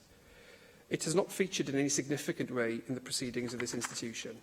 And so I welcome the fact that the Government has now convened an international group under the auspices of the Office of the First Minister, and look forward to this chamber having an opportunity to debate and discuss its work. How we choose to relate to other countries is not a discretionary item. Get it right and we can help our communities, we can help Wales flourish. Get it wrong and we will be left behind. We are living through an age where turning inwards and circling the wagons is tempting in a world of rapid change. It is up to us in this place to make the case for a clear, visible, joined-up external strategy and to make the case for Wales in the world. Thank you. David Rees. And can I thank the member for Neath for this debate this evening and for offering me a minute of his time. And he's talked about Patagonia and our moves across in the 1850s, but can I also remind him of where our values of fairness and social justice have also been expressed as the many Welsh citizens that joined the International Brigade in the Spanish Civil War to fight fascism, to fight the extreme right wing, to ensure that social justice was available to all across the world. And I think what we are trying to say this evening is that that outward-looking aspect of Wales needs to come to the fore now as well. Post-Brexit is an area of opportunity for us to do that. We are seeing the changes in the European Union relationship. We are seeing the opportunities for Wales to take itself out to the world once more, to set itself out to the world once more, and to ensure that what we have, the values we have and the values we share, are suitable to all the trading agreements that will be in place and will serve our communities well. Thank you. Joyce Watson. Thank you, Jeremy, for giving me time to speak in your short debate today. As Regional Chair of the Commonwealth Women Parliamentarians Association, I am acutely aware of the value of international partnerships and the benefits that they can and do deliver for all of us. The excellent partnership of the CWPA and the agreed programme of action has helped to deliver progress and change in a number of hugely important areas that include ending violence against women and children, trafficking of human beings and enhancing women's prospects in the economy. So it is by working in partnership with countries across the Commonwealth that has allowed us to share our knowledge and our ideas and also to help deliver change. At a time when Brexit is looming large on the agenda, partnerships with our friends both within the Commonwealth and also Europe will, I believe, be more crucial than ever they were before. Thank you. And I call on the Leader of the House to reply to the debate, Jane Hutt. Thank you very much, Deputy Presiding Officer, and I'd like to thank Jerry Mars for raising this important topic. I think this is probably the most critical time since devolution in terms of Wales's international agenda, and it's also good to use the opportunity tonight to welcome the extensive experience that you're bringing into this debate, indeed into this assembly, and drawing attention to the fact that we're probably not fully enabling that experience and that focus and dimension which David Rees also draw attention to in our proceedings. But I think it is important, as you say, that we did publish Wales in the World, the Welsh Government's international agenda in 2015. But what a great, what a great deal has happened since then. The EU referendum result in last week's election showing, of course, the impact of events, and of course these events have a major impact on our international agenda. I think when the implications of Brexit are clearer, we'll be able to prioritise how we engage in a reshaped European Union and beyond, and take informed decisions about how best to allocate our resources. And at that point, we will publish a new international strategy. But in the meantime, we are continuing with our international engagement on all the fronts that you have referred to, and I'll touch on those. Because now, more than ever, we need to develop the economy to ensure that Wales continues to prosper. The focus of our international work is clear: to create a more prosperous and sustainable Wales through increased export and investment, while increasing Wales' influence and international recognition. And I think that's that kind of wider diplomatic political role that we need to focus on, that you've drawn attention to today. We need to continue to promote Wales as a great place to live, study, work, visit and do business. We need to secure the financial position for this generation, our children's generation and generations to come. Since devolution, the Welsh Government has a good story to tell. Our international reputation around the globe has grown and continues to grow. And where we're known, we are no longer regarded as a little backwater with a scarred landscape, as a reminder of days gone by when we had a thriving coal industry. We now have a completely different profile and are better known for our knowledge-based economy, cutting-edge research, excellent higher education sector, fantastic location to visit, tourism figures going up, and for the excellent quality of our food and produce. In terms of reputation, earlier this month, the eyes of the world were on Wales when over 200 million people from over 200 countries and territories watched the UEFA Champions League finals. The first time that the men's and women's finals were held in the same city on the same weekend, 170,000 visitors from across the globe came to Cardiff for these events. And you can't put a price on the value of positive international profile. You've mentioned culture. Culture has a huge part to play in developing profile, helping to develop influential links at all levels. And Wales is rich in culture and heritage, and we need to make that work for us. Now becoming known internationally as the home of the Singer of the World competition, which is taking place this week, of Artis Mundi, the largest art prize in the UK and one of the most significant in the world, and of the Dylan Thomas Prize, one of the most prestigious awards for the young writers. And Wales is also at the forefront in leading the world in several initiatives, such as becoming the world's first fair trade nation, developing a Wales for Africa programme and introducing the Wellbeing of Future Generations Act. And since devolution, we have developed relations with countries and regions such as Ireland and Brittany, where we have clear affinities, all of which have meant developing productive international working relationships and creating opportunities to share best practice. Post-Brexit, we'll be looking to develop new relationships where it makes sense to do so, and I'm also glad that Joyce Watson drew attention to the vibrant work and engagement led by Joyce in particular in terms of the Commonwealth Women's Parliamentary Group and Association, and we had a great conference here in Cardiff which Joyce hosted only recently, looking at women's entrepreneurship and looking at some really interesting examples here from Wales. But at the heart of our international economic strategy, it's about how we provide meaningful support for Welsh companies who want to export their goods and services, internationalise their business, increasing the values of exports and the number of Welsh companies who export, central pillars of our economic strategy.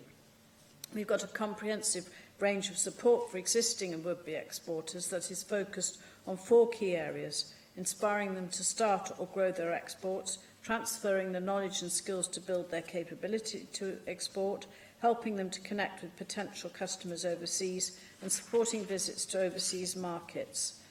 So we assist companies at every stage of their export journey, and we've helped Welsh companies to win new export orders. And last year, we took more than 170 different companies on trade missions and overseas exhibitions to a diverse range of markets. And this year, our programme includes some familiar destinations: India, China, Japan, for example, as well as less familiar markets such as Singapore, Vietnam, South Korea and Iran.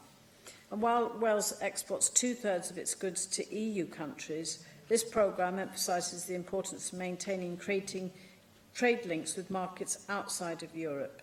But we're determined to support Welsh exporters as much as we can in a post-Brexit economy. At the front and centre of any message to companies, the statement that Wales is open for business. Companies in Wales have already taken action to respond to the challenges of the post-EU economy, and we're working with more and more companies to support them to export. And I want everyone across Wales and the rest of Europe to understand that for us, departing the EU in no sense means that Wales will turn its back on Europe. We've always been clear that the Welsh Government respects the decision to leave the European Union, but our white paper, Securing Wales's Future, does provide a comprehensive and credible plan for the negotiations that the UK prepares to exit from the EU. And can I also say again how important David Rees chairing the role of what is now increasingly the External Affairs rather than Additional Legislation Committee. What an important role that is playing here in the Assembly and recognised beyond here in the UK and Europe. And of course, Jeremy Miles is a key member of that committee. And I think the role will develop and is developing substantially as we move forward. We stand ready to work constructively with the UK Government to secure a deal which protects Welsh businesses, our economy and the future prosperity of Wales. Our young people have not known life outside the European Union with its free exchange of people and EU-funded programmes. And you mentioned Erasmus. 2015, Erasmus Plus in Wales supported some 2,600 staff and students in the higher and further education and youth sectors to study, work, volunteer, teach and train in Europe. We must see these opportunities continue after Brexit. And also, you've talked about Wales being a welcoming country, benefiting from inward migration, from many parts of the world, including the EU, and migrants in Wales making a huge contribution to delivering our vital public services and working in our key economic sectors, welcoming thousands of students from all over the world to study here and strengthening our world-class university offering. And I think you're looking ahead, we need to see that we still need to recruit from both the EU and around the world for jobs where there is a clear need to do so because of a shortage. We want to make those who are already here continue to play their part in making Wales the successful outward nation that it is. And I'm glad you've drawn attention again to our outward-looking, welcoming, the work that's been done by the Quality and Local Government Committee on Refugees, and we will be debating that again shortly. So, finally, I want to mention the fact that over the past 10 years as a government, we've supported and encouraged tens of thousands of people in Wales to get involved and contribute to international development through our Wales for Africa programme. More children are now going to school. Thousands of women have been empowered through skills training, and some of the poorest families are healthier thanks to the extensive training Welsh health workers have offered as part of that. In conclusion, Brexit and globalisation present both challenges and opportunities for Wales. Working together across the political spectrum with a wide range of partners in Wales, the UK and internationally, we can maximise our footprint across the world and help Wales to become a more prosperous, globally responsible nation. Thank you very much, and that brings today's proceedings to a close. Thank you.